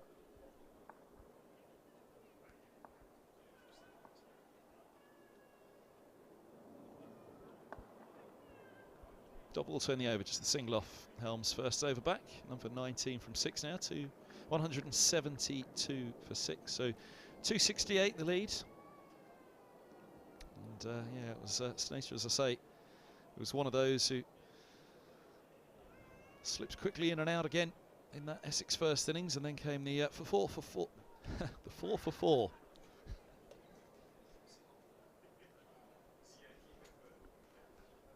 Was open all hours there. Ronnie Baker for 4. Certainly stuttering when I was trying to read it yesterday, looking at that scoreboard. You did look at a scoreboard like that yesterday and think, where's Andrew Sampson when you need him? Afternoon, Andrew. Good to see you. Yes, afternoon. Good to be here. You spluttering over that scorecard yesterday as well?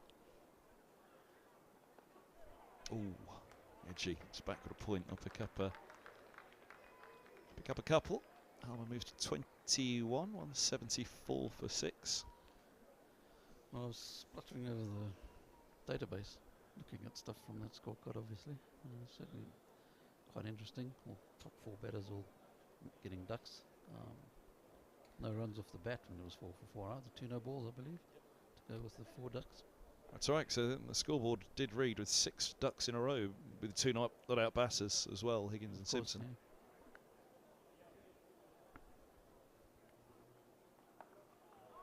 Holden and Simpson, sorry it was. Higgins came in there after. So yeah, there was 6 ducks in a row on that board at one point. And then you had 4 for 4, as you say, 2 no balls. It was extraordinary. I was scratching my head to think of it. There was, and I was reminded this morning, I knew I'd seen a scoreboard similar to it here at Lord's before, because Yorkshire had Middlesex 0 for 3. 20... Was that the first day of the season, that one? I don't know. I think it was when they won the title, wasn't it? So the game when they won the title. Didn't they need 3 points? They needed 1 point to win the title, and in the first over, Sidebottom. Sidebottom, that's right. Had won the title with or was it the first over, or whatever it was, first few overs. Sidebottom, I think he didn't he have it in the first over? May have even been a hat trick. Dear old Dave Callaghan, former BBC Leeds commentator, sadly no longer with us. He said to me, "Go on, Andy, you take the first over, you're the host." And Sidebottom picked up 3 wickets. So we'd have had 5 noughts in a row in that game. And they were 0 for 3. I don't, there wasn't an extra involved in that. Right. Just trying to find the game now. I knew there was one. I was really scratching my brain to think of which it was, and I was reminded this morning it was that one. Go through the list of the first 4 batters all getting ducks at all? No. Yesterday? No. We were waiting for your arrival for that. Okay, yeah, we can do those.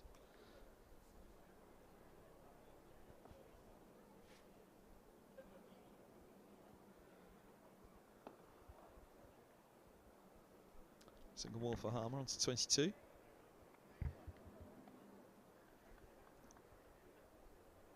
One's come to 52nd.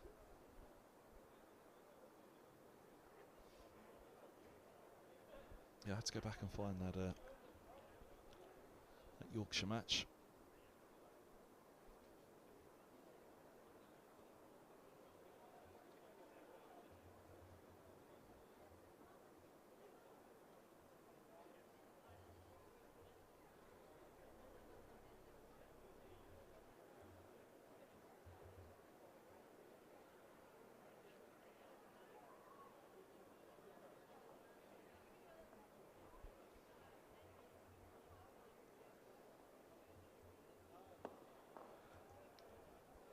Snater off the mark. Wristy roll from Snater to work the single wide mid on into the 52nd. 52 overs left on day 3. Essex to start their innings this morning. Middlesex wrapped up last night. Stumps on day 2. 176 for 6. 272 the lead. As soon as they nudge it past 300 again, it just gets that little bit further once more. So it's just been keeping them in sight to this stage.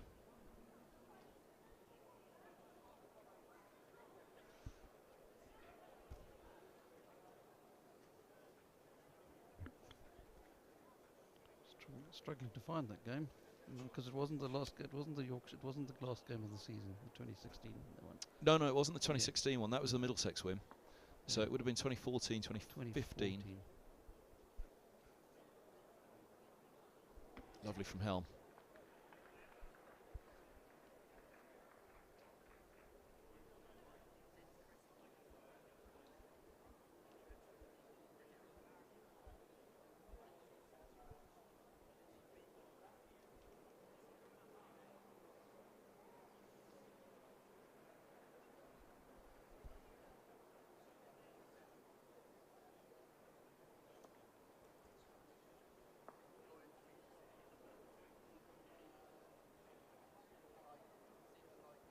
Yeah, 2015. Oh, past the edge again from Helm. Beauty this. Once more. Oh, goodness me, he's unlucky not to pick up a wicket there. You've got it, have you? 2015. 2015, yeah. Was it a hat-trick? No, it doesn't look like it. So, you know. It was just the 3 in the over, not a hat-trick. Yeah, 3 in the over. So it was the 3rd ball. It was Sterling. Compton with the 5th ball and Milan with the 6th.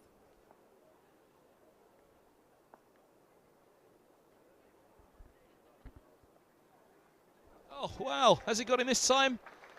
No. Helm can't believe it. He's produced 3 chaffers to start the over. All too good to take the edge. Can only just to shave the top of off stump as well, that one. Oh, goodness me. It is a good ball. Worthy of a wicket. Field is behind them. Wicket pretty convinced, although the bowler didn't look that convinced.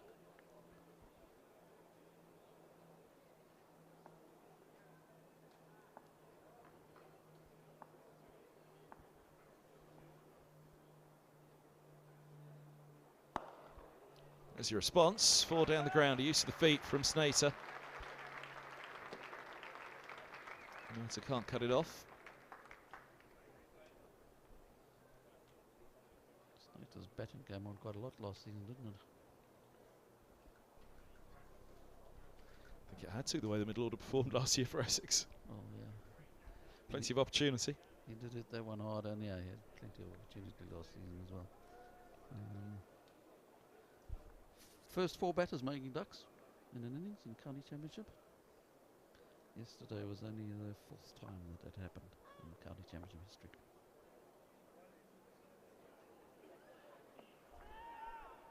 Squares him up a little bit with that one, a dot ball though.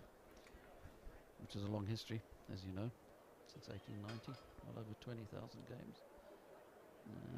The last time was in 1975, and there was something in common with this one as well, which is the 3 of the top 4 were Test players. So go on. 6 top 4 was pretty yesterday, Test, well, 3 of them Test players. In 1975, Surrey against Lancashire at the Oval. Top 4 all got ducks.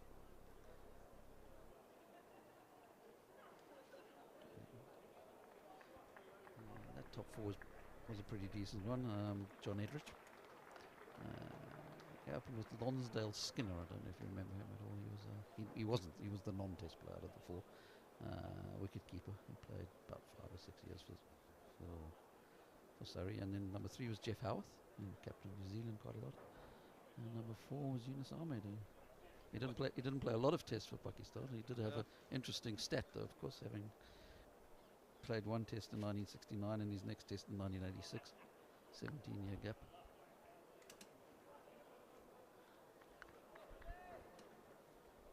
Who's the bowler? Who were the bowlers? Oh, good question. I'll tell you now. It was Lancashire, you said, wasn't it? Yeah, Lancashire. Bit of shape on that from Murtagh. So yeah, 48 years since it last happened. Yeah, the other 2 were 1932 and 1894. Don't know if you were at either of those games. Feels like it.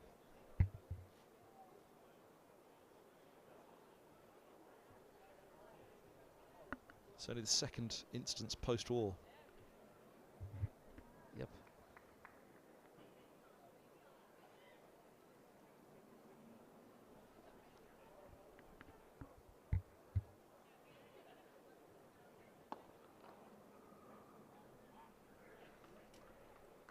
It's one of those moments, you sit there and there goes the 1st, there goes the 2nd. Uh-oh, it's the 3rd, oh no, the 4th. You're thinking, when does it stop? When does that run come off the bat? Yep. What's the most? 5? In the history of cricket? I'm sure it would have happened somewhere.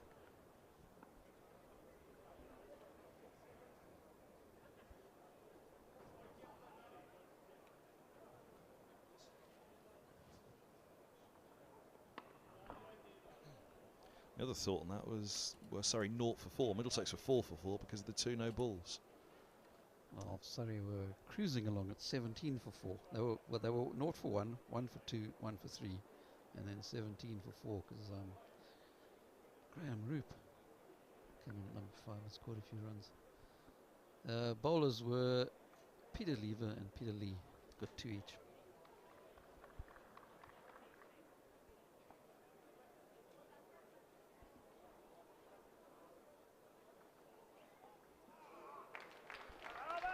Tickled fine. It's 280. He's on to 26 to come of the over.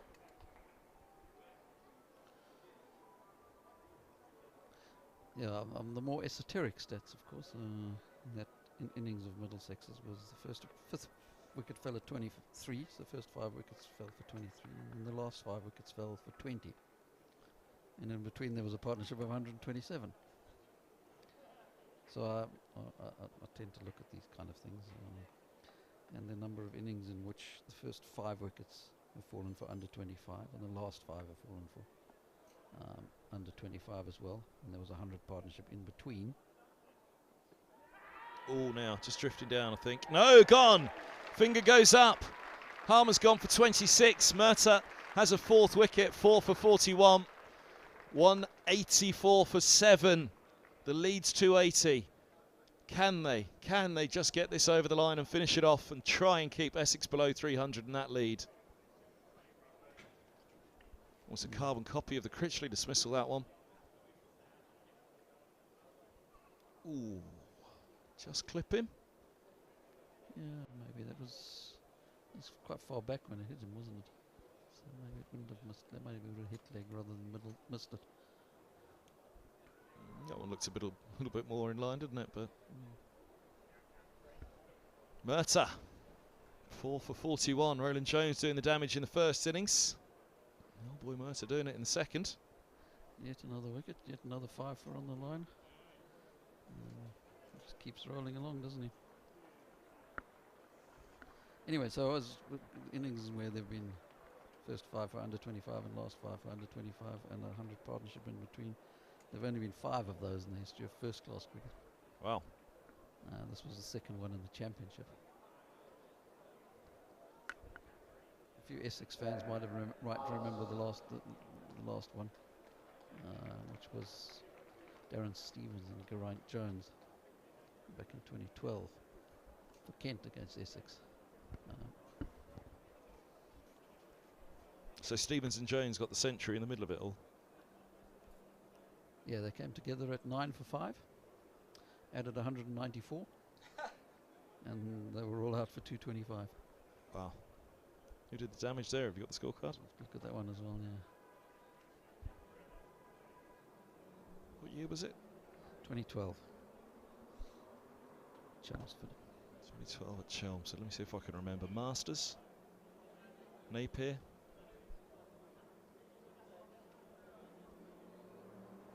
Chambers, Kartik.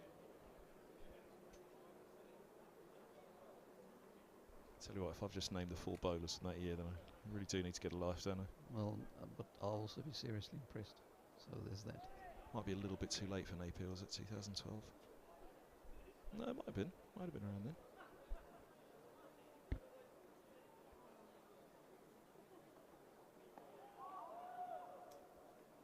Single 20 over, 185 for 7. Ellison off the mark, keep the strike. Harmer's gone for 26. Yeah, you got one of them. Masters. He got 2 for 55. Shoal Willoughby got 5 for 70. The rest of the bowling was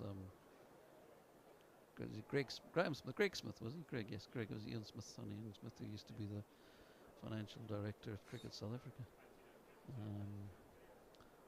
And Timil Mills, when he was still playing first-class cricket. Although, yes, there's a chap playing in this game who took 3 for 5 to wrap up the tail. Tom Wesley. Luke Holman's on, that's because the over 8's -2. So Middlesex wary of losing points they gained with the ball, at least in this match, even if they don't go on to win it. Try and hold on to those 3 points. So Holman needs to get through some quick overs here against the tail, and just maybe Snater and Ellison sky 1 or 2 against the leg spinner. Lands the first one nicely. He's had a problem landing them today. Not beautifully yesterday. It was a nice wicket he got there, wasn't it? He did get. As those overrate numbers on the scoreboard these days are quite useful too, aren't they? Big red -2 sitting there at the moment. Familiar side at Lords. Relegated by -2 in 2017. Yeah, the Essex went on to win the title. Middlesex relegated as defending champions.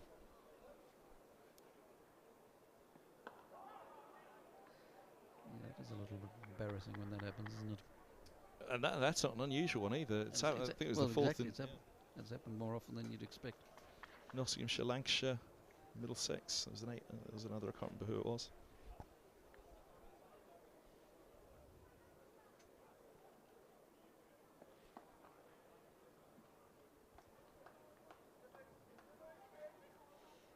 Yeah, there's been a few balls like that from Holden. Apart from that nice wicket he got. Proper old leg spinner's wicket, wasn't it? Yep. Just landed it nicely, turned it down the slope away from Rossington. Edge, very good catch by Eskenazi.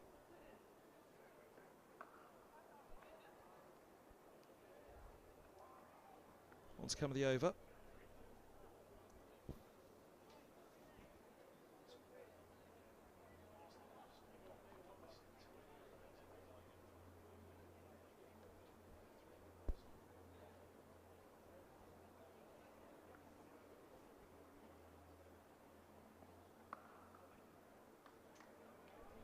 A top ball to end the over. Good stop by Helm.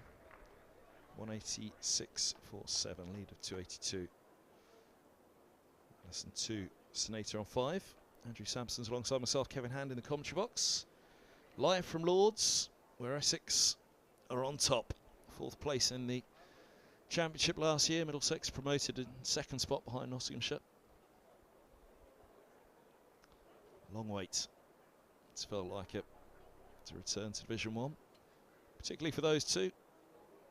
Aaron Jones didn't play too much in that 2017 season, England call-ups. They missed him.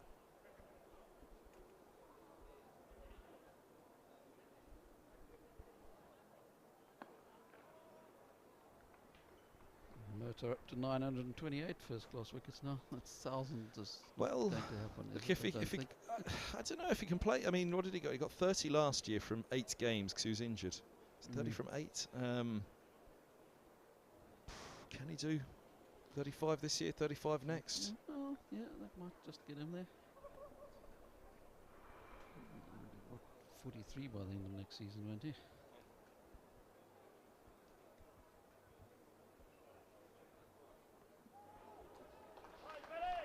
Still too straight on that one. I think it'll just be leg byes. Yes, the umpire wants to tap his knee when the ball's returned. I do like the way they tap their knees to indicate they're about to indicate a leg bye. It's very helpful if you're scoring. It is, yeah. Tim Murtagh's Irish lads did fairly well in their test match in Bangladesh. They come back to test cricket and did better than I would have expected in that part of the world. Lost by 7 wickets, yeah. No Paul Sterling in that match. No Paul Sterling.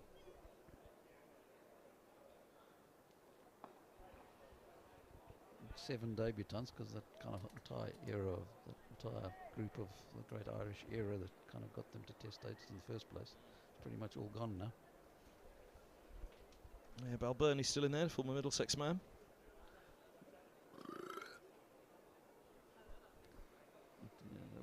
They recovered from they were 13 for 4 in their second innings there as well, and got up to 292, which is a pretty good recoveries.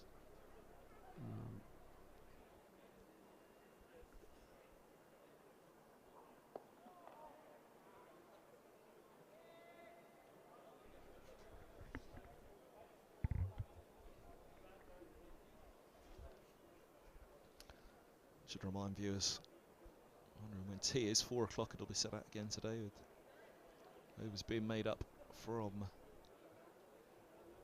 time lost on day 1.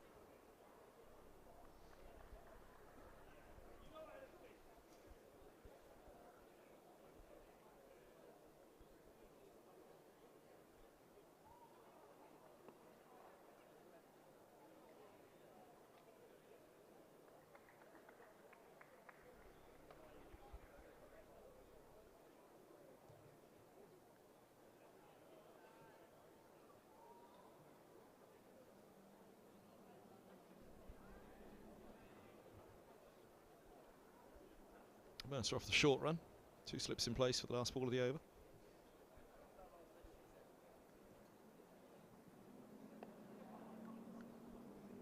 Oh, 90 for 7, 56 done. Right, I've got it here. Very famous innings, actually. This is the 5 ducks in a row. Well, there's the one where there's 6. 6? So there were 4 with 5. Well, 3 others with 5. One with 6. How well do you remember 1872? Vaguely. In 1872, the MCC played Surrey. I went into bat first, and the first 6 in the order all got ducks.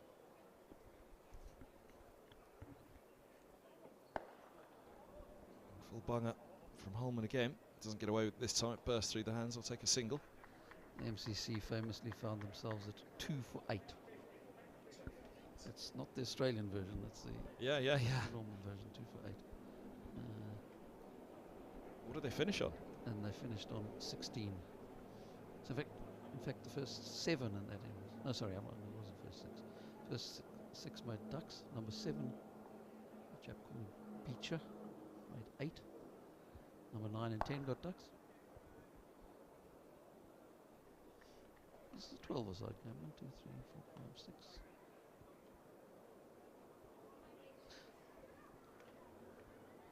Sorry. Start again.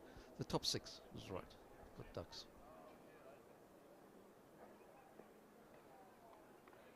Betcher got 7. Betcher got 8 at number 7. 9 and 10 got ducks. Number 11 got 8 and 9 got ducks. I'm really messing this up, sorry. 8 and 9 got ducks. Number 10 got 6 not out. Number 11 got 2. And they recovered from 2 for 8 to be 16 all out.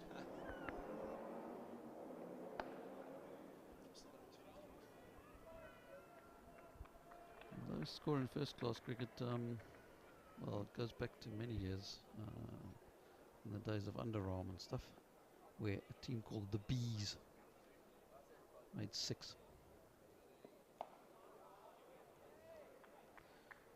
Although historically, if you're looking back on first class records, it was 12 for many years, until the research into those earlier games found these kind of games where the Bees, which is a team of players whose surname began with B, not the B team or anything like that, managed to make 6.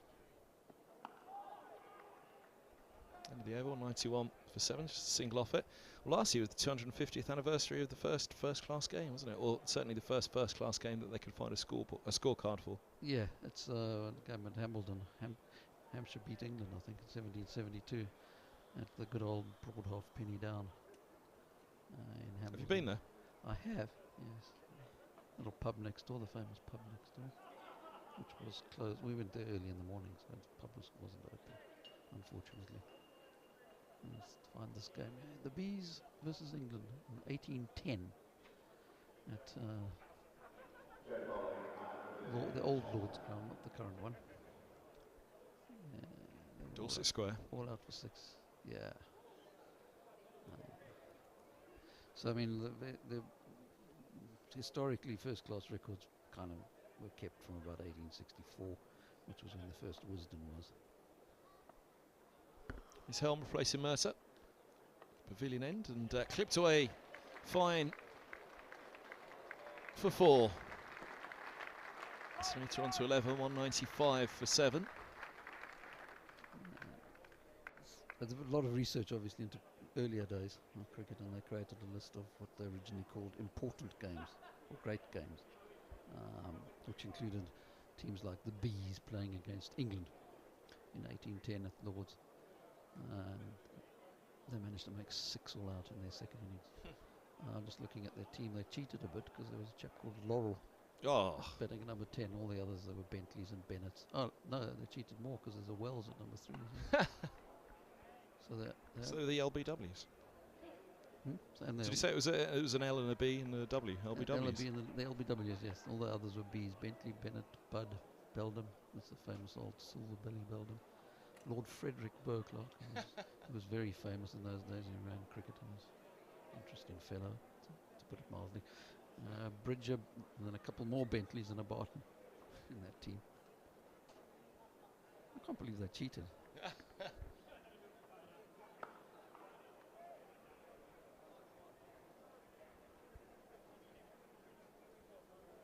Yeah, so that's kind of, I mean, certainly when I was growing up, I was very aware of 12. There was a Cambridge and I think Northands both made 12 at some point.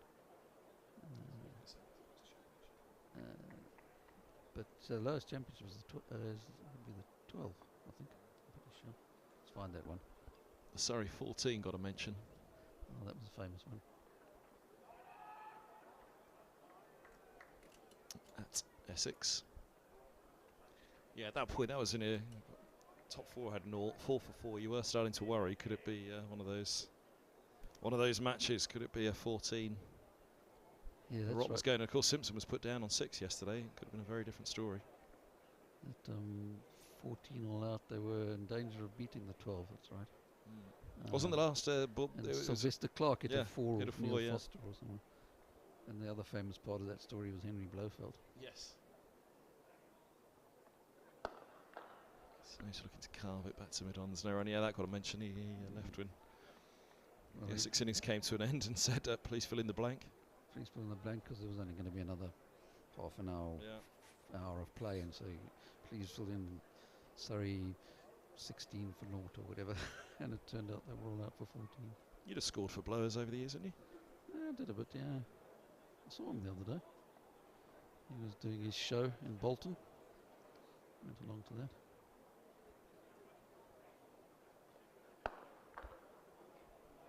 So he's looking to get a move on here. End of the over, 58 gone. 195 for 7. We've got 10 minutes until tea on day 3. Yeah, he's still in good form, all Blowers. He was doing about 20 or 30 of his shows in the space of a couple of weeks. Northamptonshire, Gloucestershire, 1907 was the 12. So there we go. Surrey lowest post-war with 14. Yep. So the 12 and 19 in Northamptonshire, and then in 1901, Notts made 13. That was the second lowest, and then Surrey 14.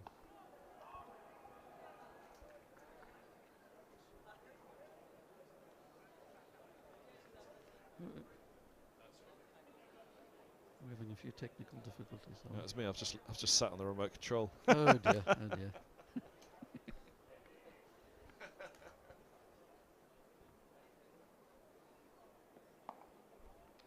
We got the camera back. We'd gone to some other Freeview channel there.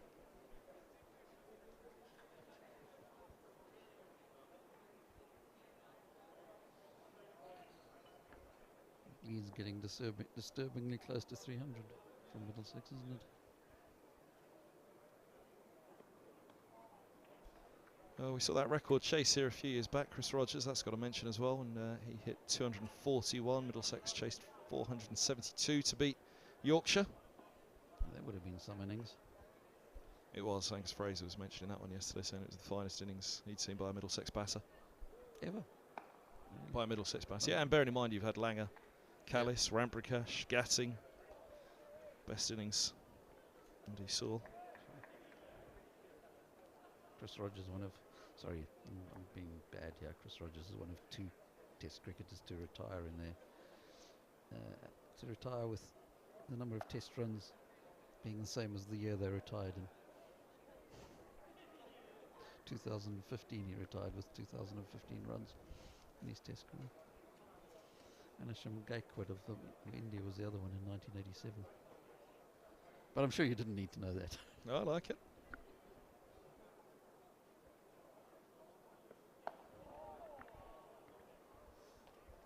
Double turn the over from Holm. The over rate's still -2. We'll be close to ticking down to 1 now, you'd have thought. Holm been on for a couple. 195 for 7. Rare maiden for a leg spinner. Yeah, they'll want a few more of those from him. That's what they've said. Need him to rack up quicker, cheaper overs. Yeah, it's kind of an interesting question. If you're going to play a leg spinner, I don't think you can be too demanding on the maiden count. And it can get ugly if he's bowling a few too many of the bad balls. Good day yesterday for sure.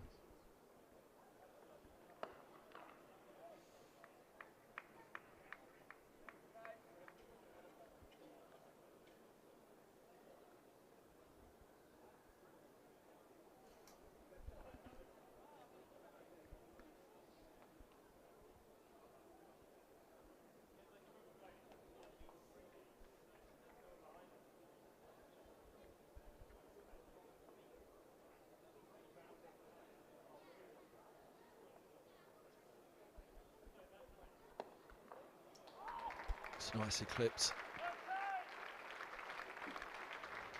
199 for 7. The lead 295.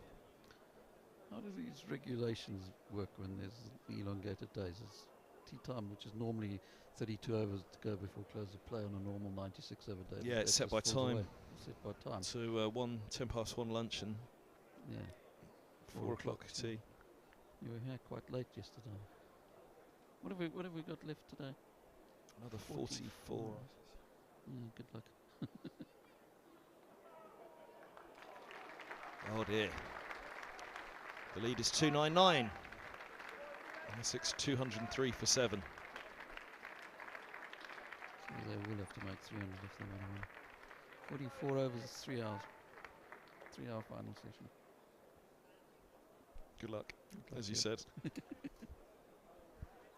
I find it's a bit odd that they don't adjust the regulations for an elongated day to say maybe 38 overs or 36 overs in the final before tea time and only have 36 or something in the final session. But anyway. Is it light?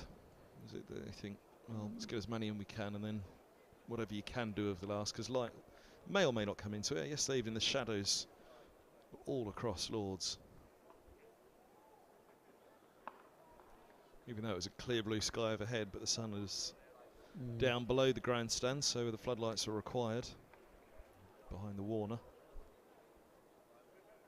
I mean, it shouldn't make that much difference because you're going to have a 20-minute break anyway, so it doesn't really matter if it's at 4 or 4:30. You'll still be out there pretty much to the same time. So I would think the priority is to make sure you don't have too long a session, which is why you have the 32 overs on a normal day.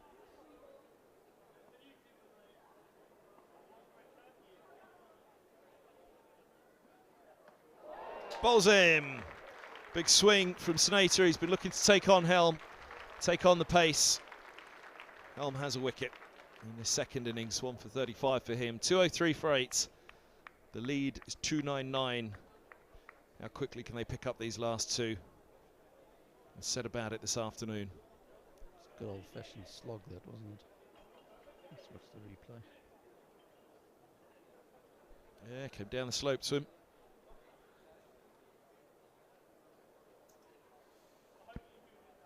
Yeah, you still kind of, I mean, you do think you can chase 300 or 320 if you have to. Well, when they chased the 4.72, they came out after tea on day 3, so 4 sessions left of the match. Then I asked Chris Rogers, what were you thinking at that point? You hit 241 not out. Middlesex chased 4.72 to win. What was your thought process at tea? And he said, we were beaten, well beaten. All I wanted to do was put some pride on the score so we weren't beaten so heavily. So I came out aggressively, and then all of a sudden he kept going and going and going, and Middlesex won the game. Yeah. I think they'd taken about 100 and... They had a really good start, Robson and Rogers, that evening. Yeah, that always helps when you're chasing a big target. Well, that's where 300's not impossible here, and Harmer is the big factor in this one. It was turning it so much yesterday. But with the top 3 test batters, as we talked about, Robson, Stoneman and Milan, it only takes 1 to get that century, and all of a sudden you've brought 300 down to 200. Can the rest get? Yep. Can the rest get it? It's not impossible. It's not impossible, but it's a long shot for sure. Yeah, well, certainly not quite as long a shot as 472. So. Yeah.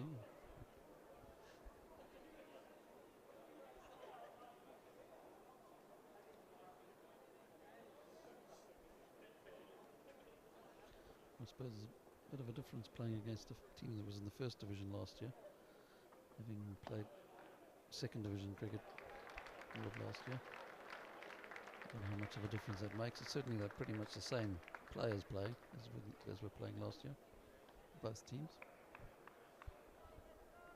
Couple to end the over for Cook.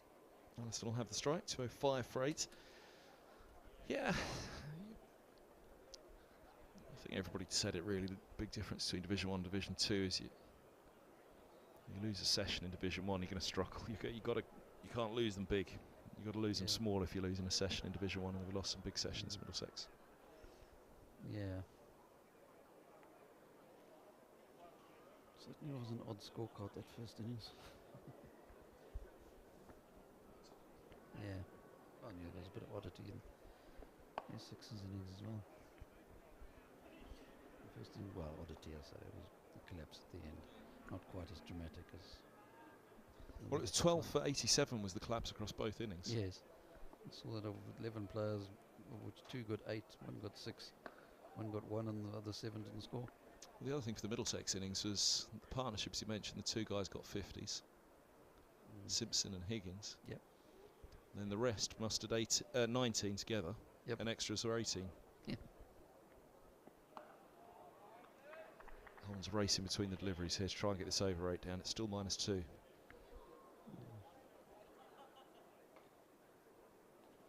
Sneak in another one before tea. 3 more balls. My clock is with this, similar to what they've got. He's not going to make it. Well, 1 more wicket goes down and tea's delayed. No, that's also true. But the wickets also help with the over rate because you get 2 minutes. The magician Don Shelley up there, he usually manages to recover the over rate for Middlesex.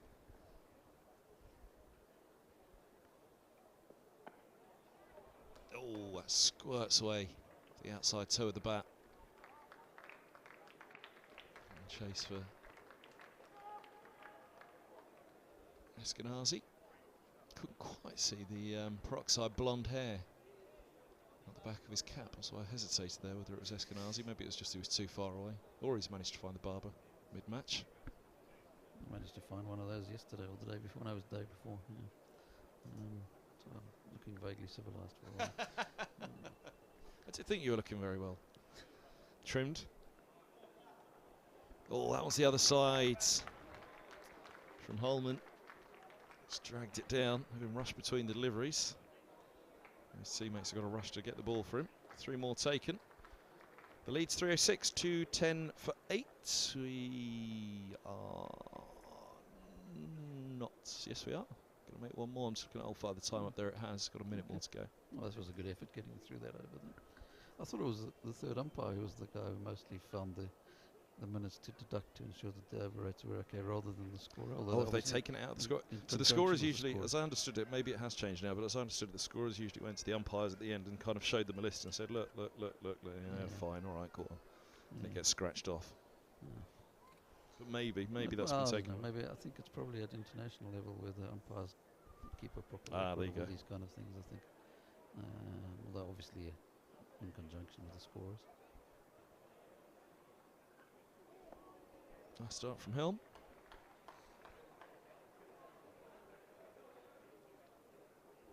Was he due a big season, Mr. Helm? He had a good season last year. He outbowled Shaheen Shah Afridi at the start of last season. Afridi returned all the wickets, but the spells of bowling from he and Roland Jones were phenomenal at the start of last season. Really good. Really, really good. And the injury caught up on him. He's kind of had quite a few of those, hasn't he? Yep. But he's been in and around the England squad. That's why.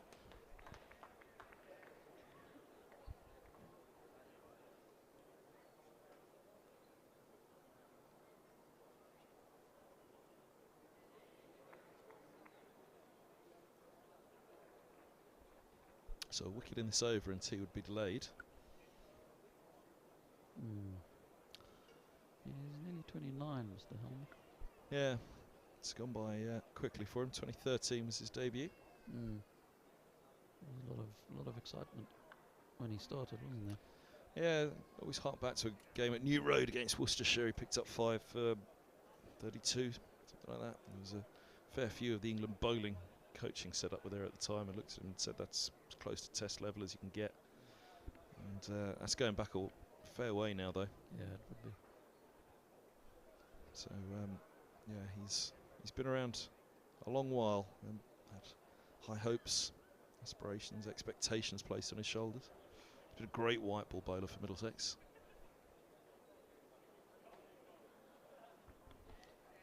Yeah, I suppose that's the route these days as well. If you're injury prone, the white ball route is probably the way to go for a quick bowler.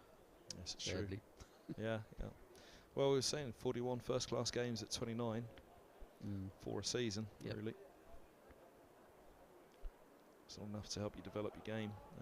And obviously, that's not just injury, there's been form in that as well.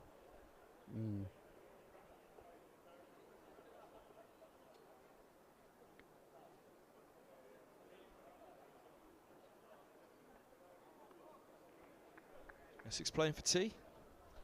Yeah, and now we're going to find out. Are we going to go for a cuppa, or are we going to carry on? Have we got another half an hour? How thirsty are you? Very. So you Always. so you need a dot ball, or at least not a wicket.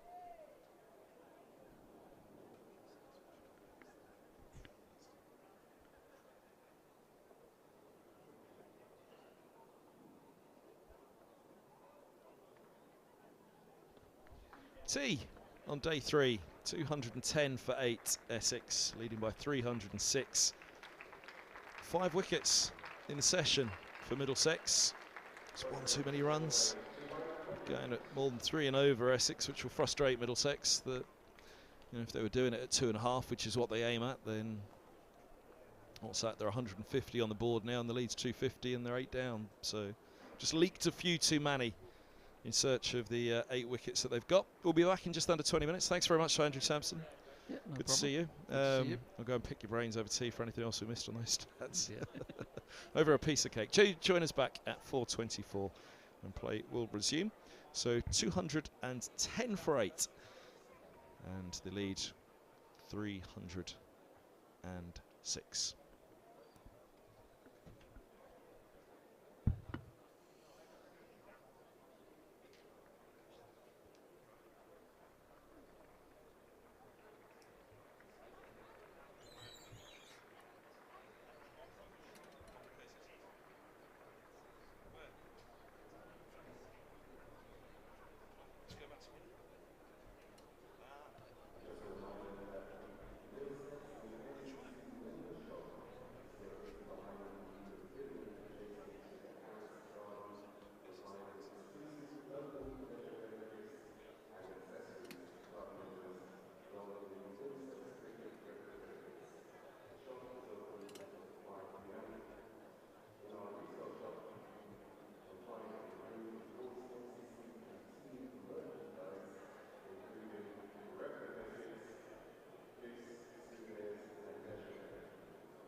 Soon, everybody, welcome back to Lords, or good evening indeed. It's 23 minutes past 4, still another 42 overs.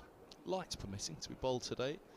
It was a bit of an issue yesterday evening when the artificial light significantly overtook the natural light. The umpires are happy to go on though, so probably going to have to do the same again this evening, and it's likely to be Middlesex batting again this evening when that happens. 2 wickets left of the Essex second innings. They lead by 306. Here's Holman. Cook on 2, Allison on 8, Middlesex still on -2 over 8. So Holman's on for to try and get that down.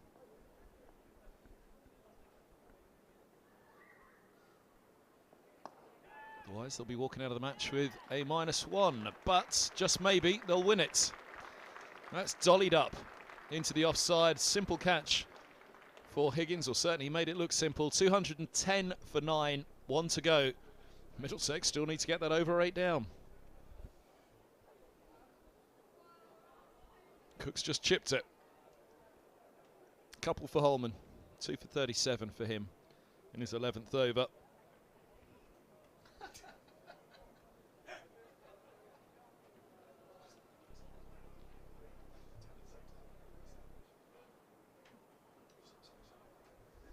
They're going to be in danger here of not making up this -2, Middlesex, if they keep taking wickets. 210 for 9.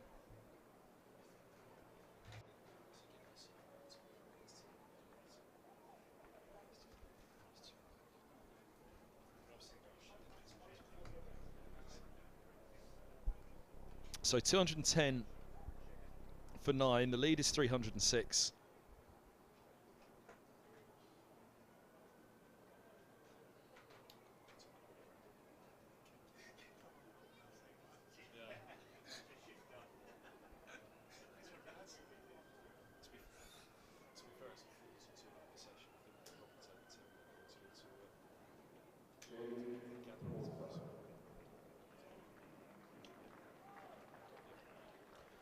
Here's Porter, eventually making his way out to the middle. Middlesex are set and ready to go. It's taken him a fair while to get out there, Porter. But yeah, 42 overs remain this evening. They'll lose a couple for the change of innings when this does come to an end.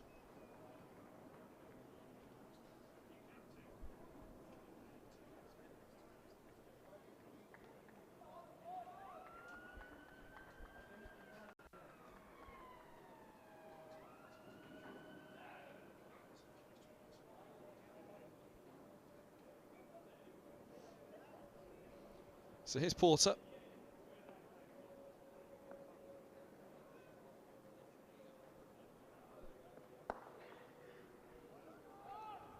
Ball into the covers for Porter, first ball.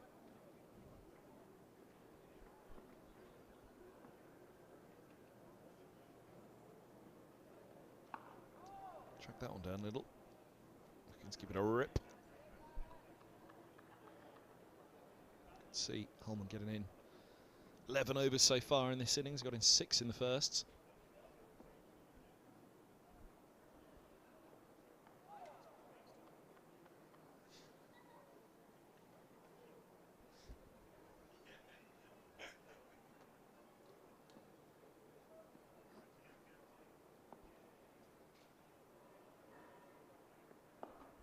Nice from Holman to finish the over.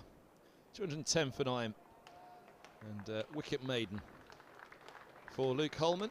So Cook gone for 2, caught by Higgins in the covers. Allison will have strike on 8 from 33. Will he swing the bat, just try and get a few more runs before this is done? Certainly Snater was looking to go after Helm, who'll continue from the pavilion end. He's got 1 for 37 from 10. Kevin Hand, delighted to say Nick Friend of the Cricketer is alongside me.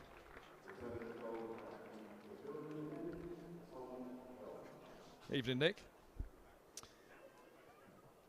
Good evening. Thanks for having me, Kev.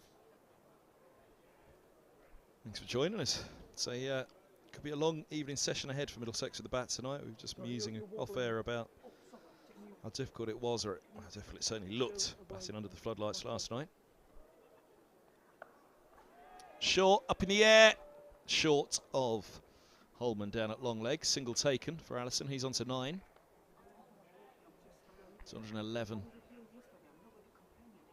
for 9 Essex. Yeah, the one difference is it was a clear blue sky last night. Tonight there's a little bit of cloud around. The sun's behind the cloud at the moment, and well, if it's still behind a bit of cloud when it tips down below the Warner in an hour and a half or so's time, then floodlights on, maybe they'll have the opportunity to take them off tonight, whereas last night, as Angus Fraser was saying at the time, it's going to be pretty hard to take them off with clear blue skies overhead. Oh, now that's going to be gone. It is 211. All out Essex. They lead by 307. Helm bags a second. Keep a fraction low. Could he have been forward, Porter? Was it misjudgment? Either way, he's gone. Pretty easy one for the umpire, that. So 211. And Essex are done a lead of 307. Nick, it's going to be a very, very good chase if Middlesex pull this one off. Yeah, he just got pinned, didn't he? Could have been forward to it, perhaps. Got himself into a bad position. But the harmer factor is obviously a huge one, but similarly Porter and Cook after that first innings. I was going to say, you've got to get through, you've got to get through to Harmer. I mean, it was easy to forget he was playing, wasn't it, with first innings, when the 4 for 4 and then recovering to 70 for 5 to see Harmer at the top of his mark, sort of mark his run up out. I mean, we saw in that last over from Luke Holden the sort of the variable bounce with one sort of popping up and then that wicket there doing the opposite. So I think as much as the Middlesex wickets that fell in that first innings were basically down to terrific bowling. I mean, if you chuck in the quality of the seamers and the spinner plus a wearing third, soon to be fourth day pitch, and you've got a pretty decent chase of 300, 307, 308 on your hands. We're going to take a short break, Nick. Thanks for joining us. 10-minute interval. There's still cake on display downstairs, so we'll be back in 4:39. Back in a few moments to see you for the chase when it gets underway. 308 the target for Middlesex.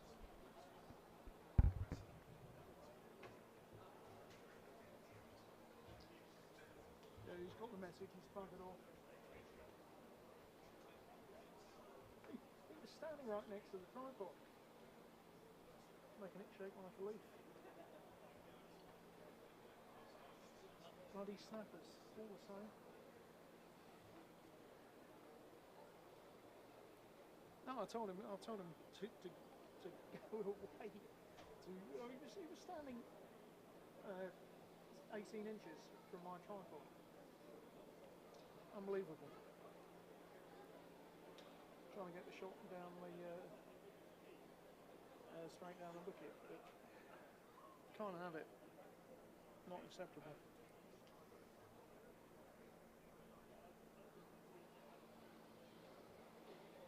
Sorry? Oh, he's gone. He's got the message.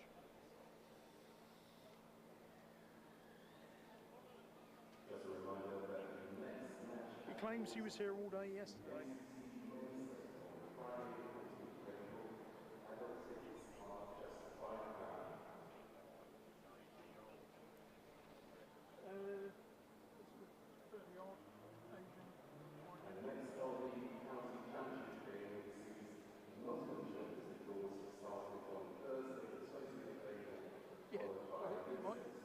Stronger response in the TV.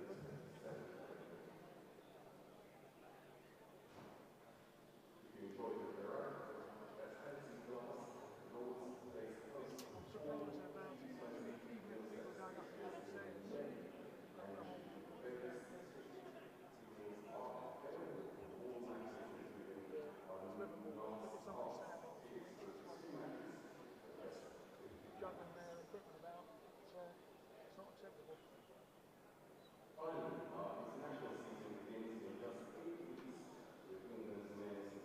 Sorry? I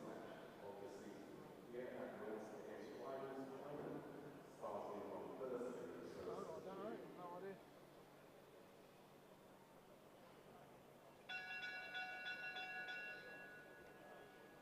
Yeah, I'm surprised it's as low as that. Probably more.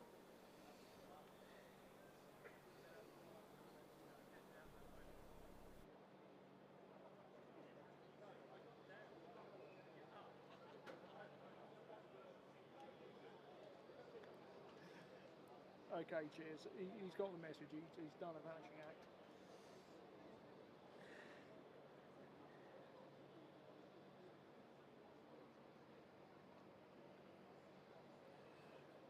Well, I don't mind him if he'd been a few feet away, but he was literally inches away from me. And he wouldn't move. I gestured to him to back off, and he wouldn't do it.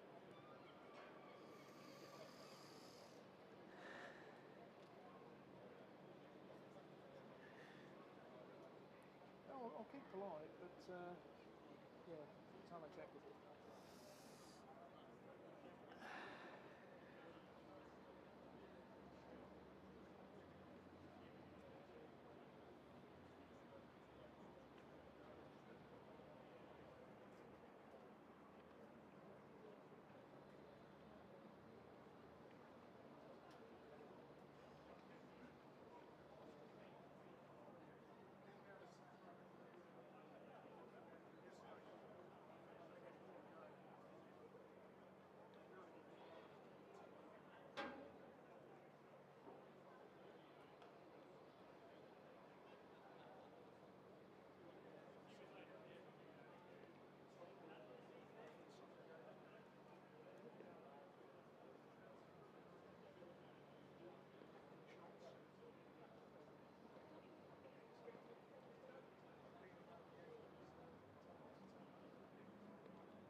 No, someone else. Not the same. It would have been a coincidence. No, yeah, we had it at Sutton yesterday.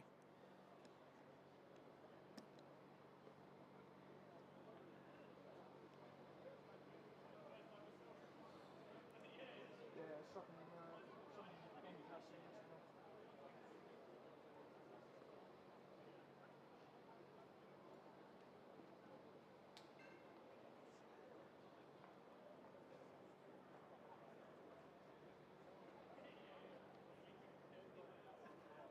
Yeah, well, I'm not a big fan of some Christmas.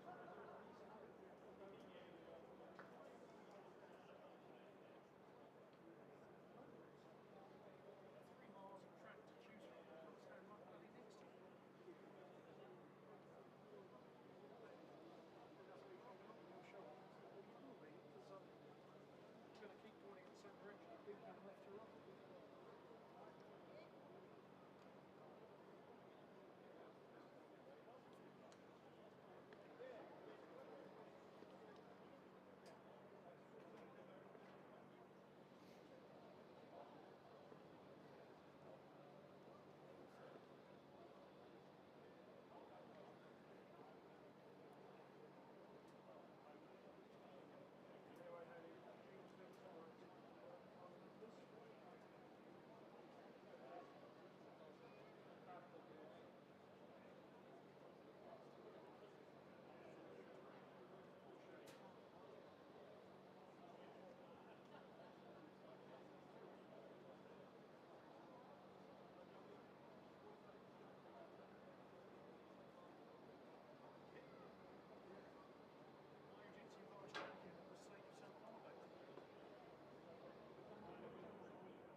Good evening, everybody. Welcome back to Lords.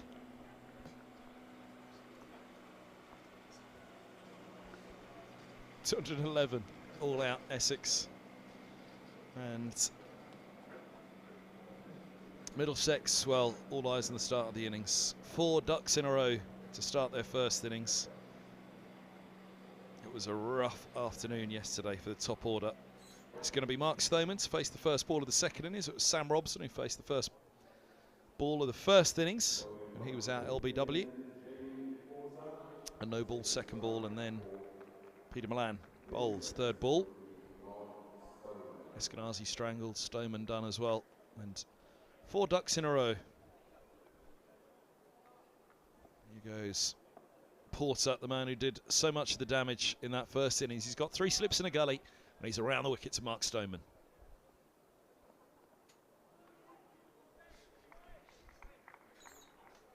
Nick Friend still alongside me.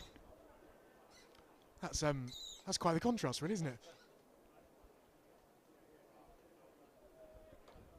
Could that be the Harmison moment over the Ashes? Loose on, barely on the track. Sets the tone. Middlesex will certainly hope so. 308 required for victory.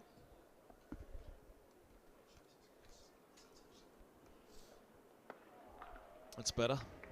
Stoneman in behind it. I think it was 28 balls for run off the bat yesterday, wasn't it?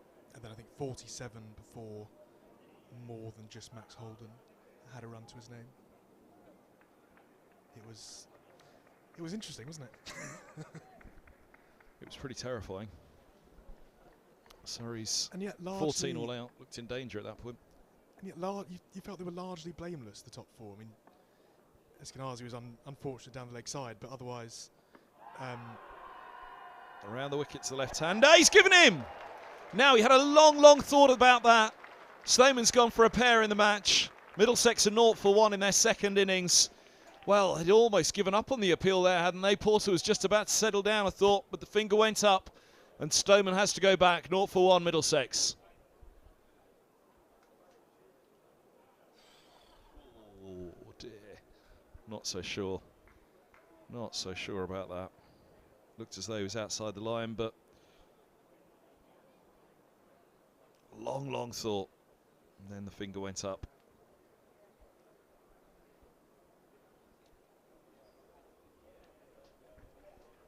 Over to you, Nick Friend. Well, as you say, it was a long old appeal, wasn't it? And it felt like it was coming. It felt like it was just about at its end as well. But I guess you have these games, and certainly as a bowler. I mean, JB Porter, who really struggled for sort of rhythm and fitness last season, had a really good winter, had a really good pre-season. Said that he felt revved up for this year. Back at Lords, where he obviously started his career as a Middlesex kid, didn't he? And he's got 7 for 35 in the match at the moment. Peter Milan comes out 2 bats. 0 for 1 when he came out in the first innings. 0 for 1 as he walks out in the second.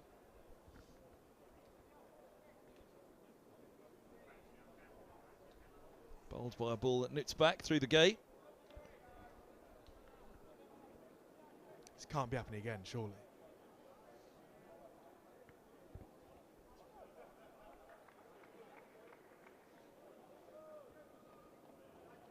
Pressure's on again.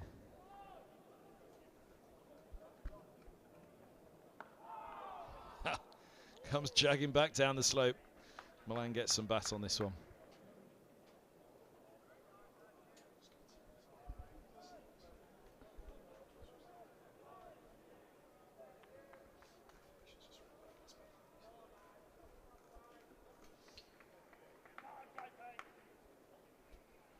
Former South Africa Test batsman, South Africa A captain. Only 1 winter pass against India.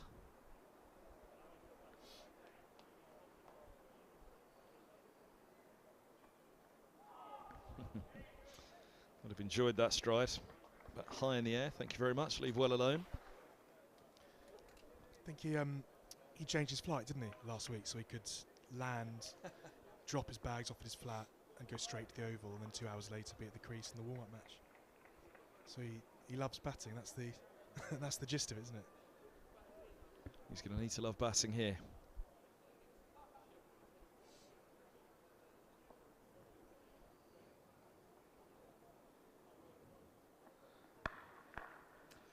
Off the mark for the match, Peter Milan. 1 for 1.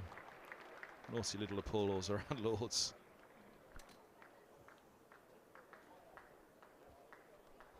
Still binary at the moment though, isn't it? It's the first run in the game for a member of the Middlesex top 4, isn't it? That was South African and Australian meeting to have a natter. Both former Test batters. That finger went up for the Stoneman dismissal there. Penny for Ryan Higgins' thoughts. When I have to say, Alistair Cook looked absolutely dead first thing this morning.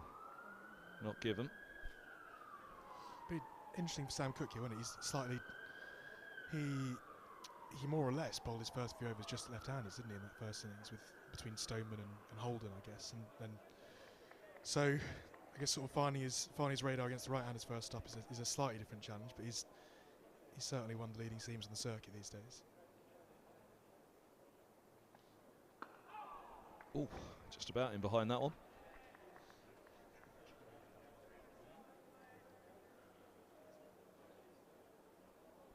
Robson yet to face.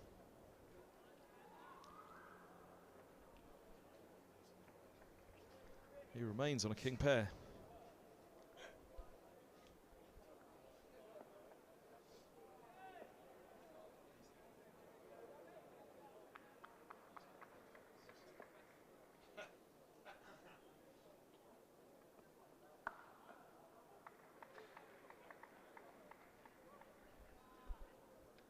Well, we all fancied it's hard to see Lightning striking twice for this top 4, but there's still an enormous amount of pressure on them in this second innings to do something. 308's a long, long, long way away. An awful lot of runs, but let's get some respectability on the scoreboard.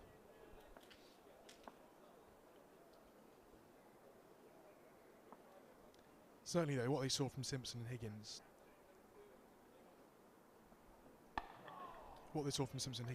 is evidence.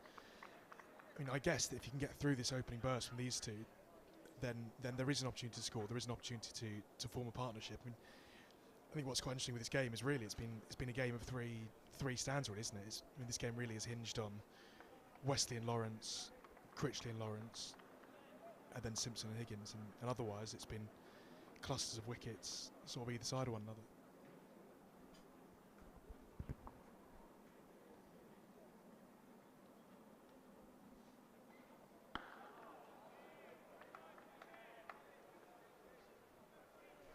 Both of these batters, much like Stoneman,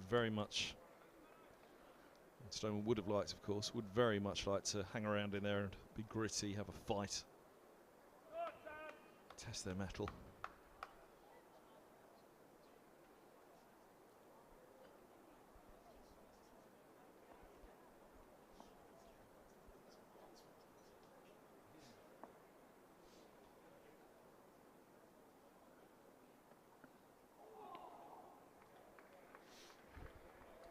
I have to say, neither of these two have given away a thing, have they? Cook and Porter with the new ball yesterday, and so far today. I mean, they've virtually had to play every single delivery, haven't they? Which is, if you're being critical, as much as I guess Middlesex feel slightly undercooked after the washouts in pre-season and stuff, you'd say that first morning was probably a missed opportunity, wasn't it? In terms of the new ball bowling slightly wide, slightly short, whereas these two have been, I guess, at the stumps from ball one, really.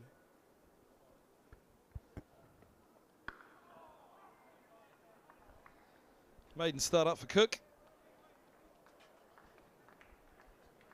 1 for 1.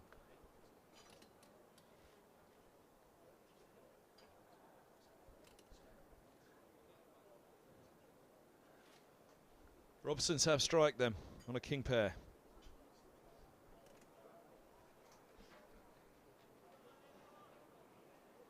How many Essex fans in the crowd at the moment?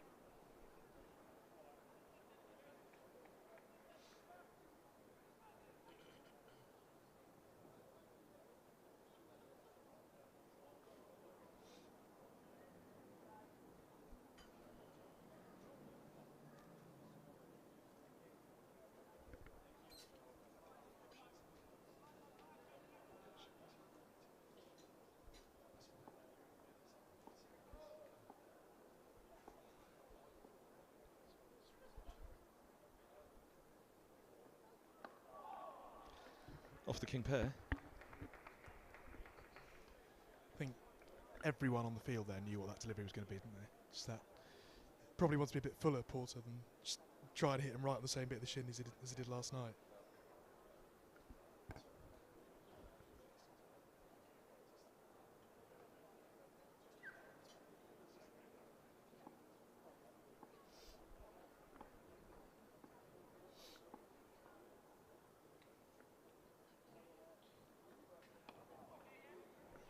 And he's off a pair.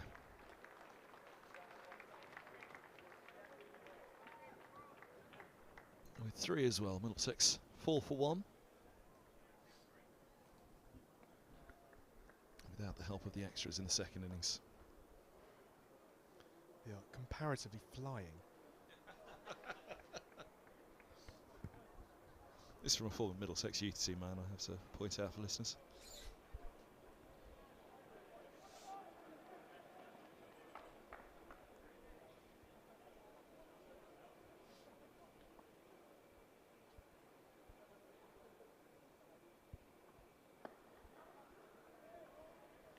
As I said before, I mean, it sounds silly to say, but they didn't do an awful lot wrong yesterday. I mean, they just got out to good balls, and they'd say the only wicket really that you would say a poor piece of execution would have been John Simpson, but really, you know, he'd very much dragged Middlesex away from 20 for 5, wasn't it? And, but certainly in terms of the first 6-7 wickets to fall, even as far as Harmer to Higgins, they were pretty terrific deliveries, really, weren't they? And some of the setups as well. I mean, I think that even the ball before Eskenazi's strangle was a ball from Porter that he sort of pushed in and nipped away, which one of the very few that I guess wasn't targeting the stumps. I mean, the level of skill from certainly both opening bowlers, then backed up by Allison and Snater, who were a bit more workmanlike, and then Harmer, who came on when he almost forgot he was playing, didn't you? At 70 for 5, with all the seamers having done the damage. I mean, it was pretty ruthless. Well, I guess a pretty good reality check of what Division 1 cricket is going to look like. Yeah, that was how I described it. They didn't need a shot in the arm. They didn't need a wake-up call, but that has always been the difference between Division 1 and Division 2. You could perhaps lose a session heavily in Division 2 and still come back in a game. The feeling is you cannot afford to lose a session heavily in Division 1 and think you're going to come back. As you say, it's an interesting one. I mean, this is one. It's an experienced side. It's Middlesex side. It's full of, you know, the top three of the top 4 have played. Well, the top 3 have played Test cricket. The 2 opening bowlers have played Test cricket. There are guys in this team who've won Division 1 before, and it's not a team that doesn't know what this looks like. I mean, I think last year was Mark Stoneman's first outside Division 1 in his career. So I don't, as you say, it's not a team that needs a reality check or a reminder, but it's certainly it's not a bad one to have first up, is it? To see Alistair Cook, Dan Lawrence, Tom Wesley in the same top 5, to see Sam Cook, Jamie Porter with a new ball, and a world-class spinner in Simon Harmer. It will quickly dust off any cobwebs when in that Middlesex team that, as we said before, didn't have much for pre-season. Obviously, there's washouts against Kent in the intra-squad game, and then a couple of days at Surrey, and that was about the long and short of it. As much as you can run up and bowl in a tent, and as much as you can be on the grass, I guess the pressure of game time, and if you're Sam Robson sort of facing the first ball of your season, you know that you can't really replicate it, can you, until you're in the middle and you've got Jamie Porter running in.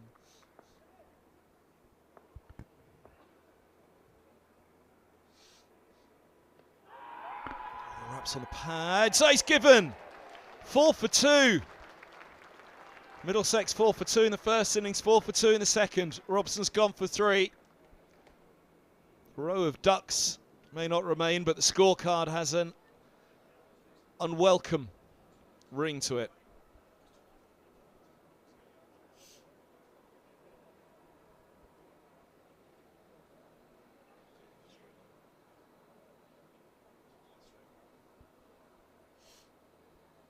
Let's have another look.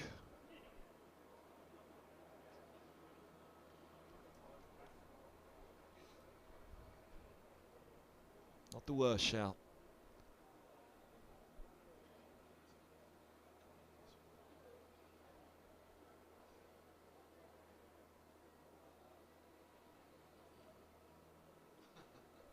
I think Robson's looking at the height as well on that. hitting the top of leg. Might consider himself a little unlucky. Stephen Eskenazi walks out in a pair.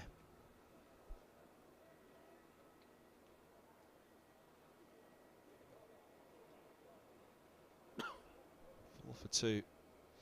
Middlesex really do have it all to do in the second innings. It's a stark contrast to the way both Essex first and second innings began. 38 on the ball before they lost the first wicket. 50 partnership for Cook and Brown today. So just thinking back to the start of even Essex's second innings this morning, I guess the real one difference that really stands out straight away is that you can hardly think of a ball that Middlesex have been able to sort of throw the hands outside of stump. You know, everything's been straight at the stumps. Very few score opportunities, but also just making you play, making you defend every ball, testing your defence out early. Whereas actually Cook and Brown were, I think, in both innings giving opportunities to get away. I mean, Brown sort of raced to 20 in both innings, didn't he? Probably gave it away on both occasions, but once again was given width both times, wasn't he? He was caught at slit, flashing, and caught it cover drive. I mean, you'd say that Essex's lines have been much tighter to left-handers and the right-handers with the new ball.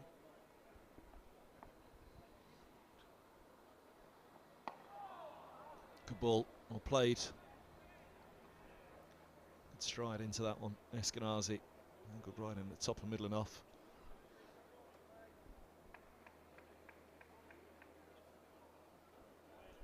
Extraordinary start again here by Cook and Porter.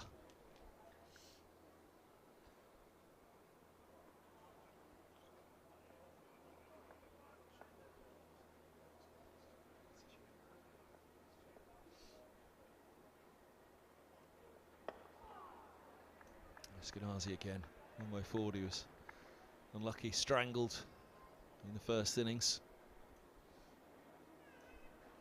Good summer last year for Middlesex, an excellent summer. That run in white ball cricket was quite remarkable. It really is worth pointing out in how well these two are bowling, because it's not an old top four, is it? I mean, it's a proper, as I said, test quality top four. Two guys who open the batting here for England. Milan, who's obviously batting the top three for South Africa, and Eskenazi, who's had an excellent winter, as you said, an excellent last year. Obviously played for England Lions in white ball cricket. Has won the championship in 2016. He's another fine red ball player. But these two, I mean, Jamie Porter was very close to England in 2019, was in England, scored against India. And Sam Cook, really, for the last couple of years, has been talked about as, if not the next cab off the rank, certainly among. I mean, certainly say that in a year or two, when in that sort of post-Anderson, post-Broad world, that he might be one of the main beneficiaries.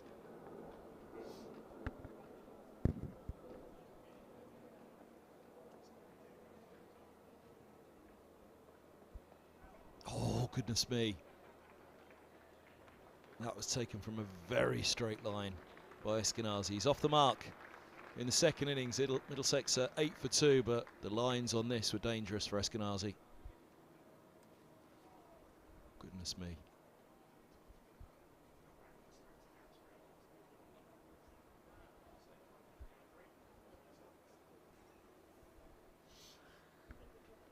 It's the fine margins, isn't it? And that was his dismissal in the first innings, really, wasn't it? Got a bit less bat on that and was caught behind. And that time, if he gets any less bat on it, he's probably plumb in front. But that is it's a rare bit of fortune for Middlesex's top four.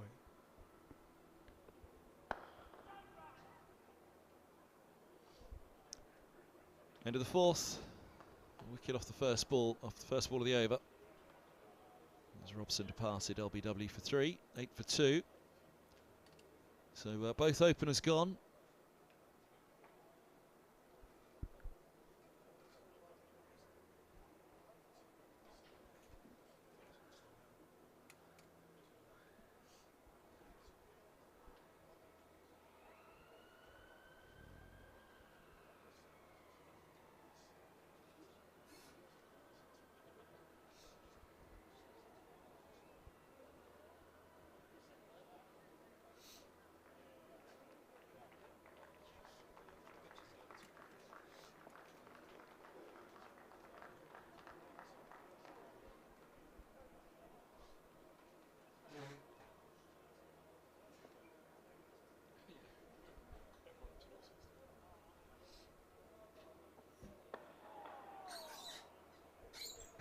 start again from Porter.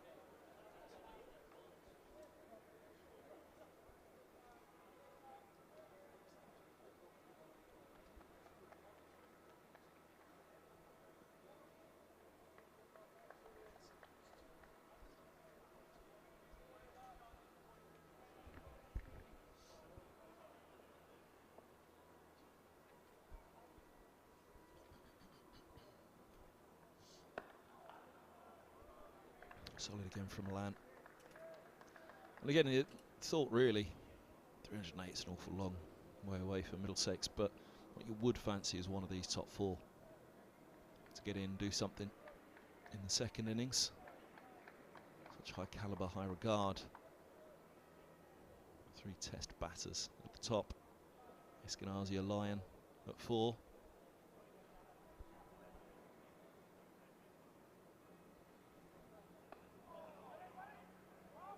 Good stop. Very good stop at Gully.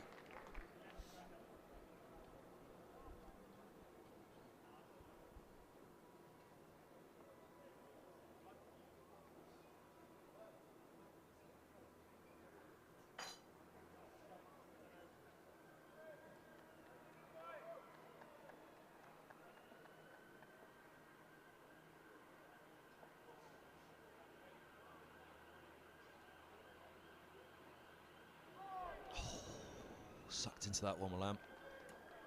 Dabble outside off stump, but again, that's the slope. Right-hander thinking about a ball angling back in, which holds its line. Play that a little bit further away from the body than you normally would.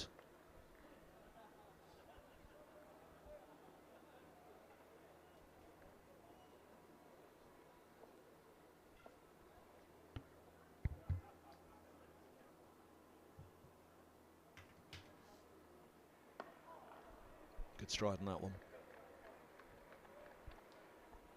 Well, he joined halfway through last season. Pete Hanscom, skipper. Start of last year, called up to Australia A. Ducked out of the second half of the season. Milan called in.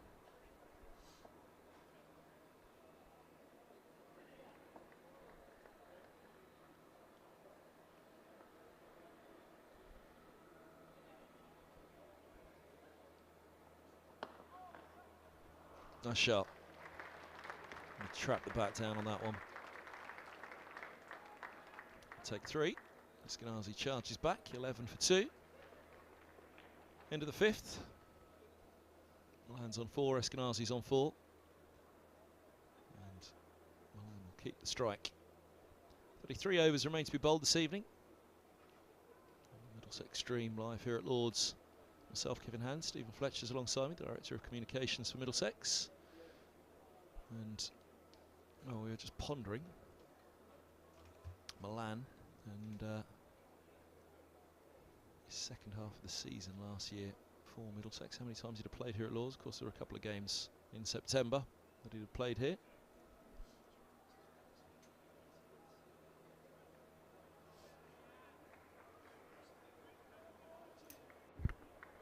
Afternoon, Kevin. Happy to confirm that Milan played here twice last season. 2 September games? Yep, kicked off with a 64. Oh, what a good ball to start up from Cook, the new over. Kicked off with a 64, which I think was against Sussex. And followed that up with a duck against Glamorgan. And so of course, he's turned the tables this time around. He started with the duck. Yeah. Piled on 64 this time around. Of course, had that very, very important innings at New Road at the back end of last season as well, which Richard Johnson said was an incredible knock on a very, very tricky surface. Yeah, absolutely.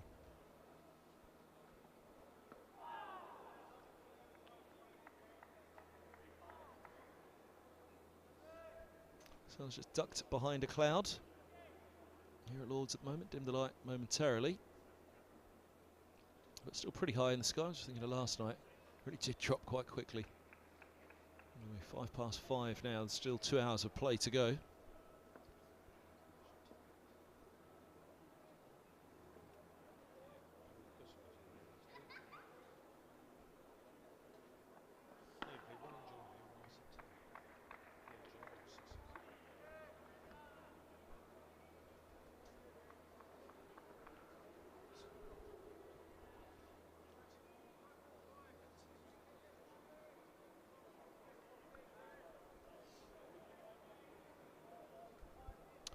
for all formats this year, Milan.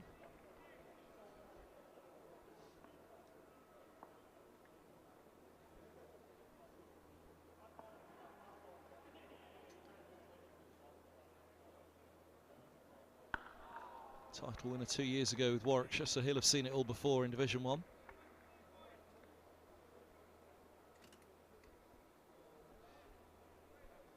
He'll be setting himself up to bat a long, long time here. That's all he'll be thinking about.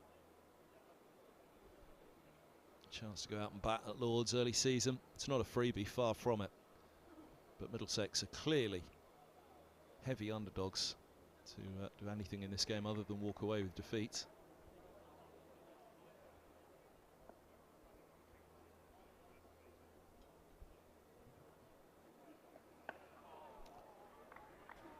All they've got to think about is batting for a very, very, very long time. Anything that comes thereafter, they will happily take. But yeah, for Milan, I'm sure, pretty clear mind at the moment, clear head, clear thought process. It's just an opportunity to go out and bat, take everything else out of the equation. Match situation, what went on in the first innings.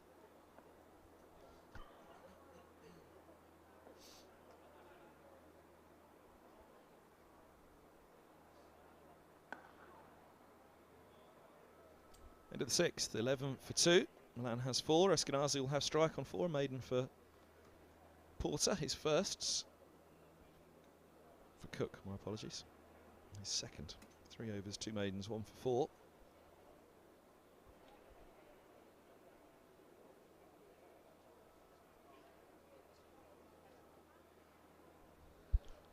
Here's the man that went on that run of 7 matches without being out below 50. White ball cricket last year, including for the Lions against South Africa. T20 matches for Middlesex as well, and Royal London with the 3 centuries in a row. And a great winter with Perth Scorchers in the Big Bash, winning the title. A call up to the 100 this year as well.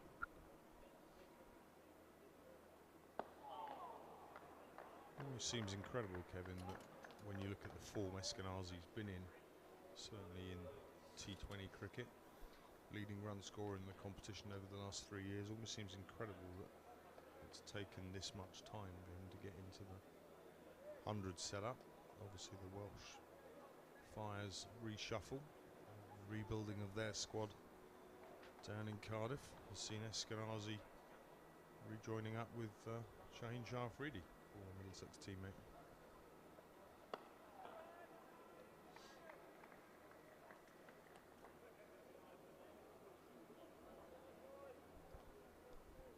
He's been a great servant to the club, made his debut 2015. 2014, my apologies. He's Yorkshire. Of course, I was racking my brains to think, Fletch, about... I was pretty sure there was a 0 for 3 here at Lord's, and there was indeed, and Eskenazi was the 3rd out in that. Ryan Sidebottom picked up 3 in an opening over.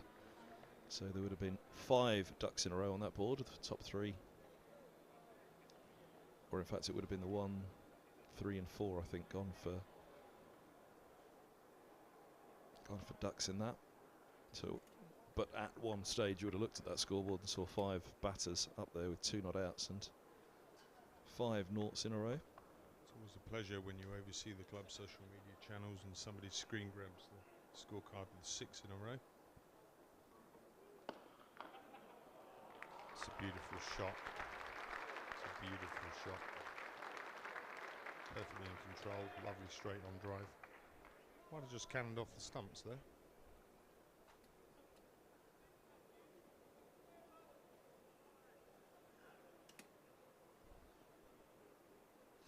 Are you digging me out there? Screen grabbing the 6 in a row. Oh, was that you? I was just teeing up Andrew Simpson. I was saying that if ever there was a scoreboard for Andrew Simpson to come in and sit down and tell us about all the times this has happened. Well, thanks to Kevin for joining us. He's taking a break. I don't think I was the only one, to be fair. No, I think the point I was making was very few people went. sending it. It was all over the place. But yeah, it was a proper freak days cricket.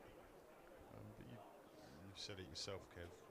The approach now for these two is just spend time in the middle, and you just never know what happens. Every ball as it comes, take time out of the game, and the runs will come.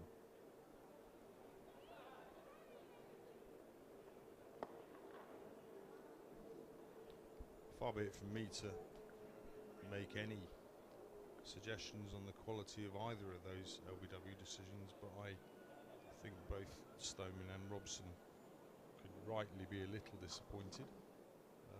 Questions against on both of them, I would have thought. Your views, Kevin? As a non-BBC man now, who can be as biased as you want to be? I'm pretty shocked that they were both given, let's put it that way. I mean, if they were both at the same end, then you'd think the umpire might have given one and then thought about the other. No, I can't give both of those. Two separate umpires have both given marginal ones, let's put it that way. I'd say marginal, and again, I go back to that Cook one this morning that we all thought, and the marginal stone dead one. Yeah, from Higgins. Here's Cook. I see him behind that, Milan.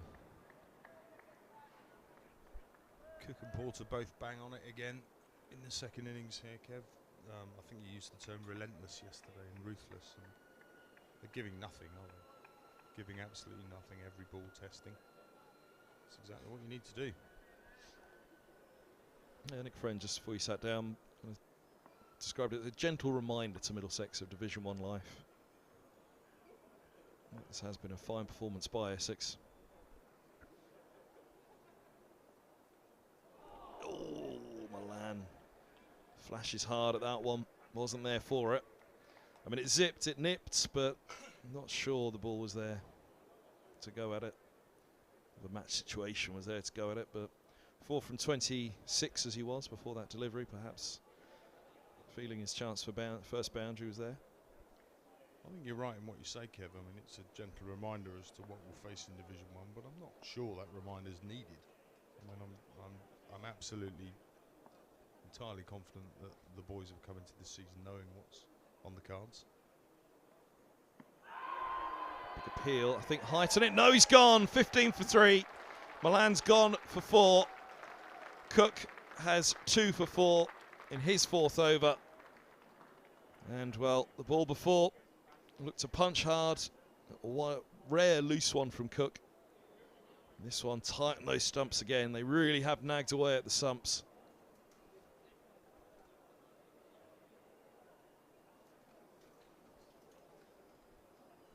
Trapped in the crease on that one, wasn't he?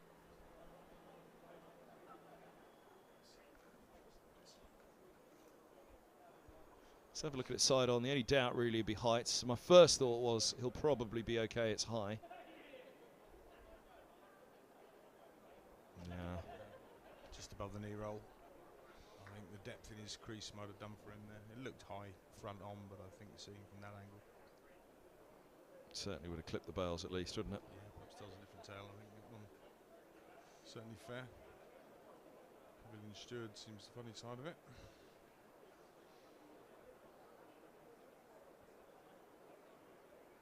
Max Holden, former opener, out there early again in the second innings.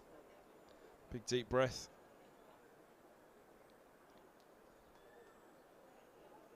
He was the 5th to fall in the first innings at 20 for 5.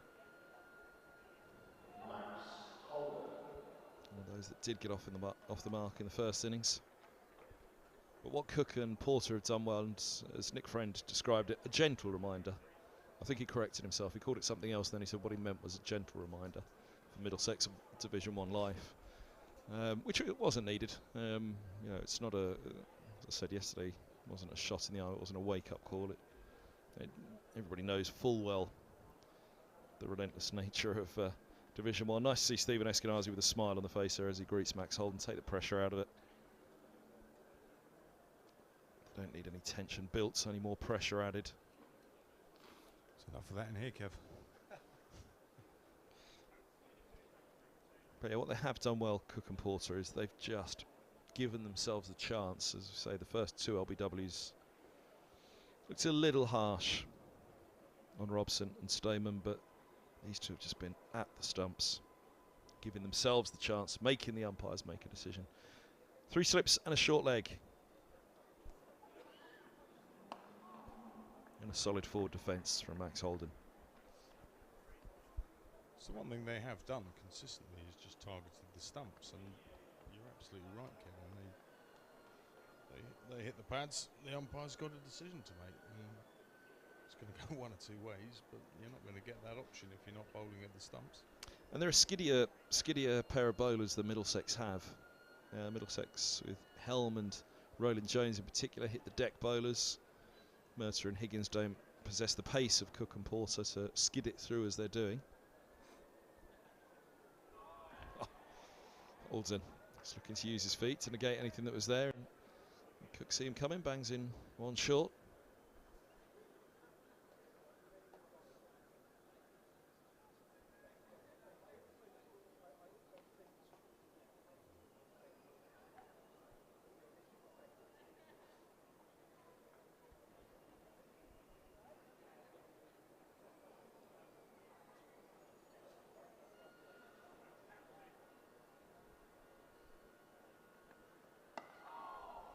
Well done, Max Holden. Gets bat on that. Wasn't a long way forward. Had to get bat on that one, or they would have been screaming again. 15 for 3. Milan LBW to Cook for 4. A wicket maiden. Cook has 4 overs, 3 maidens, 2 for 4. It was Porter in the first innings who was really doing the damage. He's got 1 for 11 from 4. And Cook in the second. Going hard at Middlesex again. Floodlights are up. There's the one above the Warner stand. They're ready to go when the sun does dip down behind the Warner stand.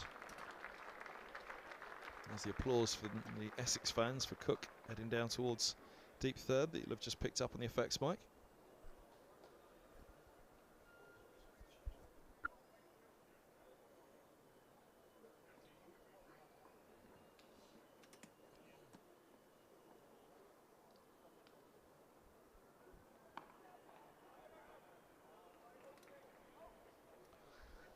Middlesex's 2 T20 openers, Eskenazi and Holden. Job to do here in first-class cricket. Job which really the pair of them made their name doing. For a fair while, he looked at them and thought, yeah, they're going to do well to break into the T20 side, but look at how well they've both done. Middlesex List A record for so long for Holden. It was taken off him by that man, Eskenazi.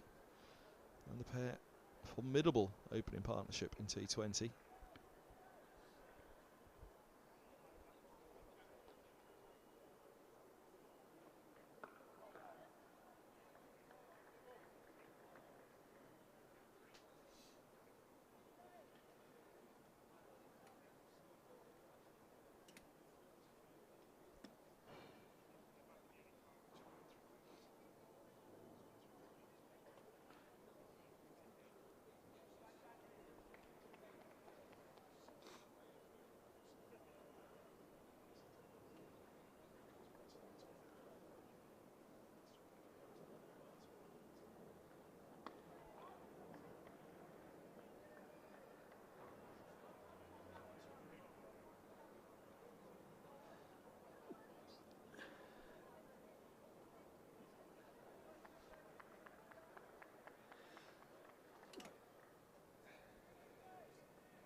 Come of the over. Do you think the think that's what everybody's settled on, and we're seeing it again here from Cook and Porter. They do just skid it through that little bit quicker than the Middlesex attack on this early season pitch. Just at a height and a pace different to that of Middlesex, not as tall as Roland Jones and Helm hitting the surface. Quicker than Murtagh and Higgins. Just skidding on with the new ball, creating havoc for this top order again. 15 for 3, Eskenazi 8, Holden 0. And again, this was Essex's strength. Cook in particular last year, it wasn't with the bat that Essex claimed 4th spot, it was their ability to bowl sides out, backed up by Harmer as well. So that's what Middlesex are up against. Northamptonshire to come, Nottinghamshire, Surrey in the opening 2 months in the Championship. So yeah, fair test for all comers.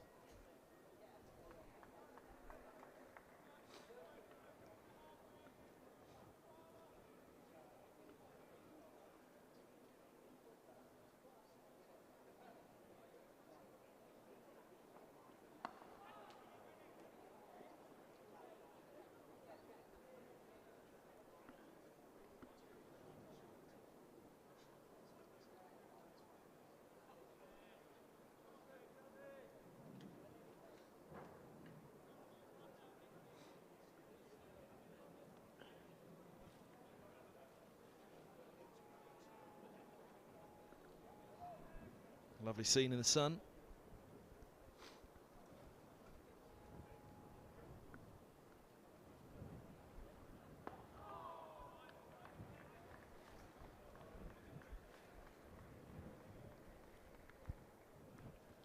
On a brighter note, Kevin, expecting the Easter Bunny tomorrow morning? Well, what happens to this Easter egg that Andrew Cornish is going to bring us back to share it around? Grace bought one up for myself and Ollie. So huge thanks to Grace in the office. Ollie's already eaten his. I'm saving. Oh, you had one each? Yeah, we did. I'm saving mine for tonight.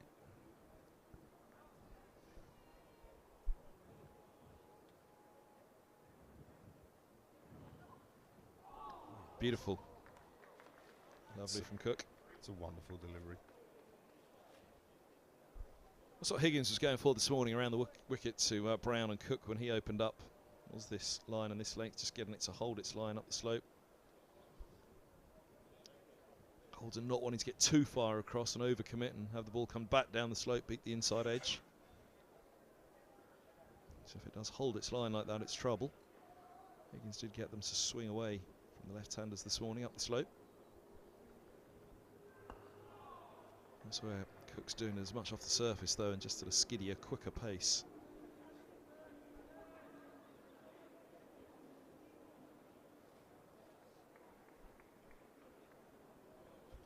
No complaints at all, Kev, certainly that I've heard, of the wicket. I think yesterday, post-match media, the Essex lads were saying it was all about where you put the ball, and Essex have certainly done that more consistently.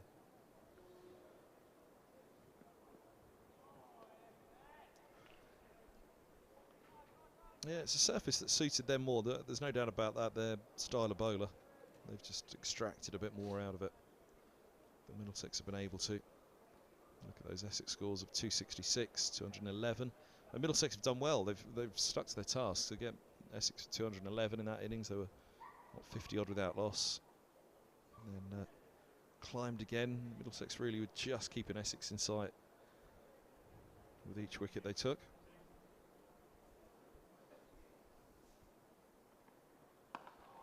Kept a good amount of control over it, but at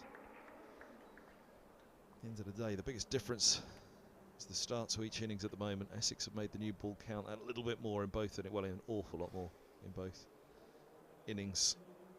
It's pretty devastating at the moment. Look at that, another maiden. 5 overs, 4 maidens, 2 for 4, but Cook again is felt to be next cab off the rank for England, so held in high regard. Lions bowler with Helm. Amazes me, Kevin, when you look at the way the wicket's played and how wet it's been. It astounds me how well, I know they're very well resourced here, the Lords, but the quality of the services they produce when we've had nothing but rain for the last 5 weeks has been outstanding. I know we've got a second little game starting up at Radlett on Monday. And as of a week or so ago, I think Nick Searle, the groundsman up there, was contemplating buying a submarine, not a roller. It's been poor up there, but much to do.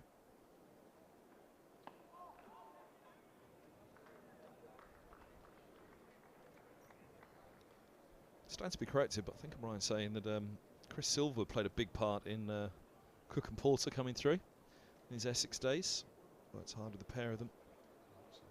Former Middlesex man, of course, all synonymous with Yorkshire Silverwood. But it was a very popular figure. A couple of years he had with Middlesex. Hard to see why Porter for the last couple of years hasn't been kind of on it compared to how he was 2 years back. And absolutely prolific 2 years ago by his own standards. He's had a quiet couple of years. Speaking to the Essex lads yesterday from their media team, they were as surprised, I think, as many with how he bowled yesterday, and looked back to his very best.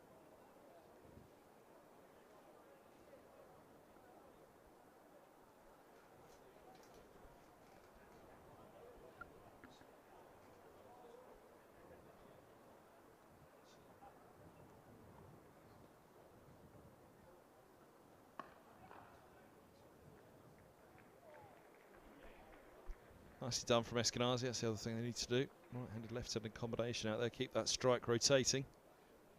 Not let Cook and Porter settle in against the pair of them, which is what they've done in both the first and second innings.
End of the 11th, 17 for 3.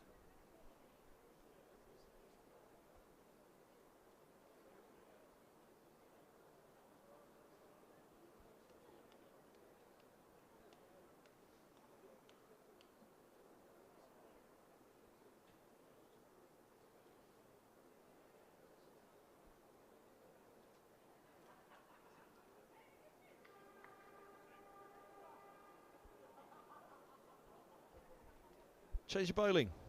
The nursery end. Snater's on. So 5 overs for Cook. Porter's 1 for 13 from 6. Cook might have had another one there. Obviously bowling well at the moment. Middlesex won't be too disappointed to see the change. That's part of what their mindset would have to be, Holden and Eskenazi. Just see off the opening pair and see what Snater and Allison bring with them.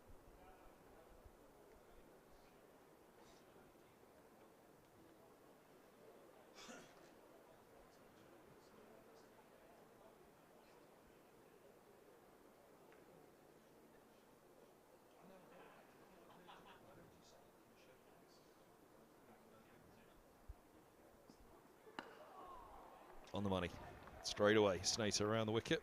Standing up, Rossington for Holden.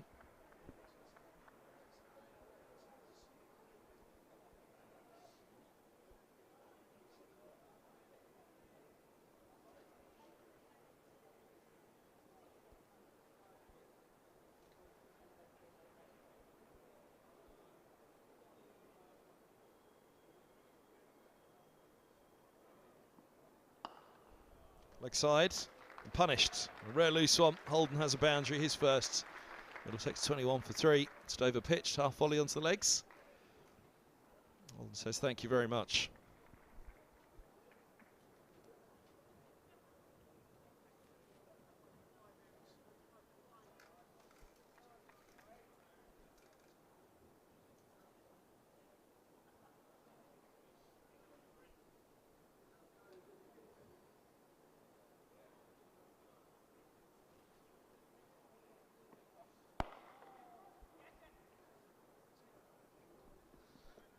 Very good again from Holden. He's on to 6. Again, what they've got to do, these two, is rotate the strike.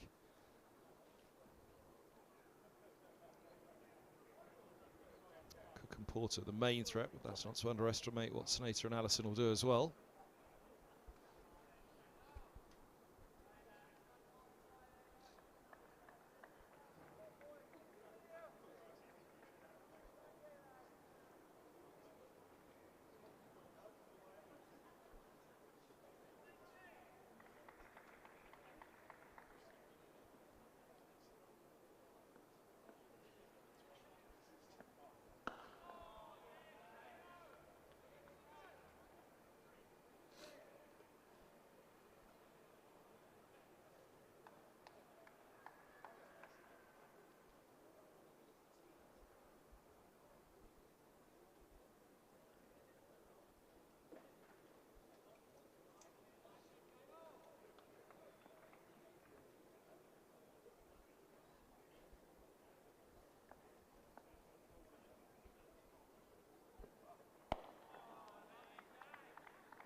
Still 26 overs to go this evening.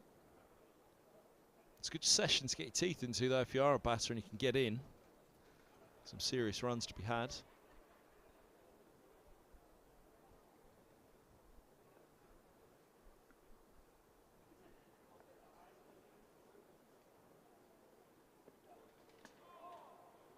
End of the 12th, 22 for 3. Remember in my early days doing this, Dave Fulton, who's no stranger to this stream either. He used to regularly be here at Lord's for Sky Sports News, doing the updates hourly from the cricket.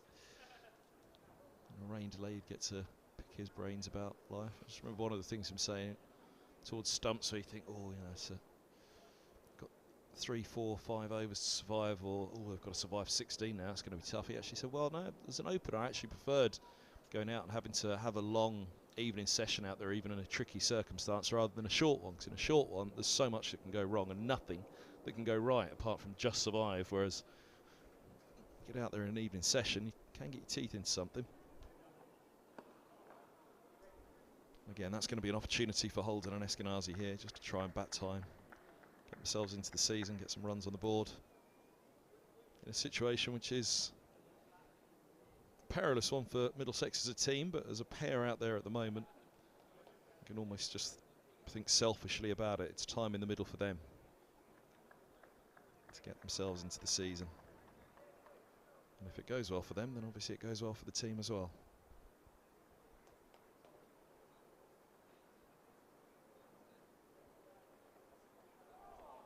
But switch off to the match situation. Switch on to their own individual performances here.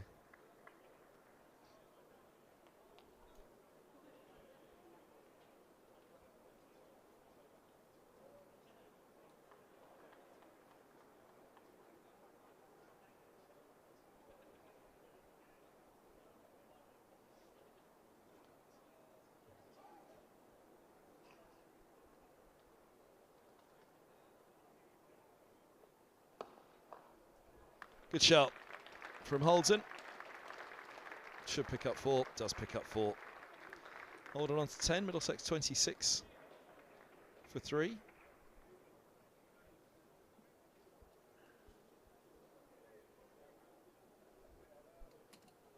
Right over the top of it, Holden.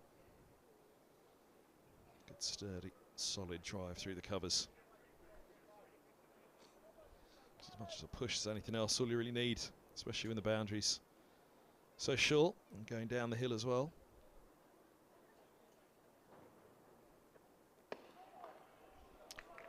Full face of the bat on that one. I think he got fingertips to it, Porter. Takes the pace off, they'll get 2 more. Getting close to the end of Porter's spell now.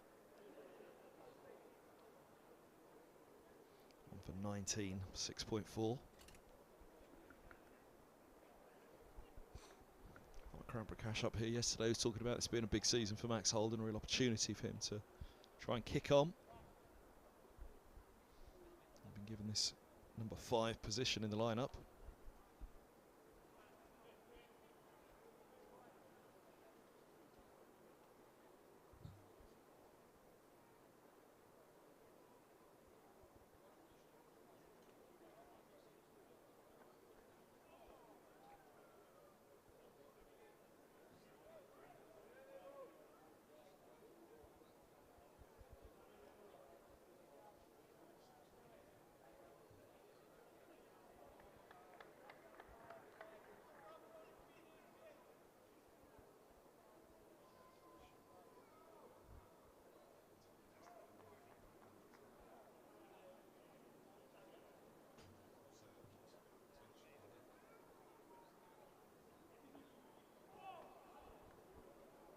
And back up the slope, but dying outside off all the way.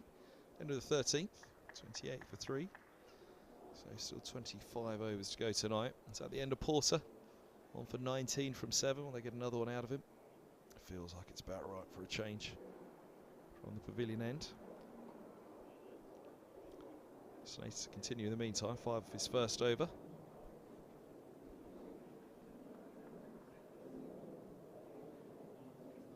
First look at Eskenazi, or did Eskenazi pick up a single off him in that last over? I think it's a first look.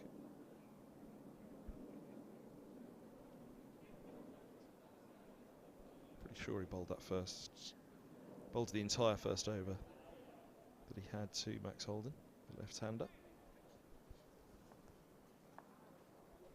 Rossington standing up for Snater to Eskenazi, much as he did for Snater to Holden. Swinging away down the slope.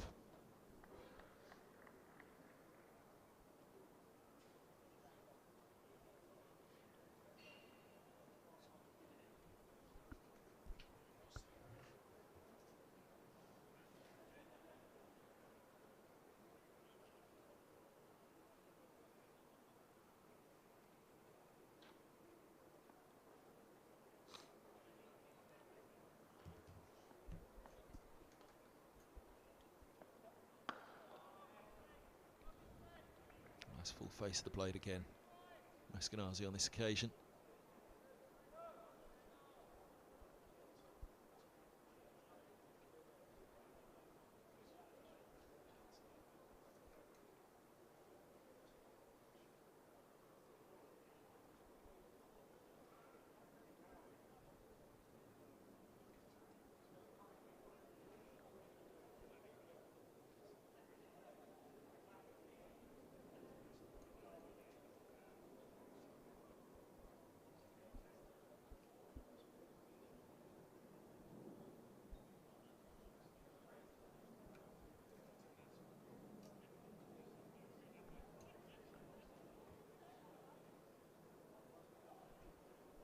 Check of the ball, is it?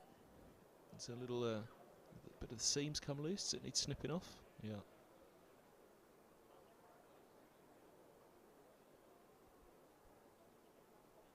Sure, Essex won't want to change him. 28 for 3 in the 14th. It's just been a bit of damage or something that they wanted snipping off.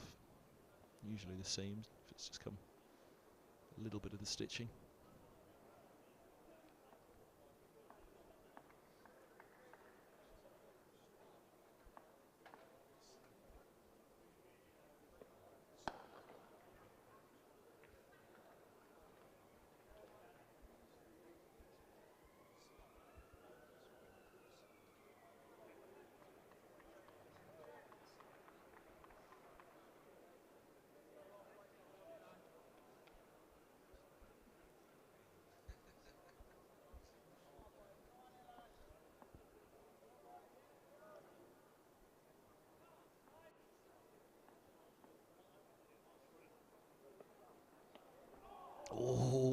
was strangled in the first in his Eskenazi.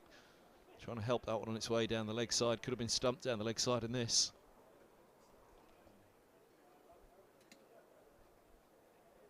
A long way down the leg side, that one. Rossington's done well actually standing up to get something on it. Stop it racing away.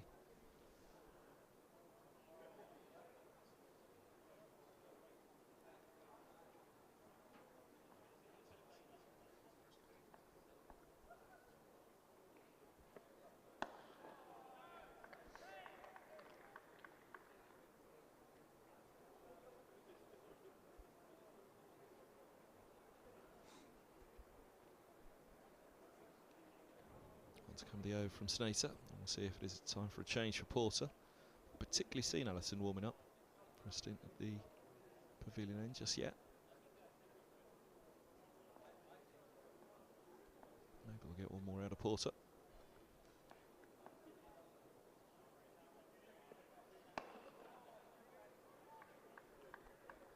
Maiden over. 28 for 3. Yeah, as they did in 4th spot last year, Essex, they will look at that middle order and think if Westley and Lawrence and Critchley and Rossington can fire, then that will give them the opportunity to be pushing that little bit higher with Cook and Porter and Snater and Allison. Of course, Harmer. It is going to be Allison from the pavilion end. So Porter 1 for 19 from 7. Cook 5 overs, 4 maidens, 2 for 4. I'm surprised he came out so early from the attack. Snater none for 5 from his 2. So here's Allison.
That's good from Allison. Nice leave as well from Holden. Trying to get his lines right early season. He's got to do a bit to come back and hit that off stump from that line. Can certainly do so. Allison can certainly do it as well. For Holden to work out what he's most comfortable with.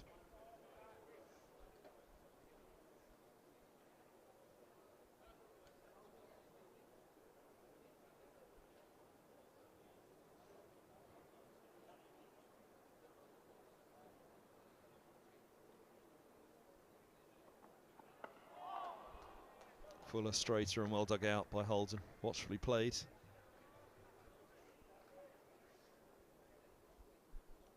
Former England under-19 captain, an opener for the majority of his career, or number 3. Settled in now in this number 5 position. He'll be under pressure from Robbie White. Joe Cracknell, so Eskenazi, they'll be pushing for places in there.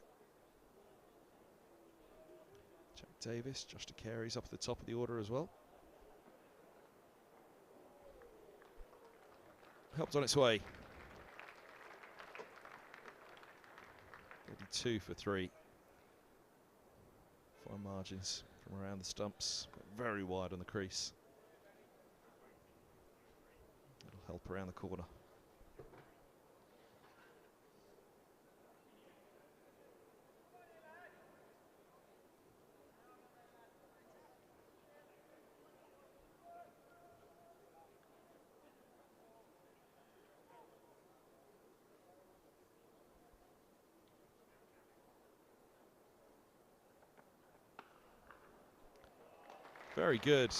Very good indeed from Max Holden. Little use of the feet. Gets himself down the track. Into position and punishes the little bit of width that was there on that one. Lovely. From Max Holden. 36 for 3, holding on to 20.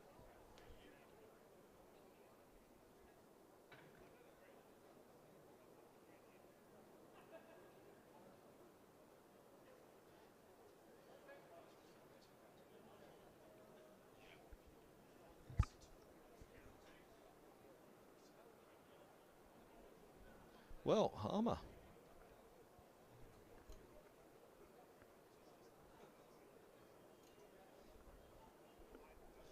Interesting moment in the match this now. Played a part in that first innings. Eskenazi will face him first up. It's going to be a challenge for Holden. What can Eskenazi do to keep Harmer and Essex at bay? Wesley and Harmer working it all out. Maybe that was the reason they got Cook out so early. They want to give Snater a quick go and then see what he could do over to Harmer. Snater didn't do much wrong.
Fantastic variation on show here from Harmer. 3 flighted deliveries, 1 flatter, a little bit quicker. Keep the batsman guessing.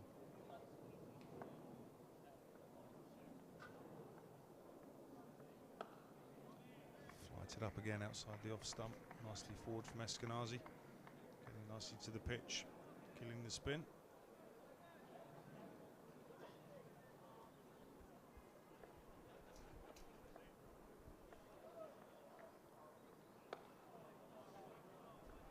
Yep, nicely played first over from Eskenazi against Harmer. Maiden start up for him. 22 more to go tonight, of which Harmer will bowl a fair few from the nursery ended fancy.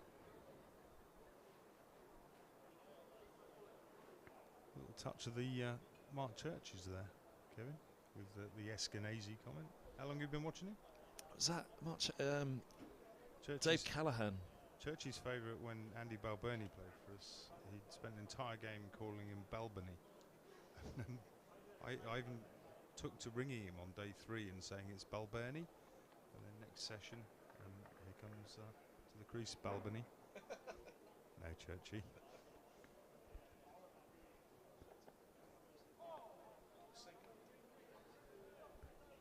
Dave Callaghan was the great one when out to bat the Middlesex number 3. Stephen Eckenasha.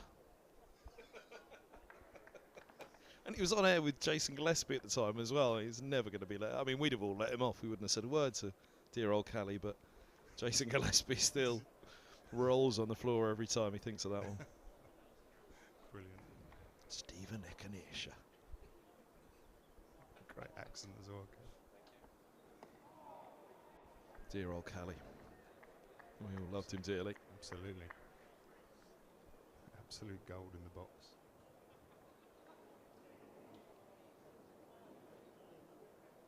Speaking of gold in the box, have you Bob Hunt doing, former Gloucester voice?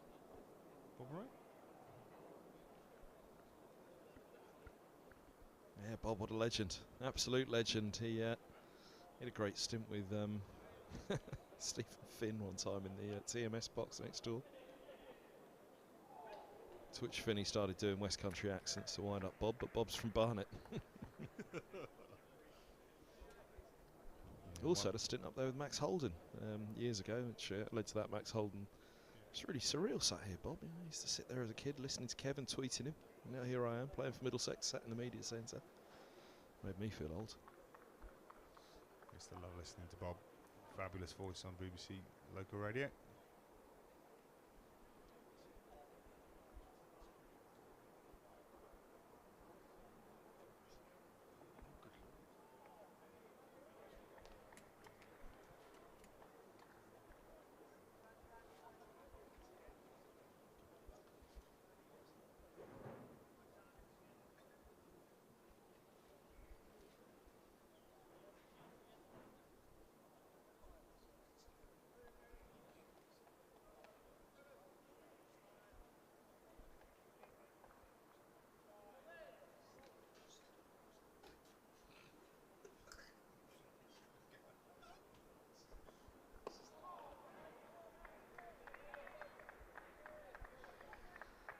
.36 for 3. On to come with the 17th. Middlesex just doing a good job of settling it down again. The figures on that board at the moment at the bottom of the screen. 35 balls faced for Eskenazi, 32 for Holden. Went to Bob Hunt. I remember Bob ringing me after we played at Merchant Taylor's one year, and he'd left his sunglasses in the box in the media tent, and he asked me to post them back to him, and I went into the box to get them.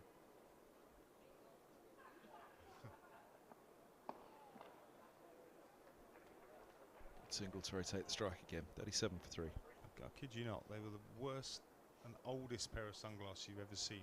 I put them in a jiffy bag, popped a stamp on it, sent them off to Bob, and I reckon the postage cost more than the glasses. No doubt. Absolutely no doubt. He was so happy when he got them back there, bless him.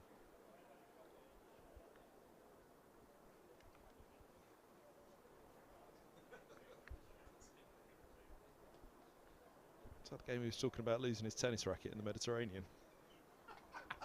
Yep, that'll be the one. Good old Bob. Absolutely.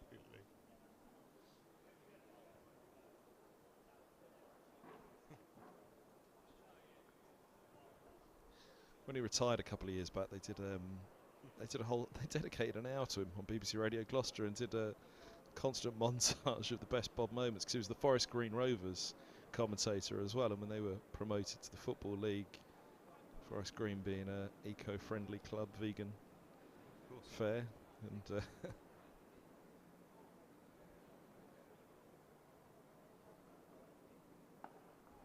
Holden smears him away into the onside. Now that was a subject that was discussed in the first innings. Should anybody have tried to just unsettle Harmer rather than let him bowl at Middlesex?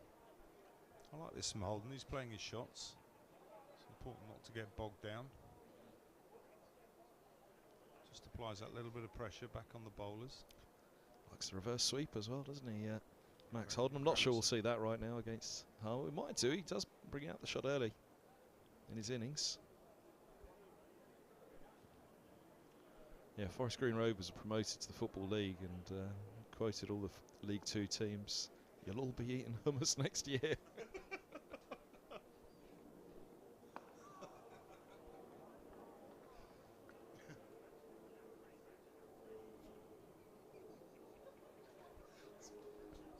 It's one of the great commentary moments. I think it got played out on 5 Live and a fair few other places.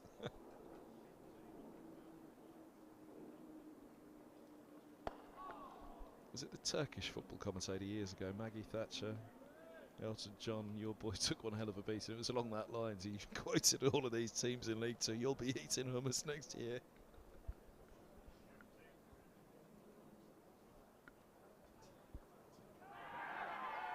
Now big appeal gone. Well, they went up early, not only in appeal but in celebration, Essex. The sweep from Holden. Let's have another look at that one. Holden's gone for 25, 41 for 4.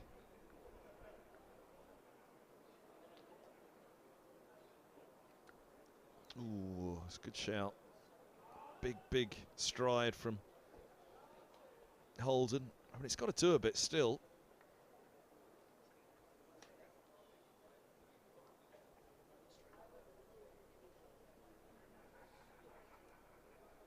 Max Holden's got to go. Sweep a moment ago. Let's have a look at that line from around the wicket. Is that going to... Yeah, it did turn a bit. It gripped for him, didn't it? It did grip for Harmer. Well done him. Holden trying to take on Harmer. Bringing out the sweep. Which felt was a relatively safe shot. We talked about the reverse sweep, didn't we? But 41 for 4. Holden's hard work undone. Here comes John Simpson again. The man who had to hold it together in the first innings. Higgins thereafter. Faced a fair bit of Harmer.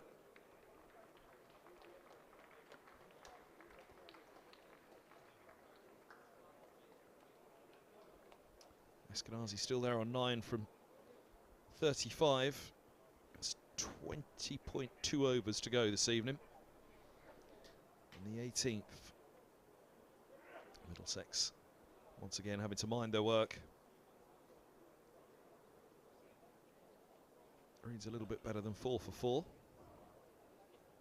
In the first innings when Simpson had to make his way out. But it's a tough start to the second innings again for the hosts here at Lord's.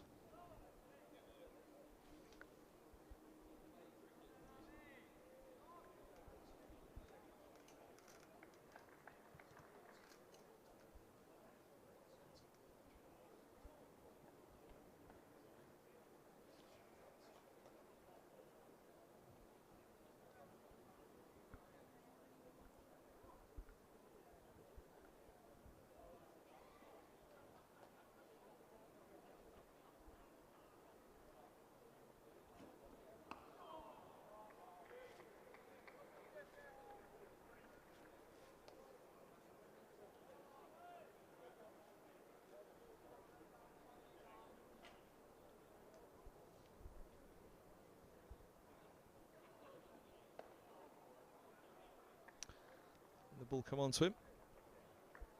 John Simpson in good position. End of the 18th. Holden, LBW to Harmer for 25, 41 for 4.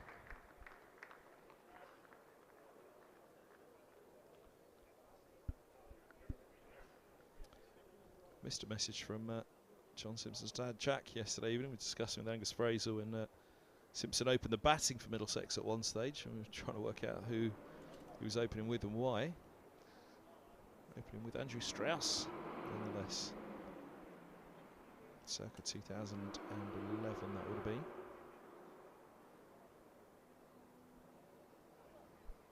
He's back in his first class debut against Northamptonshire. Adam London, Dan House go in that team. Youngsters for Middlesex didn't quite make it.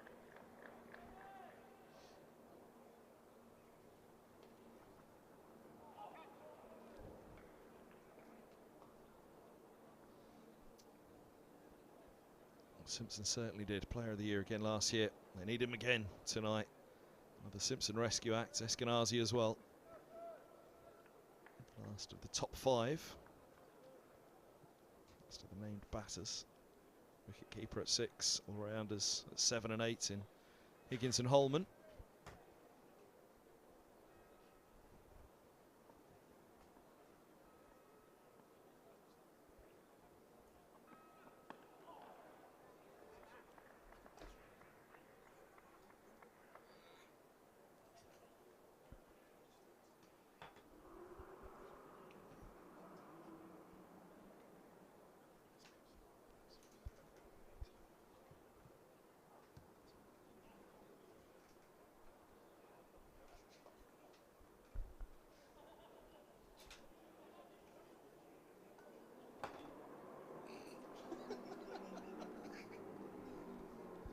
Leave cotton cam off at the moment, Mr. Producer.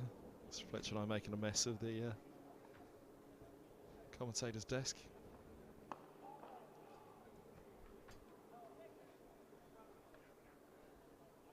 It's bad a mess. Thanks. Not as big a mess as I made of it last night when I dropped Don Topley's cheese selection all over the floor. It's always a pleasure to get into the media centre at 8 in the morning and find that it smells of ripe blue Stilton that Mr. Hand has left. Don Topley's cheese.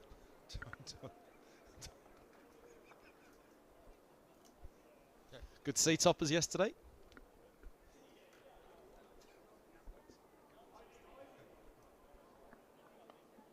Edgy.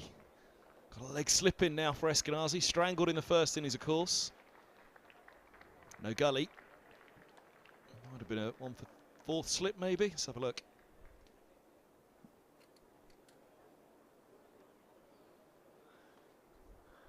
Third or fourth would it have carried? Scorebook says 4.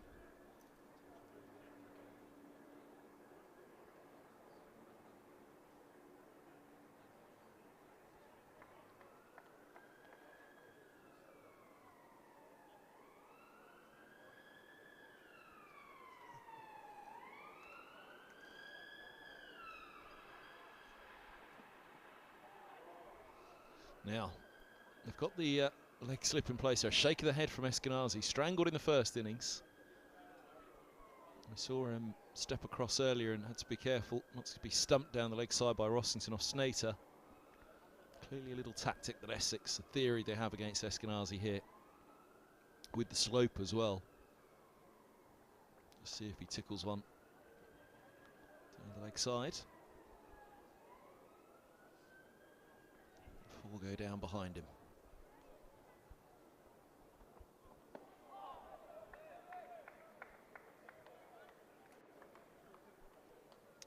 .45 for 4 after 19. He does have that unusual technique, Eskenazi. It's very distinctive, his style.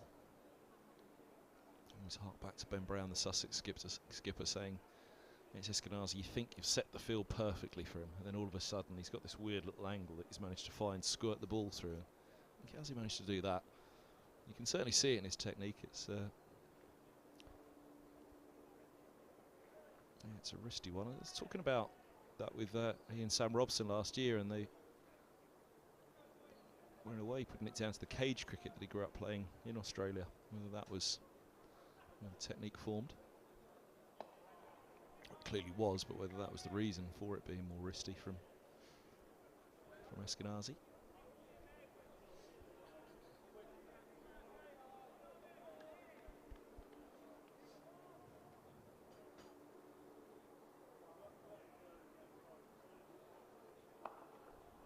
Past the halfway point of the evening session. 19 overs bowled, 19 to come, including this one. Talking of that Eskenazi style, it's something you see him put into incredibly good use in white ball cricket. Just moving the field around and finding gaps, and as you say, captains and bowlers setting fields to try and cut off gaps, and he always seems to just manufacture that angle, find the gap, keep the ball ticking.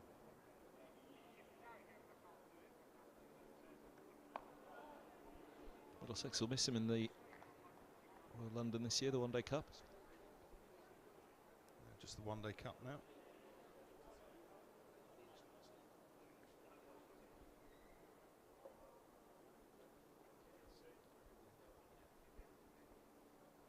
A little shorter.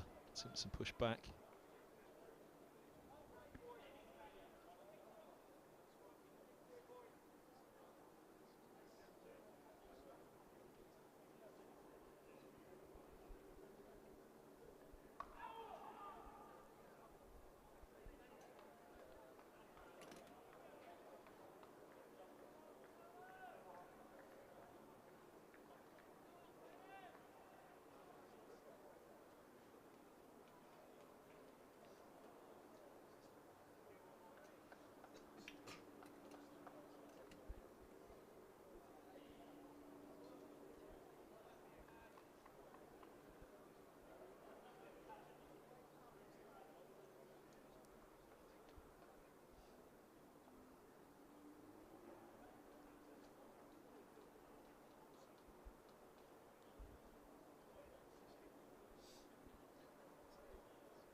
Allison still with the shake of the head from Eskenazi once more.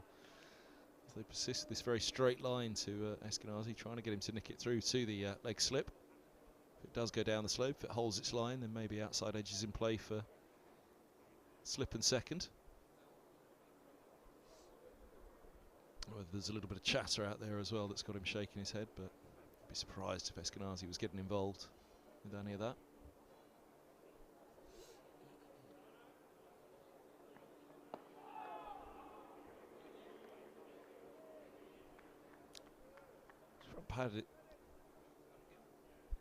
His front pad when he's defending it, bat really comes down and around in front of the front pad. It's a technique that's clearly been very successful for him, but it's almost a 45-degree angle just there, that front pad.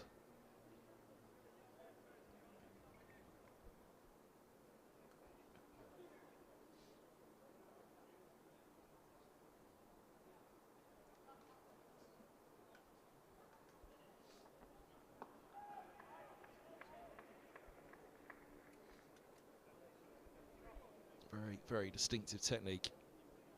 One that's been fun to watch over the years. He's in full flow. The runs are coming for him. Great player to watch. Didn't get to watch much of him when he was on in Perth at the BBL. Oh, I didn't. It's good to see. It's great to see him enjoying some success as well. What time UK time the game started? Yeah, kind of.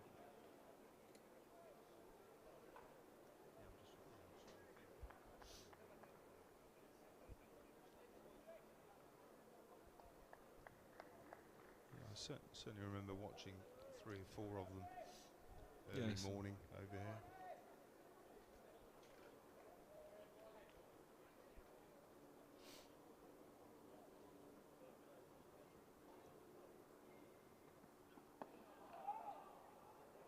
Funny how it works out, isn't it, when you look at Eskenazi over there playing great cricket. Needs must.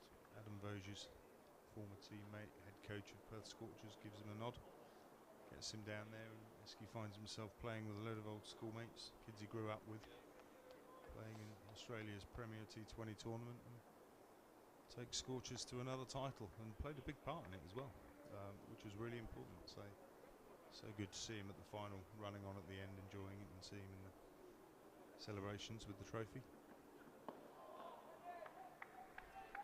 21 done, 45 for 4.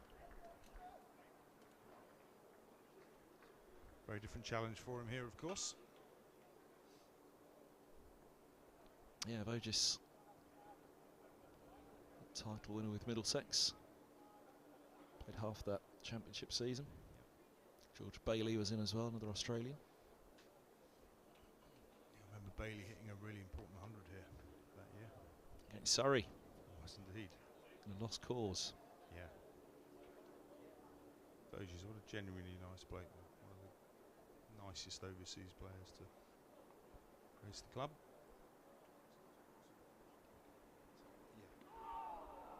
Middlesex to take another century in lost cause here right now, wouldn't they, from one of these two?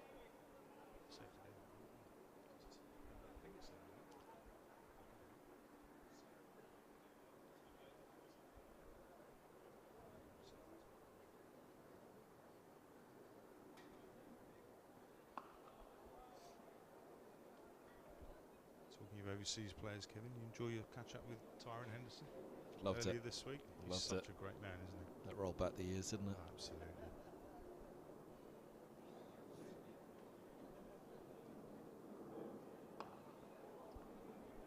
He was thinking of coming again today, wasn't he? Or was it tomorrow, maybe? Yeah, he was thinking of coming along tomorrow. Ty was here with his wife Alison and son Chad, who's grown up into a fine young cricketer himself at Seaford College now under Chris Adams. A little shuffle from Simpson, but just digging it out in the end.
16 overs left in the day.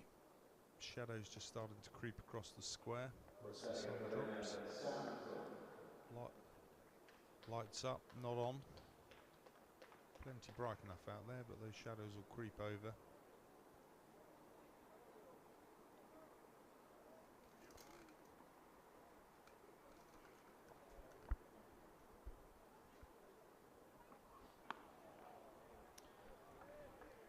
First spell from Cook at the pavilion end. Trying to remember in the first innings if he did. Yeah, I think he probably would have actually when Helm was operating. But certainly first spell in this innings. Straight back in, straight on the money. 4 for 2 in that first spell of 5 overs. Quite an early break, I would have thought. Surprised to see him come off after 5 very frugal and rewarding overs.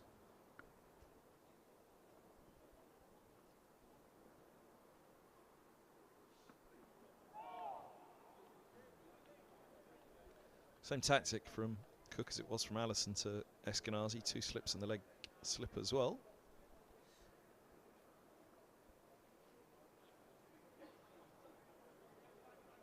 Obviously think they've spotted something here, sticking with that set plan.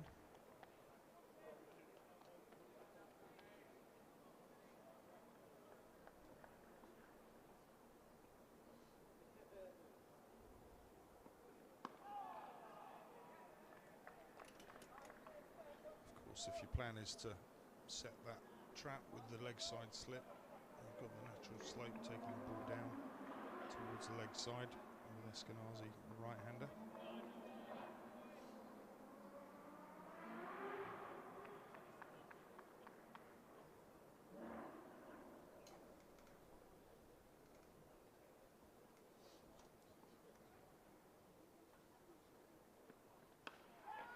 Width in the air.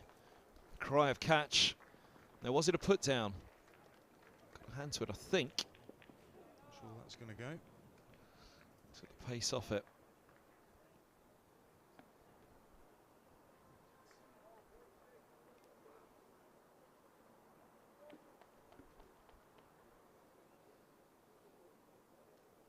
Cry a catch.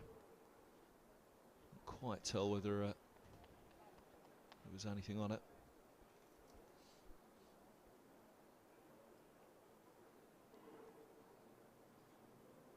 Certainly looked uppish, yeah. The reaction in the slip suggests as well that it was in the air as, whether it was in the air as it passed him or in the air as it burst through the hands.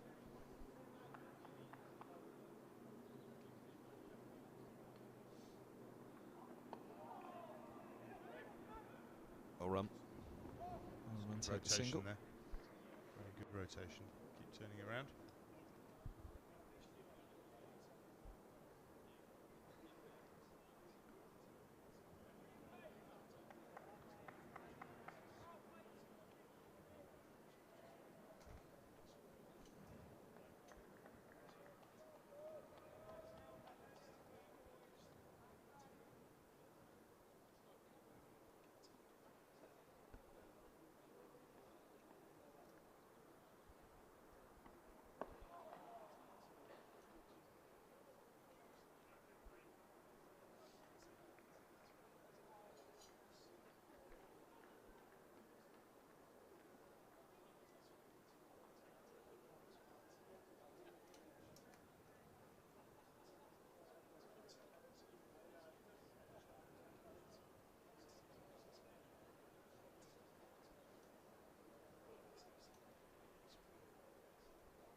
.49 for 4.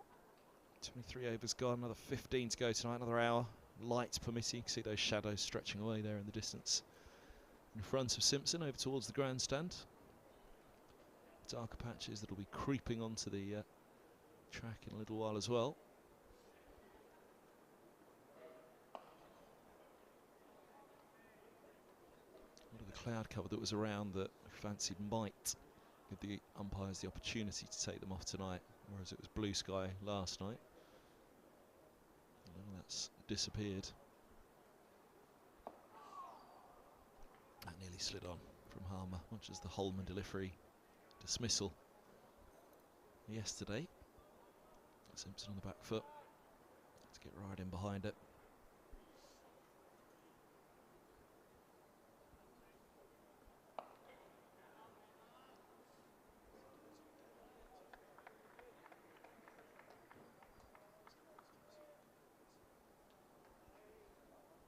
Just be keen to rotate the strike.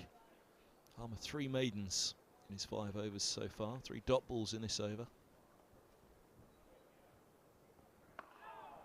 Very good bowling. Easier said than done, of course, but they'll be keen to rotate the strike. Not let Harmer settle into a rhythm here, settle onto a line. Eskenazi comes to have a chat with Simpson.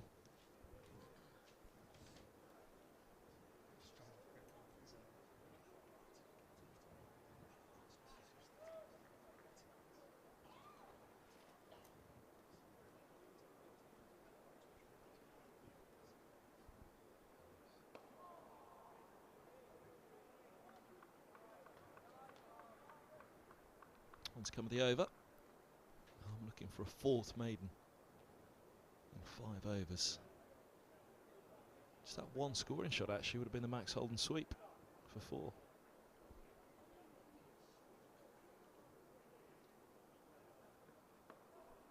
There it is, lovely length again. It's up towards the splice. Eskenazi trying to play it late. 1 for Simpson, sorry. 1 from 21 for him, but Harmer 5 overs, 4 maidens, 1 for 4. Really great control from Essex once again with the ball. Very, very tidy from Harmer there.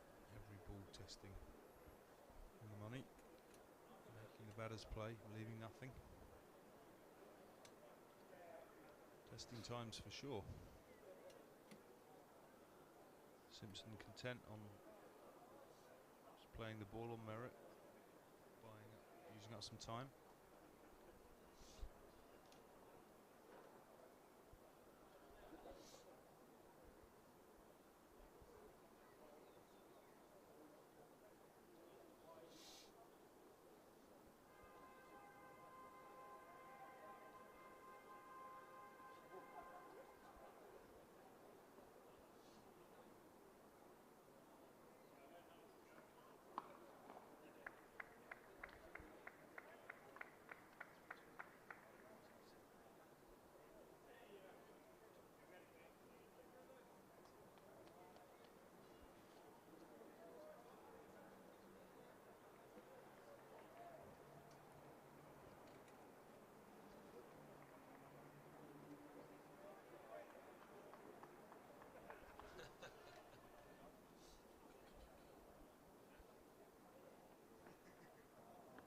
Ooh, look at that dart away.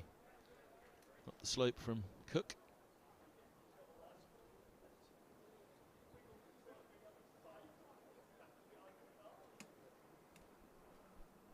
Swinging after it pitched.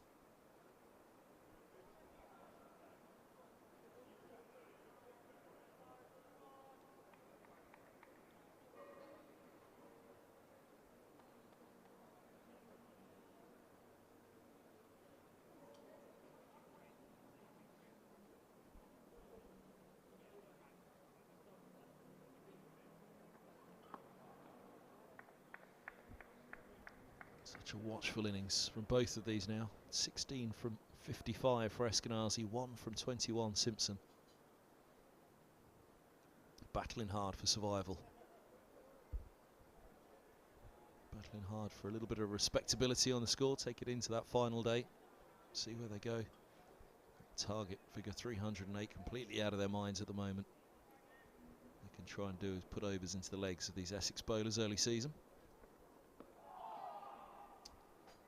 But inside of the bat saves Eskenazi. They were ready to go up in an appeal there. But getting that bat down.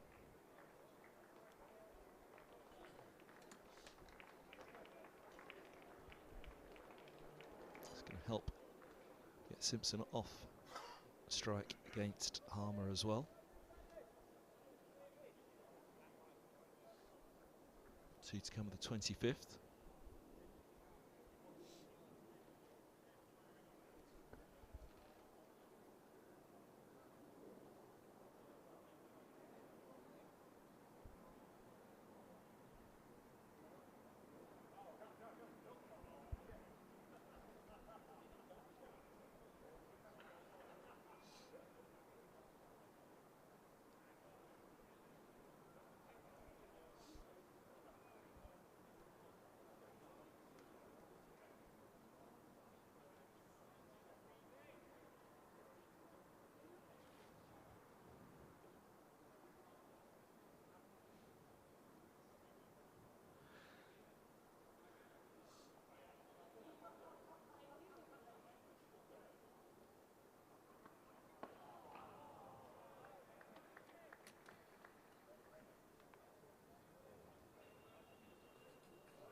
A little check on the scores elsewhere at the end of the over. The results for Hampshire against Nottinghamshire, 8-wicket win against the team who came up top of Division 2 last season. Notts skittled for 185 in the first innings. Said you can do that at the end of the over. Did you just get too excited? I was thinking of poor old Dave Bracegirdle, Sheriff of Nottingham. They'll be here in a few weeks, aren't they? Thinking of poor old Dave Bracegirdle. Do you want to stop smiling, Smart? On the way back from Southampton for Nottinghamshire. 49 from Moores in the first innings, unbeaten. Clark 47, but Abbas 6 for 49, ripping through them. Fuller as well. Hampshire 59 from Middleton. 3 apiece for Stone, Fletcher and Patson, as Hampshire posted 231, but they're not all done for 177. 51 from Duckett at the top.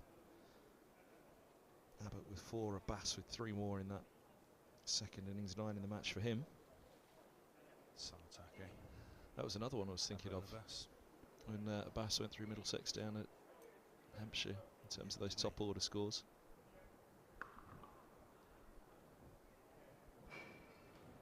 It's that one away, Simpson. Pick up a couple.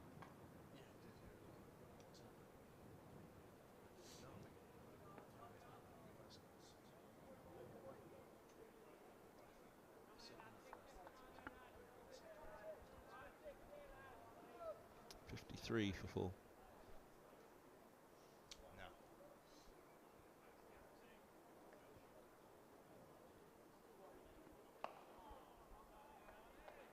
Nicely played by John Simpson. Again, good variation from Harmer there. A little bit more flight on that one.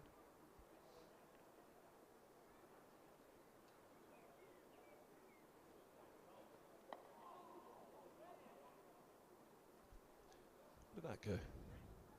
Bounce back off short leg. Thought it was an inside edge from Simpson.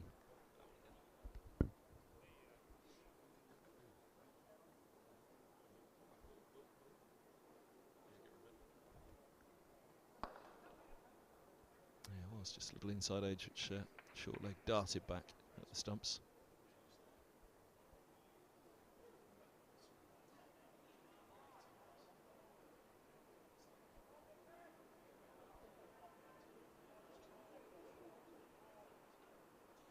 Interesting game brewing at Canterbury. Stumps on day 3, Northants 300 for 7, leading Kent by 195.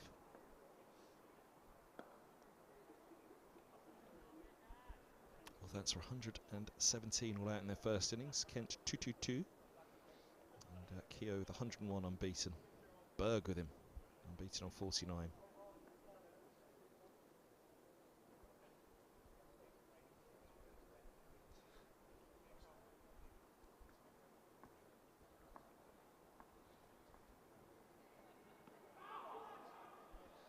That one turn, he got a long way across and everything behind it, Eskenazi. That's one thing to do against Harmer. There's the lights against the blue sky in the backdrop, which is the difficulty, whereas clearly the artificial light has overtaken the natural light out in the playing area yesterday because of the shadows, but because the blue sky is up above, the umpires kept them on. It did feel as though it had a bit more of a fizz about it under the floodlights. Middlesex will hope that is not the case this evening. Lancashire made a solid start against Surrey, 32 without loss, just the 412 more required for victory. And Warwickshire 301 for 5, leading Somerset by 17 runs at Taunton.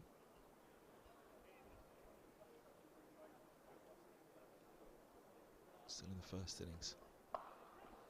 Short, put away by Simpson, out to the deep square. Fielder set back, but sweet connection. Good control.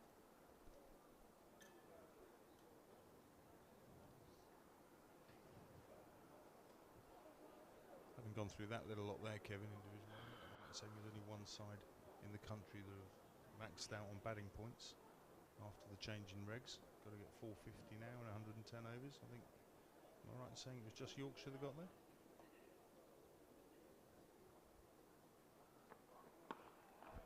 Yeah, 517 all out in their first innings against Leicestershire, who are 415 all outs in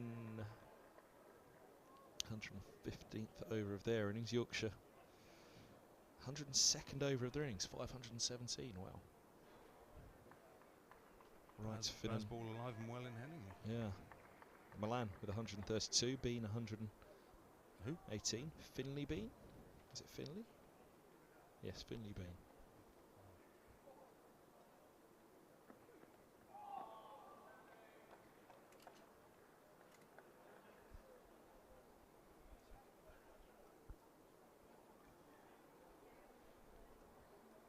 Milan out for 3 in the second innings.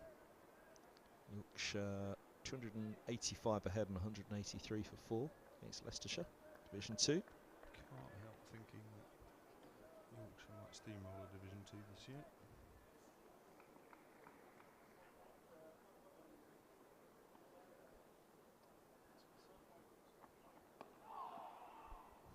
Oh, there's that inside edge from Eskenazi again, just getting that bat down and around that front pad. Hands on heads again for Essex, 56 for 4.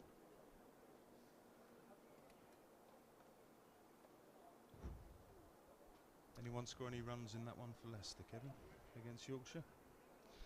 Certain former, he was at Yorkshire, wasn't he, Pete Hanscom? 112. He did have a stint at Yorkshire, didn't he, as well? Was it Durham? 112. 112. 66 not out for a certain Chris Wright as well. The Middlesex 11 elsewhere. Sussex are 148 for 3, requiring 83 more to beat Durham. Pujara has 24, Clark 15. Higgins with 64 opening up. How did Pujara end up on the first dig? A few, didn't it?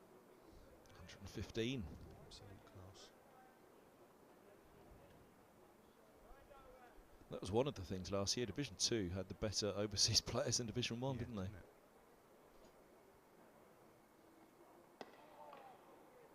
Well kept out. Simpson again.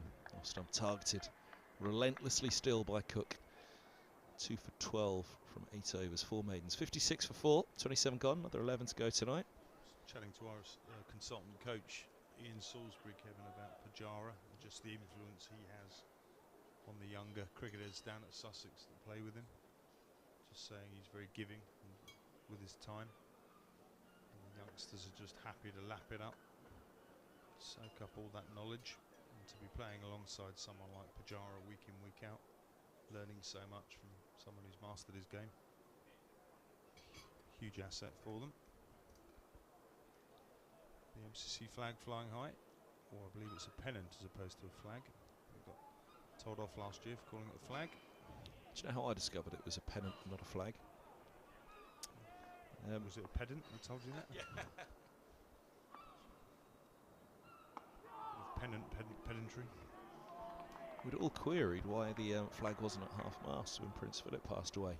And the MCC said, because you never fly a pennant at half-mast, only a flag. It's very true. So we were all politely reminding the MC, you better lower that. And they said, no, you can't lower, well, you don't lower a pennant, only a flag.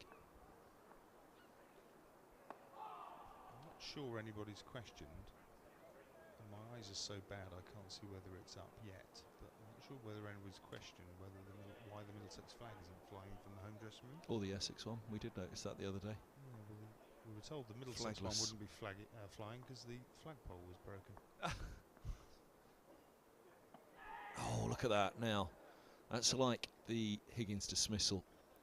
Eskenazi getting a long way back and across. Have another look at it. Turned to apologise for Rossington there, it seemed, Eskenazi. It came up off the hip and rolled up into the grill of Rossington, I think. So Eskenazi was just checking, see if he was all right, but well, the tactic from Eskenazi is pretty good to get a long way across to Harmer. I'll tell you what, Kevin, that's the kind of service you get from the MCC here. Jason Court, head of estates at MCC. Speak of the pennant, not 30 seconds ago, and message from Jason Court saying that pennant 17 foot long it is.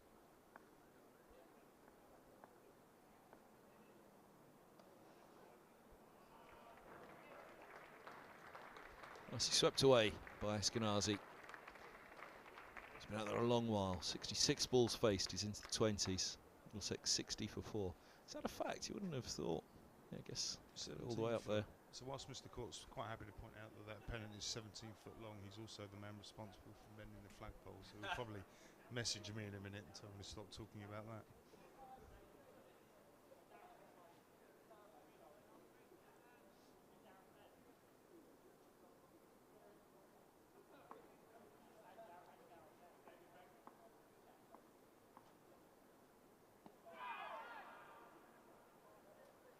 Big stride again.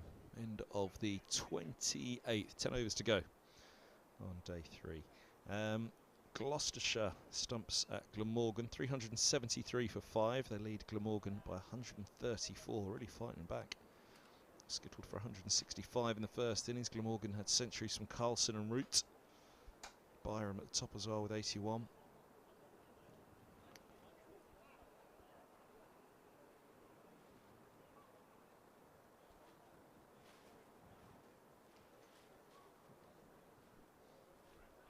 With 148 at the top for Gloucestershire. It's trying to give themselves something to bowl at on the final day. Very swift response from Mr. Court, head of estates at MCC, as to why the flag isn't flying. Slightly incorrect in saying the pole is broken. Somebody apparently has cut the rope. Same net result, I guess. But, thank you, Jason.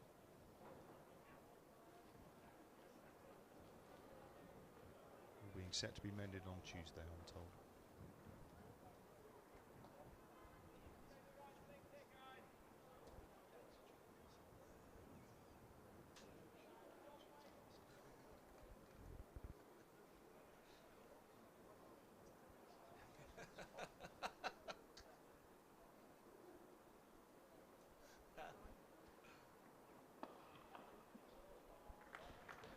Nice shot again from Simpson.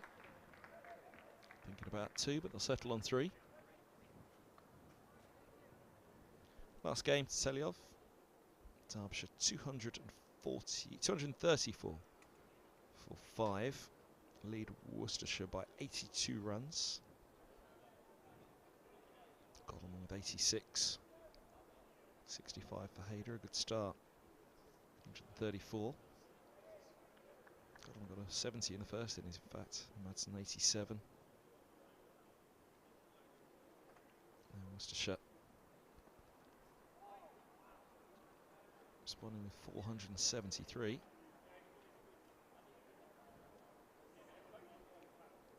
So yeah, Derbyshire with a bit of work to do. They just lost another. I think they have. And it's gone. Bold Oliveira for 16. So Derbyshire 2, 3, 4 for 5 now, leading by 82 runs. 5 wickets remaining in their second innings.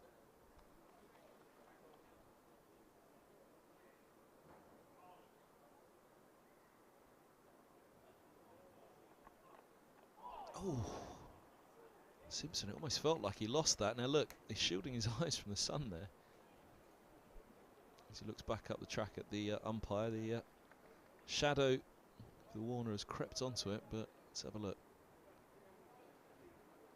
Yeah, lost it completely. Well, I say lost it completely. Got himself really mixed in it. I think he's trying to make the point to the umpire. Look, he's shielding his eyes from the sun, just saying it's setting sun at the moment.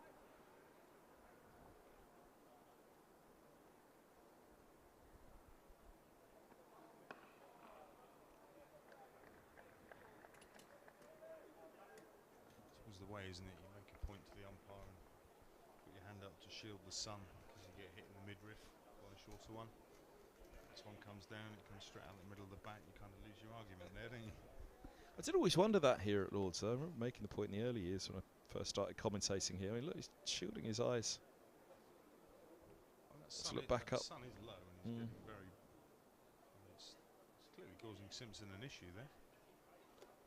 But also the delivery, the point of release for Cook. His arm goes from sunlight into shade. You'd have thought that was a short one to test that. from Simpson again, picks up a single. Nicely controlled from Simpson. Eskenazi fares well, we won't send the over. 63 for 4. Turning that round the corner. 9 overs to go in the day. Whether we get them all is, I guess, in the hands of the umpires. The lights now certainly doing a job. Sun dropping, shadows extending. Not entirely sure we're going to get the full 9 in to get us through 104 today, but time will tell. Harmer to resume from the nursery end. This will be the 8th over from the spinner. Bowled with brilliant control so far. It's a beautiful shot over the pavilion there. Very, very nice. It's a marvellous bit of work from our cameraman Greg there. Who directed Apocalypse Now? I think Greg was the cameraman on it. Was Ollie Francis the director of that one as well? I've heard he loves the smell of napalm in the morning. All we get is the smell of cheese in the morning. Flatter one from Harmer there to Simpson. Let's not talk about Toppers' cheese again.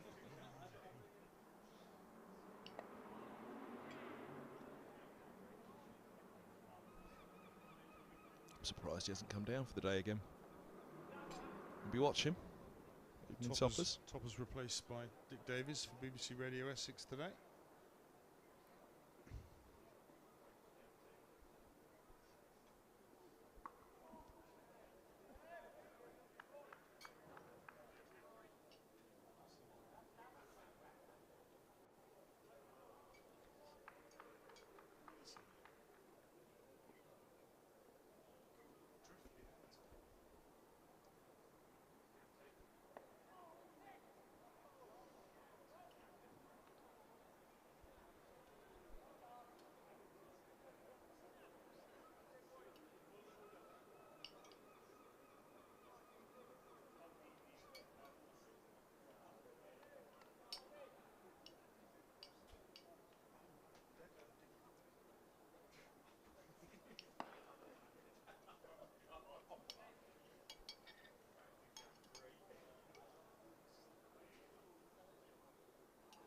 Classic case of Chinese whispers there, where somebody's trying to tell me that Simon Harmer's in his 7th or 8th season at Essex, and we've determined that Dickie Davies is in his 7th or 8th season.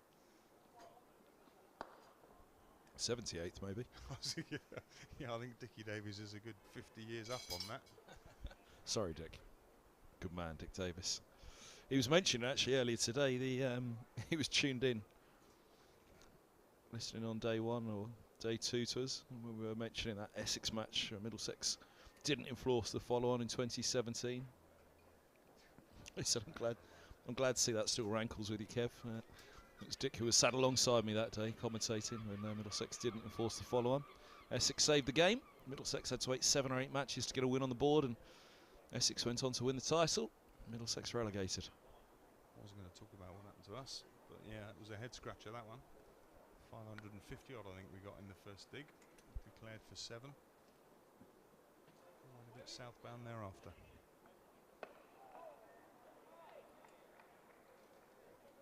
Nice line from Cook to Simpson there.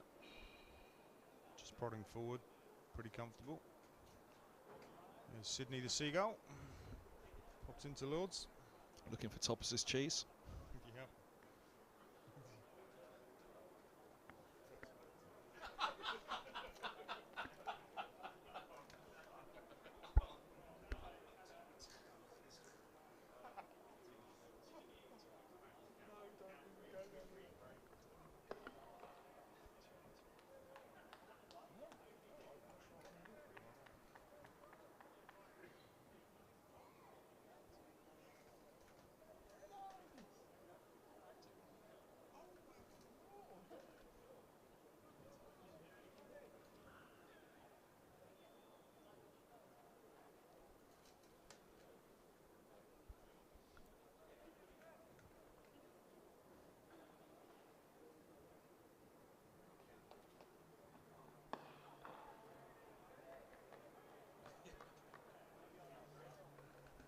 Hearing that Toppers is a visit this week to Lords, it's not the first time he's dished out his cheese.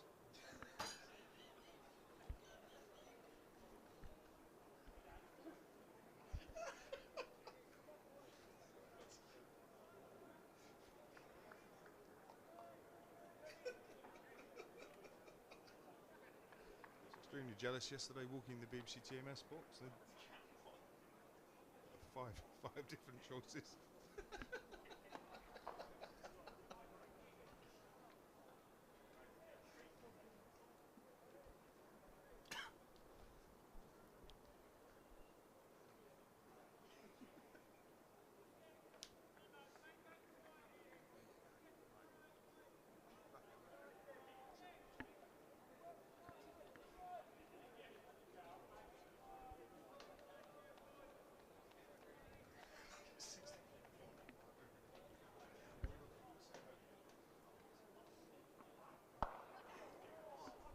Oh, toe into the bat.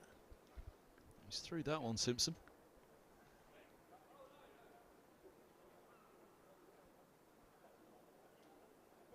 Yes, right on the cue end.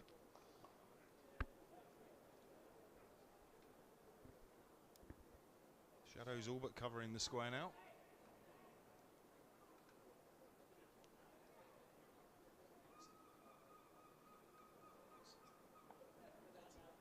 Overs after this remaining in the day.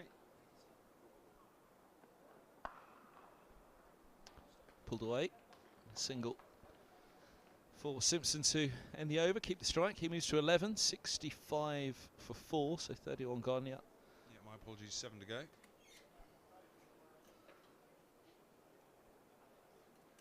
Trailing by 243. Although that won't be on the minds of the batters right now.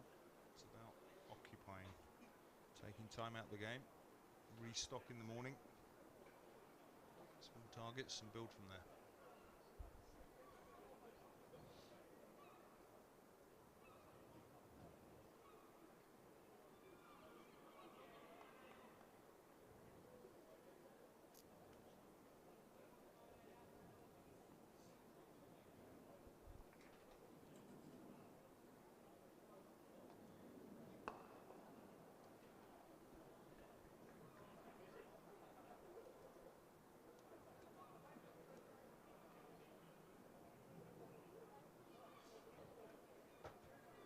Good asset for Essex, isn't it, to have someone like Harmer that's got such control. He's just giving nothing. Every ball on the money, making the batsman play. Nothing loose, everything testing. Just got to stay so focused as a batter when you're up against someone like Harmer. And you just know he's got that ball in him as well. The one that got Higgins. First innings. Really was trying to get that one to rip, and it did. Simpson's played it so well, though, bearing in mind that ball that got the right-hander. The left-hander's faced so much in this 51. Deliveries off Harmer. There he is again, right in behind it.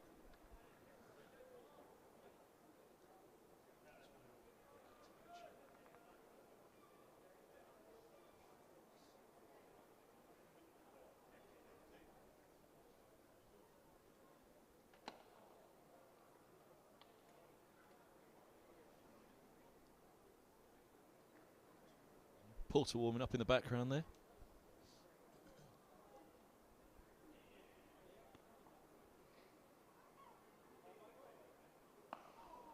Six to go on day 3. 65 for Middlesex. That target 308 at the bottom there, looking pretty nominal at the moment. Another maiden for Harmer, 9 overs, 5 maidens, 1 for 12. I guess no surprise to see Porter being brought back in. Final 3 overs in the pavilion end.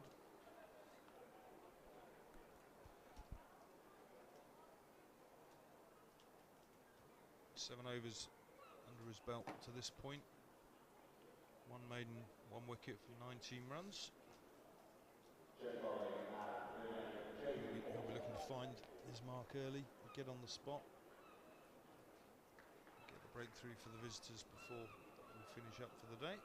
Middlesex, of course, looking to bat out these 6 overs, get through the day, come back tomorrow and rebuild.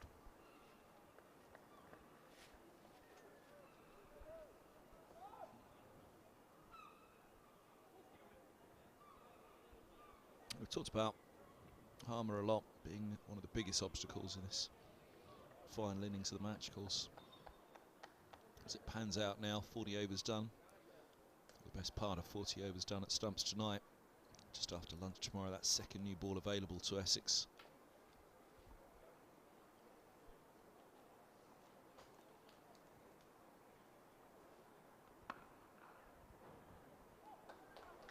Well stopped, he'll have to be quick. Simpson is. Stumps thrown down, he's safe. Essex excited, but he's safe. Even from here, pretty clear to see.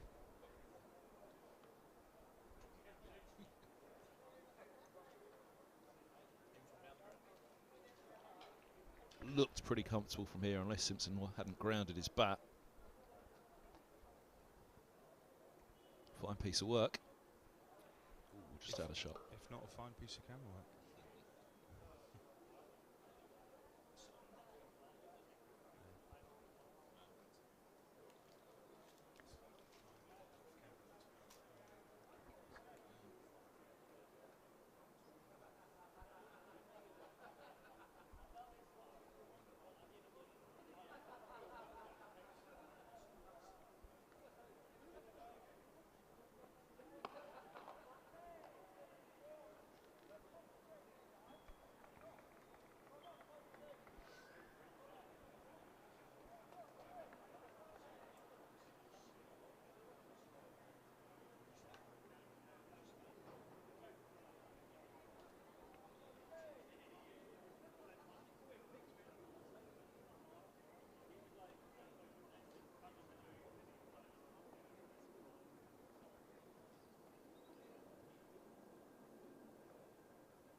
It's away down the leg sides. A bit of excitement. They were thinking about going up for the LBW. Oof. Good attempt by Snater. He's taken a mighty divot with him there. Very good effort in the field deep.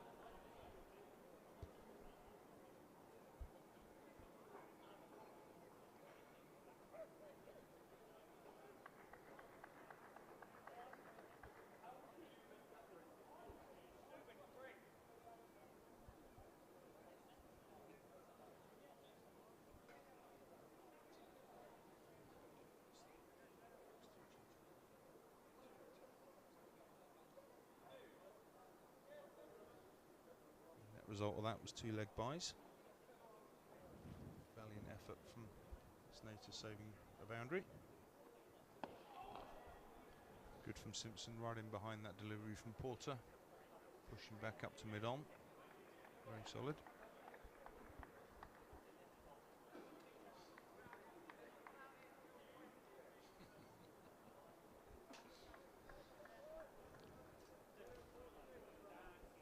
Established that Don Topley's actually sat in his back garden listening to the radio rather than watching at the moment.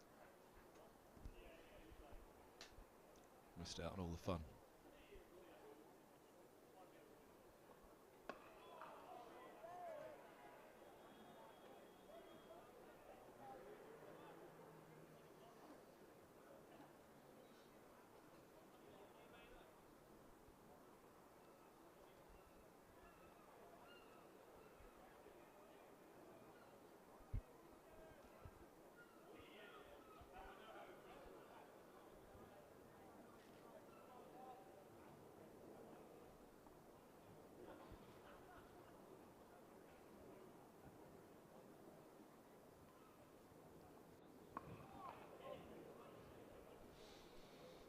Four to go on day 3.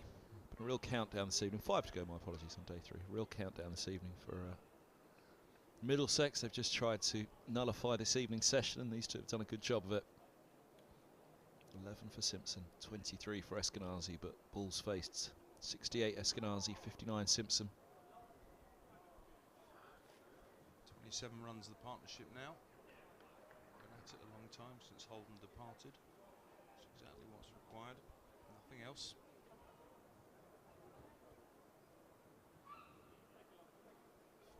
to negotiate. Some stumps are pulled. 33 overs of the innings faced so far. As Kevin said, new ball will be arriving around lunchtime tomorrow. Job for the morning will be just to make sure Middlesex are in a good enough place at that point.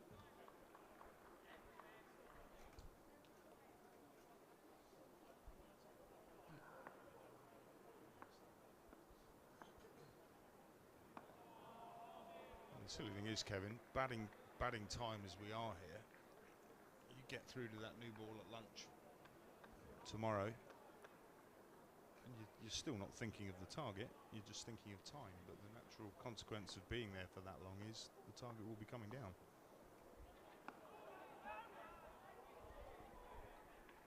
Talking of time, Eskenazi's been out there for 115 minutes. Simpson for 53.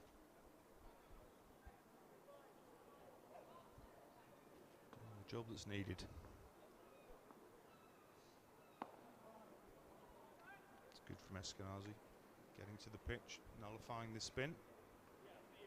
Nicely solid on the front foot. The way these two have played, Harmer, actually, we don't want to over-egg it too much, but you know, they've gated his threat extremely well.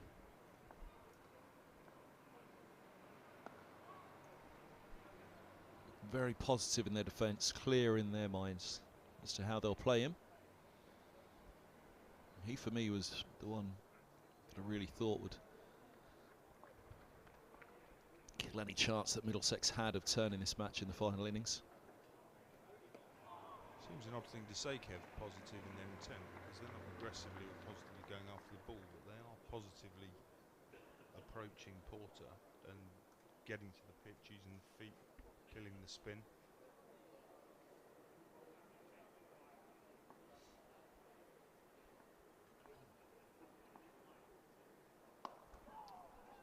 It's the quicker, flatter one from Porter there. Oh, sorry, Harmer.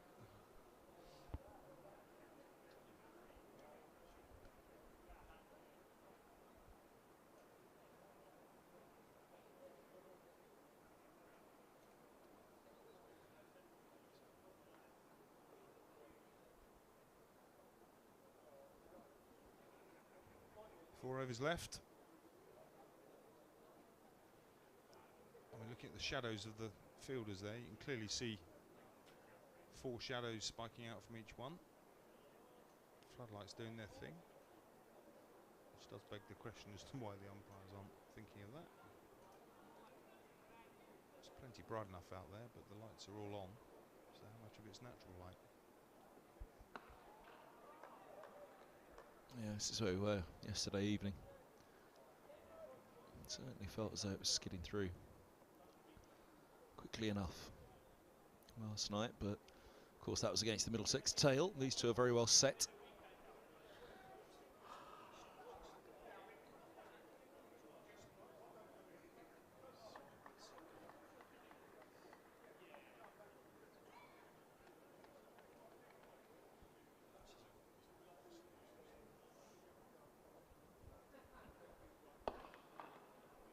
Oh, got a boot to it. Takes the pace off.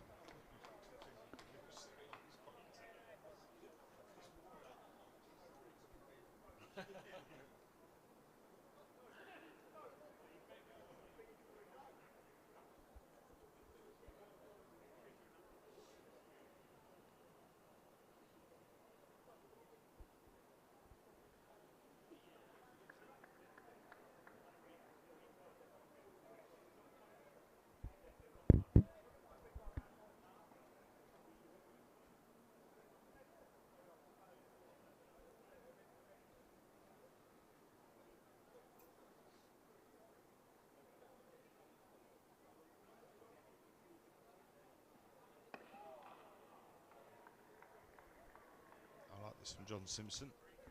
Very, very solid.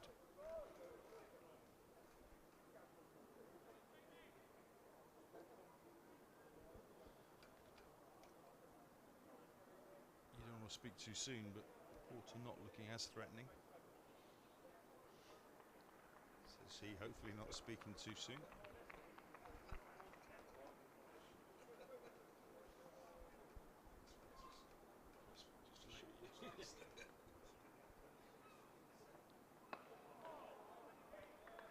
few. Well survived, Fletch. Not sure you'll survive, Fraser, if you walk into him in a minute.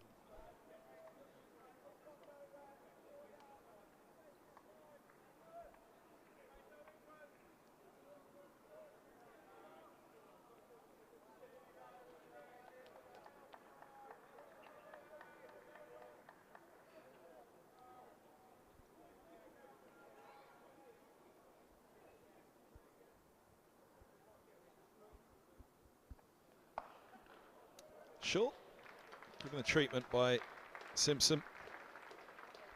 Happily so, he moves to 15, 72 for 4. Nicely pulled away from Simpson there. It's important that, Kevin. I mean, you don't want to be pinned down. Anything loose, you've got to still put away. Keep the scoreboard ticking, keep the runs coming. End of the over, Kev, I want to talk about the tenacity of the county cricket supporter. We've got what have we got? 1, 2, 3, 4, 5, 6, I can count, members in the Warner stand over there. Sun would have left the Warner stand about 5 hours ago. They'll be freezing. End of the over. 72 for 4. 3 overs to go tonight. Yeah, the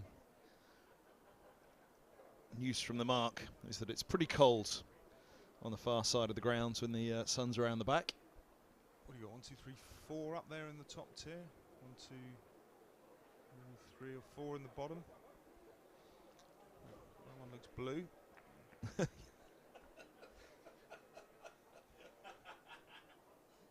He's got 7 coats on. But no, it's phenomenal. I mean, you can't fault the entertainment here.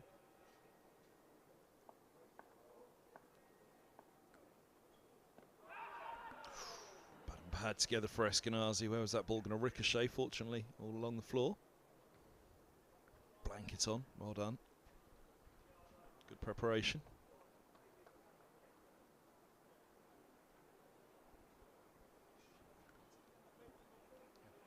Can't figure out whether he's talking or whether his teeth are chattering so much. His bottom lip's going. So good effort, you guys up there. Bat pad in right in front of Eskenazi now after that little inside edge onto the pad. So he sweeps it away around the corner to square leg.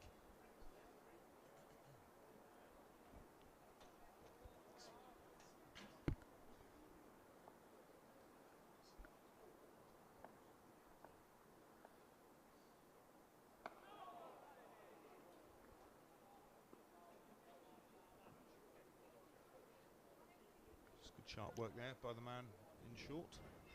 There's a contrast, isn't there? Looks lovely up there. Chap up there in a mankini. Is that Angus Fraser? You ain't surviving that one. Yeah,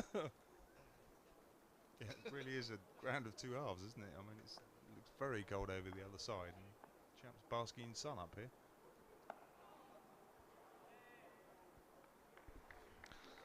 Paul Haley is just framed up on the top of the Edrich, absolutely frozen in the pavilion at this stage. Standing there all day, doing a great job.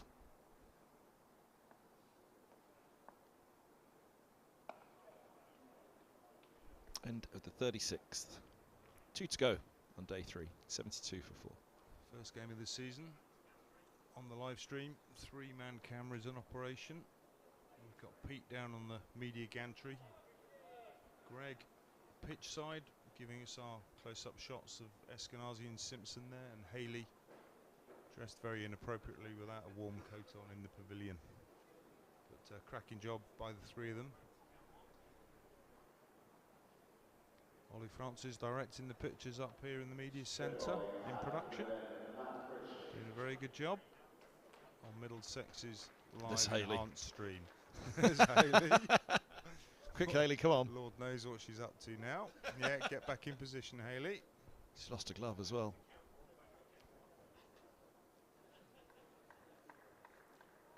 It's like trying to control a herd of cats.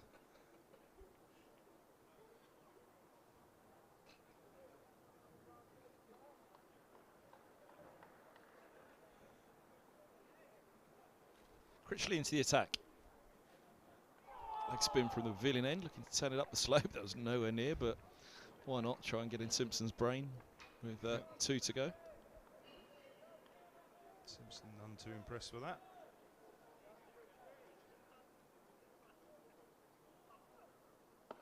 Ooh, real drag down from Critchley, and Simpson gives it a thump. Has he got all of it? Not sure he's got enough. Yes, he does. Put away. Nicely put away, John Simpson. That one got what it deserved.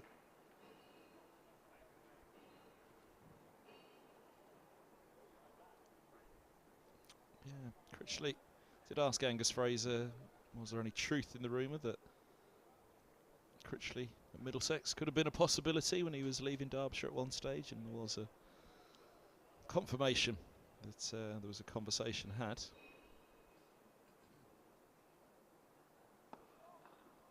Very good batter, very useful leg spinner, but equally Middlesex had a very promising young batting leg spinner coming through as well in Luke Holden.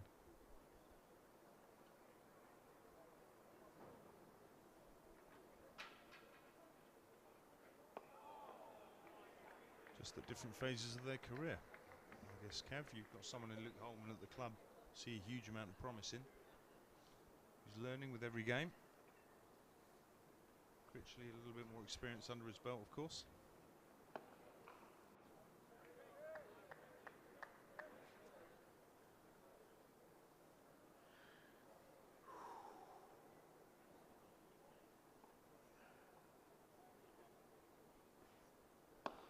Oh no! The bad ball picks up the wicket. Simpson pushes it straight back to Critchley. The full bunger offered straight back to the bowler, and he holds on. Simpson's gone for 19 in the penultimate over of the day. 6 deliveries remain. 76 for 5, and Simpson won't believe it. How often does that happen in cricket? The bad ball. Absolutely devastating. Simpson will be kicking himself. 71 deliveries. Really dug in.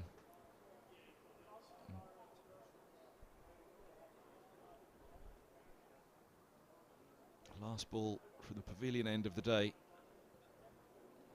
Just got underneath it.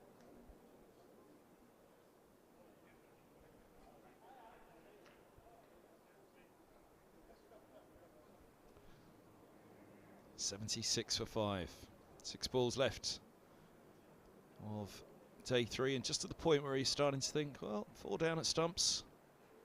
2 set batters, can they come back in the morning?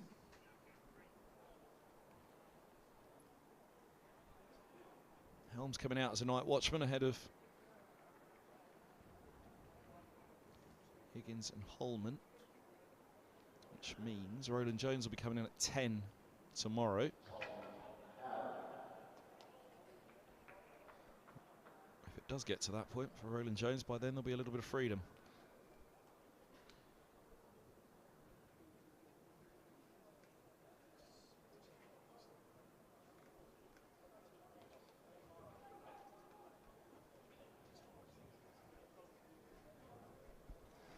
Well, Helm might have to face tonight, but it's going to be Eskenazi on strike to begin with against Harmer. The pressure on this final over now, these final 6 deliveries just to get through. 2 batters who worked so hard. Simpson not going to reap the rewards in the second innings as he did in the first with a 50.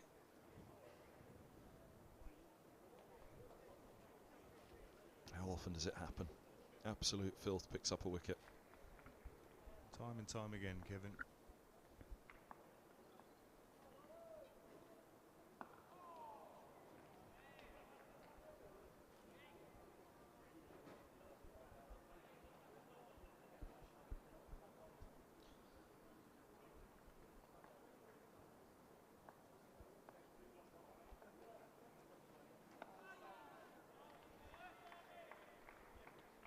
Ground staff readying themselves for the end of the day.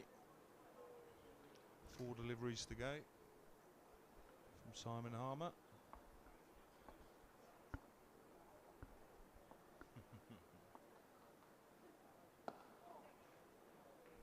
Eskenazi is off strike for the evening. So he should still be there tomorrow morning, barring something freak this evening. 3 balls to go, Helm to face, to get through.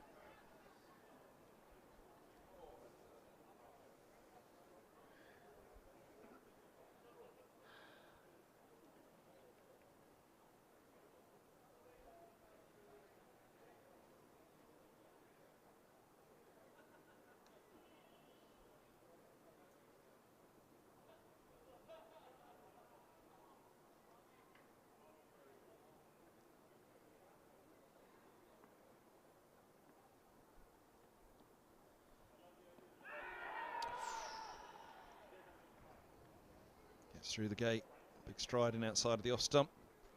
Bat and pad just about together as it squirts through the pair of them.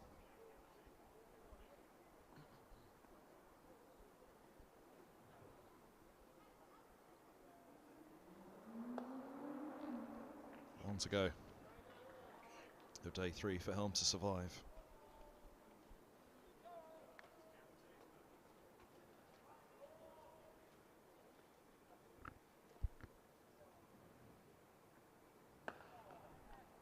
Stumps on day 3, 77 for 5 Middlesex. So close to getting through, 4 down. Simpson done by the bad ball from Critchley, but that is how cricket goes so often. There's a couple of those last year. Eskenazi a pat on the helmet for Helm, who's got through. He'll have a job to do in the morning now, Helm. How often do you see a night watchman go out there the next day and really frustrate an opposition? And well, if he can hang around for an hour or so in the morning and take a few runs out of this with Eskenazi, then that's what Middlesex will have to look for. Obviously, they'd have much preferred it was Simpson, but Essex, on the other hand, will be delighted. 1 for Harmer, 1 for Critchley on that board at the moment, but Porter and Cook doing the damage again at the top, getting through the Middlesex. Top 2 at first. A couple of LBW decisions, maybe a little bit questionable for Robson and Stoneman, but Essex have been on top in this game all the way through, and they will go into the final day, heavy favourites to go out there and wrap up those 5 wickets. 231 more runs required. Eskenazi will not have given up hope, even with that loss of Simpson. Still a bit of batting to come. Higgins, most fluent batter of the match so far, in my opinion. Holden, bags of talent as well, and similarly Roland Jones coming in at 10. But it will be, I think, all eyes on Helm to see what he can do in the morning. That's a lovely shot to close day 3. Join us back in the morning just before 11. We'll have the overnight interview, the highlights of another fascinating day on day 3. Middlesex fighting hard to bowl out Essex for 211. Probably about 52 mani for Middlesex. They leaked a few. It was an expensive run rate in that Essex second innings, that 211. They'll reflect that could they have done it cheaper, but look at Murtagh, 4 for 44.